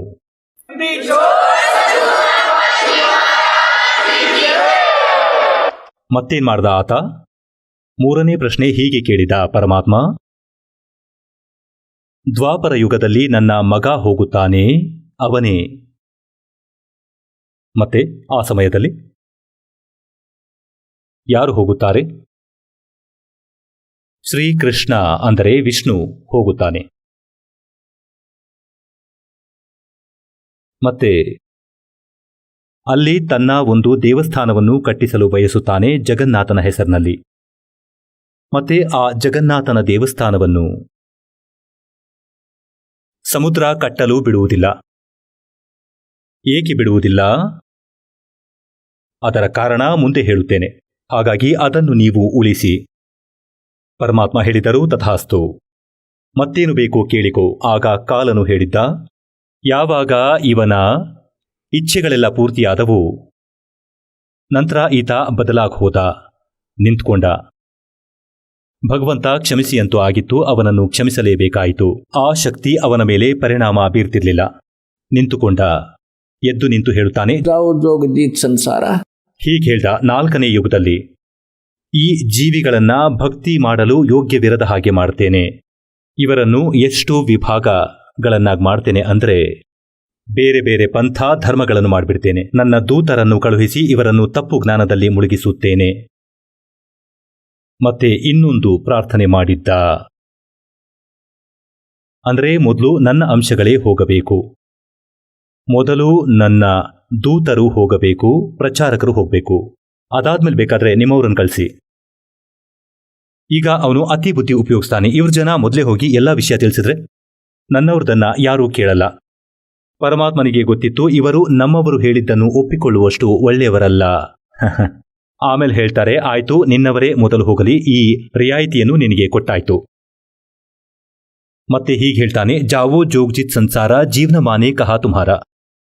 ಏನ್ ಹೇಳ್ತಾನೆ, ಈಗ ನಾನೇನ್ ಮಾಡ್ತೀನಿ ಅಂದ್ರೆ, ಸಂತರ ರೂಪದಲ್ಲಿ ನನ್ನ ದೂತರನ್ನು ಕಳುಹಿಸಿ ಮತ್ತೆ ಎಲ್ಲರಿಗೂ ಉಲ್ಟಾ ಪಾಠ ಕಲಿಸುವೆ, ತಪ್ಪು ಜ್ಞಾನ ಪ್ರಚಾರ ಮಾಡಿಸುವೆ, ದೇವಸ್ಥಾನ, ಮಂದಿರ, ತೀರ್ಥ, ಮೂರ್ತಿ ಪೂಜೆಯಲ್ಲಿ ಇವರನ್ನ ದೃಢ ಮಾಡಿಬಿಡುವೆ. ಮತ್ತು ನಂತರ ನಿನ್ನ ಯಾವುದಾದರೂ ಅಂಶ ಬಂದಾಗ, ಆಗ ಪರಮಾತ್ಮ ಹೇಳಿದ್ರು, ಚೌಥಾ ಯುಗ್ ಜಬ್ ಕಲಿಯುಗ್ ಆವೆ ತಬ್ ಹಮ್ ಅಪನಾ ಅಂಶ ಪಠಾವೆ. ಆಗ ನಾನು ನನ್ನ ಒಂದು ಅಂಶ ನನ್ನ ದಾಸನನ್ನು ಕಳಿಸುವೆ. ಆಗ ಕಾಲ ಹೇಳಿದ, ನಿಸ್ಸಂಶಯವಾಗಿ ಕಳುಹಿಸು. ಆ ಸಮಯದಲ್ಲಿ ನಿನ್ನ ಆ ದಾಸನ ನೀನು ಕಳುಹಿಸಿದ ಸಂದೇಶವಾಹಕನ ಮಾತನ್ಯಾರೂ ಕೇಳುವುದಿಲ್ಲ. ಮತ್ತೆ ನನ್ನ ವಕೀಲರಾಗುತ್ತಾರೆ. ಅವರನ್ನು ಎಷ್ಟು ಅಜ್ಞಾನದಲ್ಲಿ ನೂಕು ಬಿಡುವೆ ಅಂದರೆ ಅವರು ನನ್ನ ಪರವಾಗಿ ನಿಮ್ಮೊಂದಿಗೆ ವಾದ ವಿವಾದವನ್ನು ಮಾಡುವರು. ಒಂದು ಮಾತನ್ನು ಕೇಳುವುದಿಲ್ಲ. ಬೇಕಾದರೆ ಕಲಿಯುಗಕ್ಕೆ ಬನ್ನಿ ಹೇಳಿದ್ದರು. जाओ जोग जीत संसारा जीव न माने कहा तुम्हारा जीव तुम्हारा कहा न माने हमारी ओढ़ हो के बाद बखाने. ನಿಮ್ಮೊಂದಿಗೆ ವಾದ ವಿವಾದ ಮಾಡ್ತಾರೆ. ಇಲ್ಲಿ ಪರಮಾತ್ಮ ಹೇಳಿದ್ದರು, ನಿಮ್ಮ ಕೆಲಸವನ್ನು ನೀವು ಮಾಡಿ, ನಾವು ನಮ್ಮದನ್ನು ಮಾಡುತ್ತೇವೆ. ಪರಮಾತ್ಮನಿಗೆ ಗೊತ್ತಿತ್ತು. ಧರ್ಮದಾಸ್ರವರು ಹೇಳಿದರು, ದಾತ ಭಗವಂತ, ನೀವು ಅವನಿಗೆ ಕಿಷ್ಟೊಂದು ಸಲಿಗೆ ಕೊಟ್ಟಿದ್ದೀರಿ. ಲಾಲಾಜಿ ಆಗಿದ್ರು ಈ ಧರ್ಮದಾಸರು ತಲೆಯನ್ನ ಹೆಚ್ಚು ಉಪಯೋಗಿಸ್ತಿದ್ರು. ಹೇ ಪರಮಾತ್ಮ, 3 ಯುಗಗಳನ್ನ ಏಕೆ ಕೊಟ್ಟೆ? ಇವನಂತೂ ಎಲ್ಲ ನಾಶ ಮಾಡಿಬಿಟ್ಟ. ನಾವು ಹೇಗೆ ಪಾರಾಗುವುದು ಭಗವಂತ? ಪರಮಾತ್ಮ ಹೇಳುತ್ತಾರೆ, ನನ್ನ ಮಾತನ್ನು ಕೇಳು. ಒಂದು ವೇಳೆ ನೀವು ನನ್ನ ಮಾತನ್ನು ಕೇಳಿದ್ದರೆ ನಾನಂತೂ ಸತ್ಯಯುಗದಿಂದ ನಿಮ್ಮ ಹಿಂದೆ ಬಿದ್ದಿದ್ದೇನೆ. ಸತ್ಯಯುಗದಲ್ಲೂ ಬರುತ್ತೇನೆ, ಜ್ಞಾನ ಬೋಧಿಸುತ್ತೇನೆ, ಭಕ್ತಿಯನ್ನು ತುಂಬಲು ಪ್ರಯತ್ನಿಸುತ್ತೇನೆ. ನೀವು ಕೇಳುವುದೇ ಇಲ್ಲ, ಏಕೆಂದರೆ ಆ ಸಮಯದಲ್ಲಿ ನೀವು ಸುಖದಲ್ಲಿರ್ತೀರ. ಹೇಗೆಂದರೆ ಸತ್ಯಯುಗ, ತ್ರೇತಾ, ದ್ವಾಪರದಲ್ಲಿ ಒಳ್ಳೆಯ ಆತ್ಮಗಳು ಜನ್ಮ ತಾಳ್ತವೆ. ಮತ್ತೆ ನಿಧಾನವಾಗಿ ಅವರ ಪುಣ್ಯಗಳು ಮುಗಿಯುತ್ತಾ ಹೋಗ್ತವೆ. ಈಗ ಪುಣ್ಯಾತ್ಮರೇ, ಈ ಆಧ್ಯಾತ್ಮ ಜ್ಞಾನ ಹೇಗಿರುತ್ತದೆ ಅಂದರೆ ಇದನ್ನು ತಿಳಿಸಿಕೊಡಲು ಕೂಡ ಬಹಳ ಸಮಯ ಹಿಡಿಯುತ್ತದೆ, ಮತ್ತೆ ತಿಳಿದುಕೊಳ್ಳಲು ಕೂಡ ಬಹಳ ಸಮಯ ಹಿಡಿಯುತ್ತದೆ. ಏಕೆಂದರೆ ನೀವು ಮೊದಲ ಬಾರಿ ಕೇಳ್ತಿದ್ದೀರಿ. ಹಳೆಯ ಭಕ್ತರಿದ್ದಾರಲ್ಲ, ಬೇಗ ಅರ್ಥ ಮಾಡಿಕೊಂಡು ಬಿಡುತ್ತಾರೆ. ಅವರಿಗೆ ಬಹಳ ಕುತೂಹಲಕರವಾದ ಹೊಸ ಹೊಸ ಜ್ಞಾನವು ಜೊತೆಯಲ್ಲಿ ಇರುತ್ತದೆ. ಇದರಲ್ಲಿ ಇರುವ ಬಹಳಷ್ಟು ಪ್ರಕರಣಗಳಲ್ಲಿ ಹೇಗಂದರೆ, ಈಗ ಈ 3ನೇ ಇದು ಕಲಿಯುಗದ ಮಧ್ಯದ ಪೀಳಿಗೆ. ಇದರಲ್ಲಿ ಎಲ್ಲ ಮಂತ್ರಗಳನ್ನು ಸಾರ್ವಜನಿಕವನ್ನಾಗಿ ಮಾಡಲಾಗಿದೆ. ಎಲ್ಲರೂ ಪಾರಾಗುತ್ತಾರೆ ಈ ನಿಯಮಗಳನ್ನು ಪಾಲಿಸಿದರೆ. ಇದು ಭಗವಂತನ ವಚನ. ಪೂರ್ಣ ವಿಶ್ವವೇ ಪಾರಾಗುತ್ತೆ. ಮತ್ತೆ ಕೊನೆಯಲ್ಲಿ ಯಾವಾಗ ಭಕ್ತಿ ಅಂದರೆ ಕೆಲವರು ಉಳಿದು ಬಿಡುತ್ತಾರೆ, ಪಾರಾಗುವುದಿಲ್ಲ. ಅವರು ಲಕ್ಷ ಕೋಟಿ ಸಂಖ್ಯೆ 100 ಕೋಟಿಯಲ್ಲಿ ಇರ್ತಾರೆ. ದೀಕ್ಷೆಯನ್ನ ಪಡೆದಿರ್ತಾರೆ, ಆದರೂ ಮೋಕ್ಷ ಸಿಗೋಲ್ಲ. ಏಕೆಂದರೆ ಇಂತಹ ಪರಿವರ್ತನೆಯಾಗುತ್ತದೆ. ಅವರ ಕರ್ಮವೂ ಬದಲಾಗಿರುತ್ತೆ. ಹಾಗೆ ಅವರ ಹತ್ತಿರ ಈ ಭಕ್ತಿತನ ಹೇಗಿದೆಯೋ ಹಾಗೆ ಇರುತ್ತೆ, ಆದರೆ ಪಾರಾಗುವುದಿಲ್ಲ. ಈ ಕಾಲ ಹಿಡ್ಕೊಳ್ತಾನೆ, ಅವರನ್ನ ಮೇಲ್ ಕರ್ಕೊಂಡು ಹೋಗ್ತಾನೆ, ಬ್ರಹ್ಮಲೋಕದಲ್ಲಿಡ್ತಾನೆ, ಈ ಸಂಪತ್ತಿನ ಸಮೇತ ಅವನಲ್ಲಿಡ್ತಾನೆ. ಯಾವಾಗ ಅಲ್ಲಿ ಅವರ ಪುಣ್ಯಗಳು ಕೊನೆಯಾಗುತ್ತವೋ ಆಗ ಪೃಥ್ವಿಯ ಮೇಲೆ ಎಸೆಯುತ್ತಾನೆ ಸತ್ಯಯುಗದಲ್ಲಿ. ಈಗ ಮುಖ್ಯವಾದ ಪುಣ್ಯವಂತೂ ಅಲ್ಲಿ ಕೊನೆಯಾಯಿತು. ಆದರೂ ಅವರ ಬಹಳಷ್ಟು ಪುಣ್ಯಗಳು ಮನುಷ್ಯ ಶರೀರದಲ್ಲಿ ಒಂದನುಪಾತದಲ್ಲಿ ಸಿಗುತ್ತವೆ. ಒಂದು ಅನುಪಾತ ಇದೆ. ಆ ಅನುಪಾತದ ಪುಣ್ಯಗಳನ್ನ ಅಲ್ಲಿ ಕೊಡಲೇಬೇಕಾಗತ್ತೆ. ಹೀಗೆ ಸತ್ಯಯುಗದಲ್ಲಿ ಇದೇ ಜೀವಿಗಳು ಯಾರು ಈ ಜ್ಞಾನದಿಂದ ಭಕ್ತಿಯುಕ್ತರಾಗಿ ಇರುತ್ತಾರೋ, ಭಕ್ತಿ ಧನಯುಕ್ತವಾಗಿ ಇರುತ್ತಾರೋ, ಮತ್ತೆ ಅವರೇ ಮಹಾಸ್ವರ್ಗದಲ್ಲಿ ಇರುತ್ತಾರೆ. ಅವರೇ ಪುನರ್ಜನ್ಮವನ್ನು ಪಡೆದು ಸತ್ಯಯುಗದಲ್ಲಿ ಬರುತ್ತಾರೆ. ನೀವ್ಯಾರು ಈಗಿನವರಲ್ಲ ಹೇಳ್ತಾರೆ. जो जन मेरी शरण है ताका हूँ मैं दास और गेल गेल लाग्या फिरूं जब तक धरती आकाश. ನಿಮ್ಮ ಹಿಂದೆ ಅಲಿಯುತ್ತಿದ್ದಾನೆ ಭಗವಂತ. ಆದರೆ ನೀವು ಕಾಲನ ಇಲ್ಲಿಯ ನಶೆಯಲ್ಲಿ ಇದ್ದೀರಾ. ಮತ್ತೆ ಇದು ಬಿಡುಗಡೆಯಾಗಲ್ಲ. कबीर ये माया अटपटी सब गट आण अड़ी किस किस न समझाऊं या को भांग पड़ी. ಪರಮಾತ್ಮ ನಿಮಗಾಗಿ ಅಲೆದಾಡುತ್ತಿದ್ದಾರೆ. ಈಗ ಏನ್ ಹೇಳ್ತಾರೆ ಅಂದ್ರೆ, ಸತ್ಯುಗದಲ್ಲಿ ಇವರು ಜನಿಸ್ತಾರೆ, ಮತ್ತೆ ಇವರೆಲ್ಲ ಈ ಕಾಲನ ಭಕ್ತಿ ಮಾಡ್ತಾರೆ. ಇದಂತೂ ಇಲ್ಲಿ ಕಾಣ್ತಾನೆ ಇದೆ. ಎಲ್ಲರೂ ಭಕ್ತಿಯನ್ನು ಮಾಡುತ್ತಿದ್ದಾರೆ, ಸುಖವೂ ಪ್ರಾಪ್ತವಾಗುತ್ತಿದೆ. ಏಕೆಂದರೆ ಸುಖವಂತೂ ಪ್ರಾರಬ್ಧದ ಪುಣ್ಯದಿಂದಾಗಿ ಸಿಗುತ್ತಾ ಇತ್ತು. ಮತ್ತಿವರು ಏನೆಂದು ತಿಳಿದಿದ್ದರು ಅಂದರೆ, ನಾವು ಮಾಡುತ್ತಿರುವ ಭಕ್ತಿಯಿಂದಾಗಿ ಈ ಚಮತ್ಕಾರಗಳು ನಡೆಯುತ್ತಿವೆ. ಆ ಆತ್ಮಗಳೇ ತ್ರೇತಾಯುಗಕ್ಕೆ ಬಂದವು. ತ್ರೇತಾಯುಗದಲ್ಲಿ ಮತ್ತೆ ಇವರ ಪುಣ್ಯಕರ್ಮಗಳು ಸತ್ಯಯುಗಕ್ಕಿಂತ ಕಡಿಮೆ ಉಳಿಯುತ್ತವೆ. ಮತ್ತೆ ದ್ವಾಪರದಲ್ಲಿ ಮತ್ತೆ ಕಲಿಯುಗದಲ್ಲಂತೂ ನೀವು ಪೂರ್ತಿಯಾಗಿ ಕೇವಲವಾದಿರಿ. ನಿಮ್ಮ ಪುಣ್ಯಗಳು ಉಳಿದೇ ಇಲ್ಲ. ಅದೇ ಭಕ್ತಿ ನೀವು ಮಾಡ್ತಿದ್ದೀರಾ, ಇವತ್ತಿಗೂ ಮಾಡ್ತಿದ್ದೀರಾ. ಈಗೇಕಾಗ್ತಿಲ್ಲ, 3 ಯುಗಗಳಿಂದ ಮಾಡ್ತಿದ್ರು. ಆ ಗಂಭೀರತೆ ಎದ್ದು ಕಾಣುತ್ತಿತ್ತು. ಏಕೆಂದರೆ ಅಲ್ಲಿ ನಿಮ್ಮ ಪ್ರಾರಬ್ಧದ ಪುಣ್ಯವೇ ಫಲಿಸುತ್ತಿತ್ತು. ಈ ಭಕ್ತಿಯಿಂದ ನಿಮಗೆ ಯಾವುದೇ ಲಾಭ ಆಗುತ್ತಿರಲಿಲ್ಲ. ಒಂದು ವೇಳೆ ಅದೇ ಭಕ್ತಿ ಈಗ ಮಾಡ್ತಿದ್ರೆ ಅವರೇ ರಾಮಕೃಷ್ಣ, ನೀವು ಅವರೇ. ಅದೇ ಗೀತೆ ಹಾಗೂ ವೇದ. 5000 ವರ್ಷಗಳಿಂದ ಭಗವದ್ಗೀತೆ ಇದೆ. ಆದರೆ ಇವತ್ತೇನಾಗಿದೆ ನಮ್ಮ ಪರಿಸ್ಥಿತಿ? ಸಾಧನೆ ಮಾಡ್ತಾನೂ ಇದ್ದೇವೆ, ಆದರೂ ದುರ್ಗತಿ. ಹಾಗಾಗಿ ಪರಮಾತ್ಮನಿಗೆ ಗೊತ್ತಿತ್ತು, ಧರ್ಮದಾಸ, ಈ ಸತ್ಯಯುಗ ತ್ರೇತಾ ದ್ವಾಪರದಲ್ಲಿ ಇವರ ಕರ್ಮ ಇವರ ಹತ್ತಿರ ಇರುತ್ತದೆ. ಇವರು ನಾನು ಹೇಳುವುದನ್ನು ಕೇಳುವುದಿಲ್ಲ. ನಾನು ಹೇಳೋದನ್ನ ಯಾವಾಗ ಕೇಳ್ತಾರೆ ಅಂದರೆ, ಇವರು ಭಕ್ತಿಯನ್ನು ಮಾಡ್ತಾ ಇರ್ತಾರೆ ನಕಲಿ ಸಂತರೊಂದಿಗೆ, ಅಲ್ಲಿವರಿಗೆ ಲಾಭ ಆಗಲ್ಲ. ಇವರ ಪ್ರಯತ್ನ ಸರ್ವನಾಶವಾದಾಗ ಇವರು ನನ್ನ ಮಾತನ್ನ ಕೇಳ್ತಾರೆ. ಇವ್ರಿಗದಾಗೋಗ್ಲಿ ಒಂದ್ಸಾರಿ. ಹಾಗಾಗಿ ಇವತ್ತು ನಮ್ಮ ಸರ್ವನಾಶವಾಗಿ ಹೋಗಿದೆ. ಮತ್ತೆ ಈಗ ನಾವು ಭಗವಂತನ ಗುರುತಿಸ್ತೇವೆ. ಯಾವಾಗ ಇವರು ನನ್ನ ಬಳಿ ಬರುವರು, ಮತ್ತೆ ನನ್ನ ದಾಸನ ಬಳಿ ಬರುವರು ಹಾಗೂ ಆಶೀರ್ವಾದ ಪಡೆಯುವರು, ಇವರು ಭಕ್ತಿ ಮಾಡಿದಾಗ ಆಗ ಇವರನ್ನು ಕಾಪಾಡುವೆ ಮತ್ತೆ ಪಾರು ಮಾಡುವೆ. ಅದಕ್ಕಾಗಿಯೇ ಮಾಲೀಕ ಈ ಸಮಯವನ್ನು ಹೀಗೆ ಸೆಲೆಕ್ಟ್ ಮಾಡಿದ್ದರು.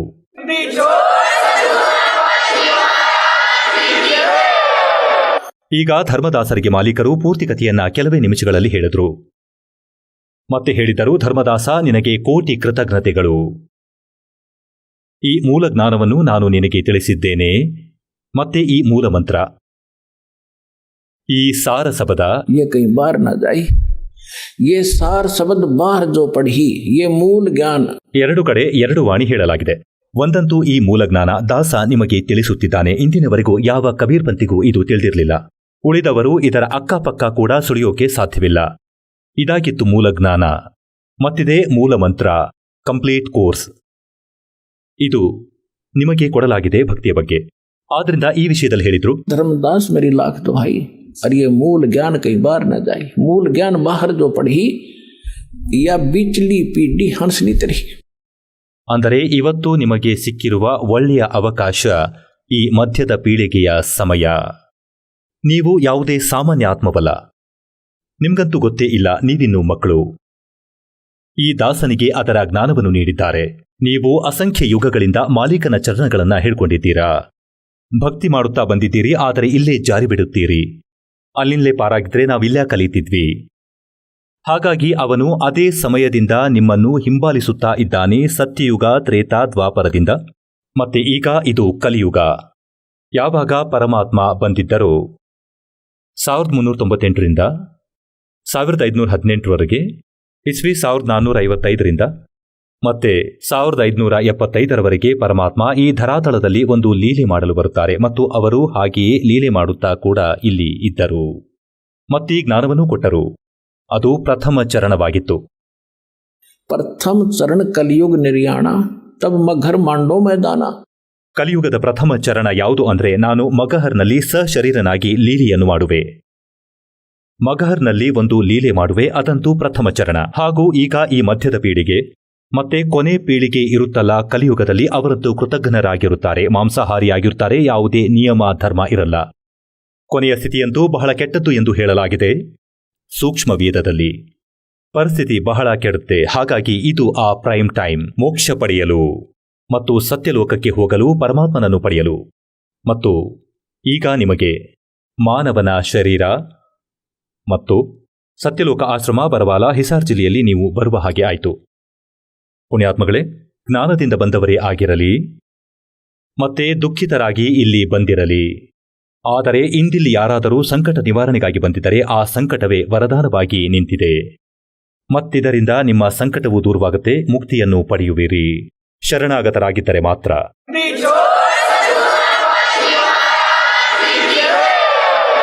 ಯಾವ ಕಾರಣಕ್ಕಾಗಿ ಪರಮಾತ್ಮ ತಡೆದಿದ್ದರೆಂದರೆ, धर्मदास मेरी लाख दुहाई, ये मूल ज्ञान की तबार न जाई. मूल ज्ञान बाहर जो पढ़ी, ये बिचली पीढ़ी हंस न तरी.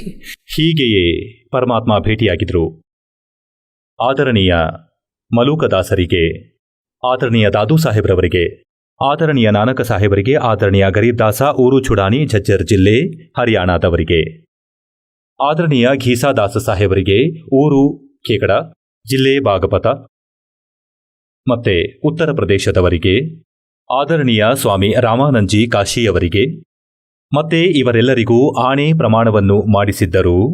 ಅದೇನಂದ್ರೆ, ಈಗ ಈ ನಾಮವನ್ನ ಹಾಗೂ ಈ ಜ್ಞಾನವನ್ನು ಈಗ ಚೌಪದಿಯಲ್ಲಿ ಏಕೆ ಬರೆದರು? ಚೌಪಾಯಿ ಹಾಗೆಯೇ ಹೇಳಬಹುದಿತ್ತು. ಅವರಿಗೆ ಎಲ್ಲರ ಭಾಷೆಯೂ ಕೂಡ ತಿಳಿದಿತ್ತು. ಬೇಕಂತಲೇ ದಾತನು ಇವುಗಳನ್ನು ಗುಪ್ತ ಭಾಷೆಯಲ್ಲಿ ಕೋಡ್ ವರ್ಡ್ನಲ್ಲಿ ಇಟ್ಟರು. ದಾಸನಿಗೀಗ ಬುದ್ಧಿ ಕೊಟ್ಟರು, ರಹಸ್ಯಗಳನ್ನು ಬಿಡಿಸು ಅಂತ. ಈಗ ನಿಮಗೆ ತಿಳಿಸಿದೆ. ಇವರೆಲ್ಲರಿಗೂ ಹೇಳಿದ್ದರು, ಈಗಲೇ ಇದನ್ನು ಸಾರ್ವಜನಿಕ ಮಾಡಬೇಡಿ ಅಂತ. ಅಲ್ಲಿ ಅವರನ್ನು ಸತ್ಯಲೋಕಕ್ಕೆ ಕರೆದುಕೊಂಡು ಹೋದರು. ಅಲ್ಲಿ ಪರಮಾತ್ಮ ಸ್ವಯಂ ಇರುತ್ತಾರೆ. ಅಲ್ಲಿ ನಾವು ಇರುತ್ತಿದ್ದೆವು. ಅಲ್ಲಿ ಹೋದ ಮೇಲೆ ನಾವು ಪುನಃ ಮರಳಿ ಜಗತ್ತಿಗೆ ಬರುವುದಿಲ್ಲ. ಗೀತಾ ಅಧ್ಯಾಯ 15 ಶ್ಲೋಕ 1-4 ಗೀತಾ ಜ್ಞಾನದಾತ ಹೇಳುತ್ತಾನೆ, ಅರ್ಜುನ, ಆ ಪರಮೇಶ್ವರನ ಬಗ್ಗೆ ನನಗೆ ಏನೂ ಗೊತ್ತಿಲ್ಲ. ನಾನು ಸ್ಪಷ್ಟವಾಗಿ ಹೇಳಲಾರೆ. ಆ ತತ್ವದರ್ಶಿ ಸಂತರ ಪರಿಚಯ ಹೇಳಲಾಗಿದೆ. ಮೇಲಿನಿಂದ ಬೇರು ಹಾಗೂ ಕೆಳಗಿನಿಂದ 3 ಗುಣರೂಪಿ ಶಾಖೆಗಳ ಸಂಸಾರ ರೂಪಿ ವೃಕ್ಷದ ಎಲ್ಲ ಭಾಗಗಳನ್ನು ಯಾರು ಹೇಳುತ್ತಾರೋ ಅವರೇ ತತ್ವದರ್ಶಿ ಸಂತರಾಗಿರುತ್ತಾರೆ. ಇದು ಅವರ ಪ್ರಥಮ ಪರಿಚಯವಾಗಿರುತ್ತದೆ. ಅವರು ತತ್ವದರ್ಶಿ ಸಂತರೆಂದು. ಅವರು ಸಂಸಾರ ರೂಪಿ ಉಲ್ಟಾ ನೇತಾಡುವ ವೃಕ್ಷದ ವಿಭಾಗಗಳನ್ನು ಹೇಳ್ತಾರೆ. ಅದರ ನಂತರ ಹೇಳುತ್ತಾರೆ, ಆ ತತ್ವದರ್ಶಿ ಸಂತರನ್ನು ಪಡೆದ ನಂತರ ಪರಮೇಶ್ವರನ ಆ ಪರಮ ಪದವನ್ನು ಹುಡುಕಬೇಕು. ಅಲ್ಲಿ ಹೋದ ಮೇಲೆ ಸಾಧಕರು ಮತ್ತೆ ಹಿಂತಿರುಗಿ ಈ ಲೋಕಕ್ಕೆ ಬರುವುದಿಲ್ಲ. ಮತ್ತೆ ಕೇವಲ ಅವರ ಭಕ್ತಿ ಮಾಡಿ. ಯಾರು ಈ ಸಂಸಾರ ರೂಪಿ ವೃಕ್ಷದ ರಚನೆ ಮಾಡಿದ್ದಾರೋ, ಸಂಪೂರ್ಣ ಬ್ರಹ್ಮಾಂಡದ ರಚನೆ ಮಾಡಿದ್ದಾರೋ, ಸಂಪೂರ್ಣ ಲೋಕದ ರಚನೆಯನ್ನು ಮಾಡಿದ್ದಾರೋ, ಅಂದರೆ ಅವರು ಗೀತಾ ಜ್ಞಾನದಾತರಿಗಿಂತ ಅನ್ಯರು, ರಚನಾಕಾರರು, ಮತ್ತು ಅವರ ಪೂಜೆಯನ್ನು ಮಾಡಬೇಕು.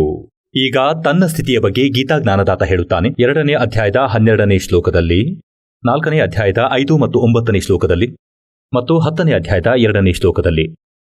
ಹೇ ಅರ್ಜುನ, ನಿನ್ನ ಹಾಗೂ ನನ್ನ ಎಷ್ಟೋ ಜನ್ಮಗಳು ಆಗಿಬಿಟ್ಟಿವೆ. ನಿನಗೆ ಗೊತ್ತಿಲ್ಲ, ನನಗೆ ಗೊತ್ತು. ಹಾಗಾಗಿ ಸ್ವತಃ ಯಾರಿಗೆ ಜನ್ಮ ಮೃತ್ಯುವಾಗುತ್ತೋ ಅವರ ಪೂಜಾರಿಗಳದ್ದು ಅದೇ ಸ್ಥಿತಿ ಆಗತ್ತೆ. ಗೀತೆ ಅಧ್ಯಾಯ 15 ಶ್ಲೋಕ 16-17ರಲ್ಲಿ ಇಬ್ಬರು ಪುರುಷರ ಬಗ್ಗೆ ಹೇಳಲಾಗಿದೆ. ಎಲ್ಲಿಂದ ಪ್ರಾರಂಭ ಮಾಡಿದೆವು ಸತ್ಸಂಗವನ್ನು, ಈಗ ಅಲ್ಲೇ ಮುಕ್ತಾಯ ಮಾಡುತ್ತಿದ್ದೇವೆ. 16-17ರಲ್ಲಿ ಇಬ್ಬರು ಪುರುಷರ ಬಗ್ಗೆ ಹೇಳಿದ್ದರು, ಕ್ಷರಪುರುಷ, ಅಕ್ಷರಪುರುಷ. ಕ್ಷರಪುರುಷ ತಾನೇ ಆಗಿದ್ದಾನೆ. ಅಕ್ಷರಪುರುಷ 7 ಶಂಖ ಬ್ರಹ್ಮಾಂಡದ ಸ್ವಾಮಿ. ಮತ್ತೆ ಕ್ಷರಪುರುಷ ಗೀತಾ ಜ್ಞಾನದಾತ. ಇದರಲ್ಲಿ ಬರೆದಿರೋದು, ಈ ಇಬ್ಬರೂ ಪುರುಷರು, ಇವರು ನಾಶವಾನರು, ಅವರ ಅಧೀನದಲ್ಲಿರುವ ಜೀವಿಗಳು ಕೂಡ ನಾಶವಾನರು. ಜೀವಾತ್ಮವಂತೂ ನಾಯಿ ಕತ್ತೆಗಳದ್ದು ಸಾಯಲ್ಲ, ಅದು ಬೇರೆ ವಿಷಯ. 15ನೇ ಅಧ್ಯಾಯದ 17ನೇ ಶ್ಲೋಕದಲ್ಲಿ ಹೇಳಿದೆ, ಆ ಪರಮಾತ್ಮನಂತೂ ಇವರನ್ನು ಬಿಟ್ಟು ಬೇರೆಯವನೇ ಆಗಿದ್ದಾನೆ ಮತ್ತು ಅವನೇ ಎಲ್ಲರ ಪಾಲಕ. ಅವನನ್ನೇ ವಾಸ್ತವದಲ್ಲಿ ಪರಮಾತ್ಮ ಎಂದು ಕರೆಯಲಾಗುತ್ತದೆ. ಆತ ಯಾವಾಗಲೂ ಸುಖವನ್ನೇ ಕೊಡುತ್ತಾನೆ, ದುಃಖ ಅಲ್ಲ. ಗೀತೆಯ ಅಧ್ಯಾಯ 18 ಶ್ಲೋಕ 62ರಲ್ಲಿ ಸ್ಪಷ್ಟವಾಗಿ ಹೇಳಿದೆ, ಅರ್ಜುನ, ಸರ್ವಭಾವದಿಂದ ಆ ಪರಮೇಶ್ವರನಲ್ಲಿ ಶರಣಾಗು. ಅವನ ಕೃಪೆಯಿಂದ ನೀನು ಪರಮಶಾಂತಿಯನ್ನು ಹಾಗೂ ಸನಾತನ ಪರಮಧಾಮವನ್ನು ಪಡೆಯಬಲ್ಲೆ. ಹಾಗೆ ಇಲ್ಲಿ ಯಾವ ಸ್ಥಿತಿಯ ಬಗ್ಗೆ ಹೇಳಲಾಗಿದೆ ಅಂದರೆ, ಗೀತಾ ಅಧ್ಯಾಯ 15 ಶ್ಲೋಕ 4ರಲ್ಲಿ, ಆ ಪರಮೇಶ್ವರನ ಭಕ್ತಿಯನ್ನು ಮಾಡು. ತತ್ವದರ್ಶಿ ಸಂತರನ್ನು ಪಡೆದ ನಂತರ ಪರಮಾತ್ಮನ ಆ ಪರಮ ಪದದ ಹುಡುಕಾಟ ಮಾಡಬೇಕು. ಅಲ್ಲಿ ಹೋದ ಮೇಲೆ ಸಾಧಕರು ಮತ್ತೆ ಮರಳಿ ಈ ಲೋಕಕ್ಕೆ ಎಂದೂ ಬರುವುದಿಲ್ಲ. ಹಾಗಾಗಿ ಆ ಸ್ಥಾನ ಪ್ರಾಪ್ತಿಗಾಗಿ ಅಲ್ಲಿ ಈ ಎಲ್ಲ ಮಹಾಪುರುಷರನ್ನು ಕರೆದುಕೊಂಡು ಹೋದರು. ಅವರ ಶುಭ ನಾಮಗಳನ್ನು ದಾಸನು ಈಗ ತಾನೇ ನಿಮಗೆ ಹೇಳುತ್ತಿದ್ದ. ಈ ಮಹಾಪುರುಷರೆಲ್ಲರನ್ನೂ ಕರೆದುಕೊಂಡು ಹೋಗಿ ಮತ್ತೆ ವಾಪಸ್ ಬಿಟ್ಟರು. ಮತ್ತೆ ಇವರು ಹೋಗಿ ಏನು ಪತ್ತೆ ಮಾಡಿದರು ಅಂದರೆ, ಇಲ್ಲಿ ಕುಳಿತ ಭಗವಂತ ಕಾಶಿಯಲ್ಲಿ ಧಾನಕ, ಆದರಣೀಯ ನಾನಕ ಸಾಹೇಬರು ಸಮಕಾಲೀನರಾಗಿದ್ರು ಪರಮೇಶ್ವರ ಕಬೀರರಿಗೆ. ಮತ್ತೆ ಅವರನ್ನು ಸಚ್ಖಂಡ್ಗೆ ಕರೆದುಕೊಂಡು ಹೋದರು ಬೇಯಿ ನದಿ ಮೂಲಕ. ಮತ್ತೆ ಅವರಿಗೆ ಹೇಳಿದರು, ಇದು ನಿಮ್ಮ ಸ್ಥಾನ, ಸರಿಯಾದ ಸ್ಥಾನ ಎಂದು. ಮತ್ತೆ ಎಲ್ಲರೂ ಅಲ್ಲಿ ಹೋಗಿ ಭಗವಂತ ನಮ್ಮನ್ನು ಇಲ್ಲೇ ಇಟ್ಟುಕೊಳ್ಳಿ ಎಂದಾಗ ಪರಮೇಶ್ವರ ಹೇಳುತ್ತಾರೆ, ಇಲ್ಲ, ವಾಪಸ್ ಹೋಗಿ ನನ್ನ ಸಾಕ್ಷಿದಾರರಾಗಿ ಮತ್ತೆ ಭಕ್ತಿ ಮಾಡಿ ವಾಪಸ್ ಬರಬಹುದು. ಬಲವಂತ ಮಾಡಲಾರೆ, ನಾನು ಭಾಷೆಯನ್ನು ಕೊಟ್ಟಿದ್ದೇನೆ. ಅವರು ವಾಪಸ್ ಬಂದಾಗ ಪರಮಾತ್ಮ ಹೇಳುತ್ತಾರೆ ನಾನಕ ಸಾಹೇಬರಿಗೆ, ನಾನು ಕಾಶಿಯಲ್ಲಿ ಒಬ್ಬ ನೇಕಾರನ ಕೆಲಸ ನನ್ನದು, ಅಲ್ಲಿಗೆ ಬನ್ನಿ, ಸತ್ಯನಾಮವನ್ನು ಕೊಡುತ್ತೇನೆ. ಹೀಗೆ ನಾನಕ ಸಾಹೇಬರಿಗೆ 3ನೇ ದಿನ ಪ್ರಜ್ಞೆ ಬಂದು ಸತ್ಯಲೋಕದಿಂದ ವಾಪಸ್ ಬಂದಾಗ ಕೆಲಸವನ್ನು ತ್ಯಜಿಸಿ ಪ್ರಥಮ ಯಾತ್ರೆ ವೈರಾಗ್ಯದಲ್ಲಿ ಬನಾರಸ್ನಲ್ಲಿನ ಕಾಶಿಗೆ. ಅಲ್ಲಿ ಹೋಗಿ ನೋಡಿದ್ರು, ಹಳ್ಳದಲ್ಲಿ ಕುಳಿತಿದ್ದಾರೆ ಬಟ್ಟೆ ನೇಯುತ್ತಾ. ಅದೇ ಪರಮಾತ್ಮ, ಸೃಷ್ಟಿಕರ್ತರು, ಸತ್ಯಲೋಕದ ಮಾಲೀಕ. ಆಗ ನಾನಕ ಸಾಹೇಬರು ಹೇಳಿದ್ರು, भाई सूरत मुल्क की वेश ए ठगवाड़ा ठगी देश खरासियाना बोताबार लोगो धाणक रूप रहा करता. ಕಣ್ಣು ತುಂಬಿ ಬಂದಿತು. ಜೋರಾಗಿ ಹೇಳತೊಡಗಿದರು, ನೋಡಿ ಇಲ್ಲಿ ಕುಳಿತಿದ್ದಾನೆ ಭಗವಂತ, ಏ ಠಗ್ವಾಡ. ಇವನು ತನ್ನನ್ನು ತಾನು ಬಚ್ಚಿಟ್ಟುಕೊಂಡು ಕುಳಿತಿದ್ದಾನೆ, ತಾನೇ ಭಗವಂತನೆಂದು ತೋರಿಸಿಕೊಳ್ಳುವುದಿಲ್ಲ. ಈಗಲ್ಲಿ ನೇಕಾರರು ಬಂದು ಸೇರಿದ್ರು. ಅವರೇನ್ ಹೇಳಿದ್ರು ಅಂದ್ರೆ, ಪಂಜಾಬಿನ ಸರದಾರ ಕೂಡ ಬಂದ ಇದನ್ನ ಹೇಳಕ್ಕೆ. ಇವನನ್ನು ದೇವರೆನ್ನುತ್ತಾನೆ, ನೀರುವಿನ ಮಗನನ್ನು. ಯಾರೂ ಒಪ್ಪಿಕೊಳ್ಳಲಿಲ್ಲ. ಆಗ ಪರಮಾತ್ಮ ಹೇಳಿದ್ರು, ಪುಣ್ಯ ಆತ್ಮ, ಈಗ ಏನೂ ಹೇಳಬೇಡಿ, ಸುಮ್ಮನೆ ನಿಮ್ಮ ಸಮಯ ವ್ಯರ್ಥ. ಇದನ್ನು ಹೇಳಿ ತಿಳಿಸಿ. ಈಗ ಈ ರಹಸ್ಯವನ್ನು ಗುಪ್ತವಾಗಿಡಿ. ನಾನು ಸತ್ಯನಾಮವನ್ನು ಕೊಡುತ್ತೇನೆ, ಇದರ ಜಪ ಮಾಡಿ. ಈ ಸತ್ಯನಾಮವನ್ನು ಯಾರಿಗೂ ಹೇಳಬೇಡಿ. ಇವರು ಆ ಮಹಾಪುರುಷರು. ನಾನಕ ಸಾಹೇಬರು ಬ್ಯಾನ್ ಮಾಡಿದ್ದರು. ಸ್ವತಃ ಸತ್ಯನಾಮ ಜಪಿಸುತ್ತಿದ್ದರು, 2 ಅಕ್ಷರದ್ದು. ನಿಮಗೆ ತೋರಿಸಿದ್ದೆ ಆ ಜನ್ಮ ಸಾಖಿಯಲ್ಲಿ. ನಾನಕ ಸಾಹೇಬರ ಶಿಷ್ಯರು ಬಾಲಾ ಮತ್ತು ಮರ್ದಾನ ಸಮುದ್ರದ ಮೇಲಿಂದ ಹೋಗುತ್ತಿದ್ದಾಗ ಆ ಎಲ್ಲಾ ಕಥೆಯನ್ನು ನಿಮಗೆ ಹೇಳಲಾಗಿದೆ. ಹೀಗೆ ಸ್ವತಃ ಅವರು ಸತ್ಯನಾಮ ಜಪಿಸ್ತಿದ್ರು. ಮಿಕ್ಕೆಲ್ಲರಿಗೂ ಆಘಾತ ಕೊಟ್ಟರು, ಯಾರೂ ಜಪ ಮಾಡಬಾರ್ದು ಅಂತ. ಏಕೆಂದ್ರೆ ಈ ಮಧ್ಯದ ಪೀಳಿಗೆಯವರೆಗೆ ಇದನ್ನು ಗುಪ್ತವಾಗಿಡಬೇಕಾಗಿತ್ತು. ಇಲ್ಲವಾದರೆ ನಕಲಿ ಸಂತರು, ಈ ಕಾಲನ ದೂತರು, ಈ ರಾಧಾಸ್ವಾಮಿಯಿಂದ ಹೊರಟು ಬಂದ ಬ್ರಾಂಚ್, ಹೊಯ್ ಆಸಾರಾಮ್, ಕುಮಾರಸ್ವಾಮಿ ಅಂಥವರು ಎಷ್ಟೋ ಜನ ಈ ಪ್ರಪಂಚಕ್ಕೆ ಮೋಸ ಮಾಡುತ್ತಿದ್ದಾರೆ. ಇವತ್ತು ಇವರ ಹತ್ತಿರ ಇದೇ ಮಂತ್ರ, ಇದೇ ಜ್ಞಾನ ಇದ್ದಿದ್ದರೆ ಹೇಗೆ ಇದನ್ನೆಲ್ಲ ಇಂದು ಹೇಳುತ್ತಿದ್ದ ಈ ದಾಸ ನಿಮಗೆ? ಪರಮಾತ್ಮ ಹೇಳಿದ್ದರು, ಮೊದಲು ಇವರನ್ನು ಹೋಗಲು ಬಿಡು, ಮತ್ತೆ ಹೇಳಲು ಬಿಡಿ. ಬೇಕಿದ್ದನ್ನು ಹೇಳಿಕೊಳ್ಳಲಿ, ಜ್ಞಾನವಂತೂ ಇವರ ಬಳಿ ಇಲ್ಲ. ನನ್ನ ದಾಸನು ಹೋಗಿ ಇವರ ಅಜ್ಞಾನವನ್ನು ಬಯಲು ಮಾಡುತ್ತಾನೆ. ಪ್ರಮಾಣವನ್ನು ತೋರಿಸುವನು ಎದುರಿಗೆ. ನನ್ನೆಲ್ಲಾ ಮಕ್ಕಳನ್ನು ಶಿಕ್ಷಿತರನ್ನಾಗಿ ಮಾಡುವೆ. ಈ ಇನ್ಸ್ಟ್ರೂಮೆಂಟ್ ಆ ಮಾಲೀಕನು ಕೊಟ್ಟಿದ್ದು. ಇವತ್ತು ನೀವು ನೋಡುತ್ತಿದ್ದೀರಾ ಈ ಎಲ್ಲಾ ಸದ್ಗ್ರಂಥಗಳನ್ನು. ಇದರಿಂದ ಮಾಲೀಕನನ್ನು ಅರ್ಥ ಮಾಡಿಕೊಳ್ಳುತ್ತಿದ್ದೀರಿ. ನಿಮಗೆ ಜನ್ಮ ಕೊಟ್ಟ ತಂದೆ ತಾಯಿಗಳು ಧನ್ಯರು.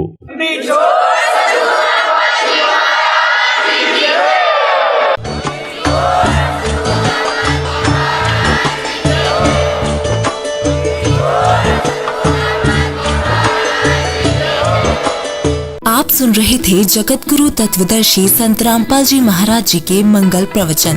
अधिक जानकारी के लिए विजिट कीजिए हमारी वेबसाइट www.jagatgururampalji.org। संत रामपाल जी महाराज जी के शुभ आशीर्वाद से पूरे विश्व भर में 500 से भी ज्यादा नाम दीक्षा केंद्र हैं, जिन पर संत रामपाल जी महाराज जी द्वारा ऑनलाइन निःशुल्क नाम दीक्षा दी जा रही है। अपने नजदीकी नाम दीक्षा केंद्र का पता करने के लिए संपर्क करें 8222880541।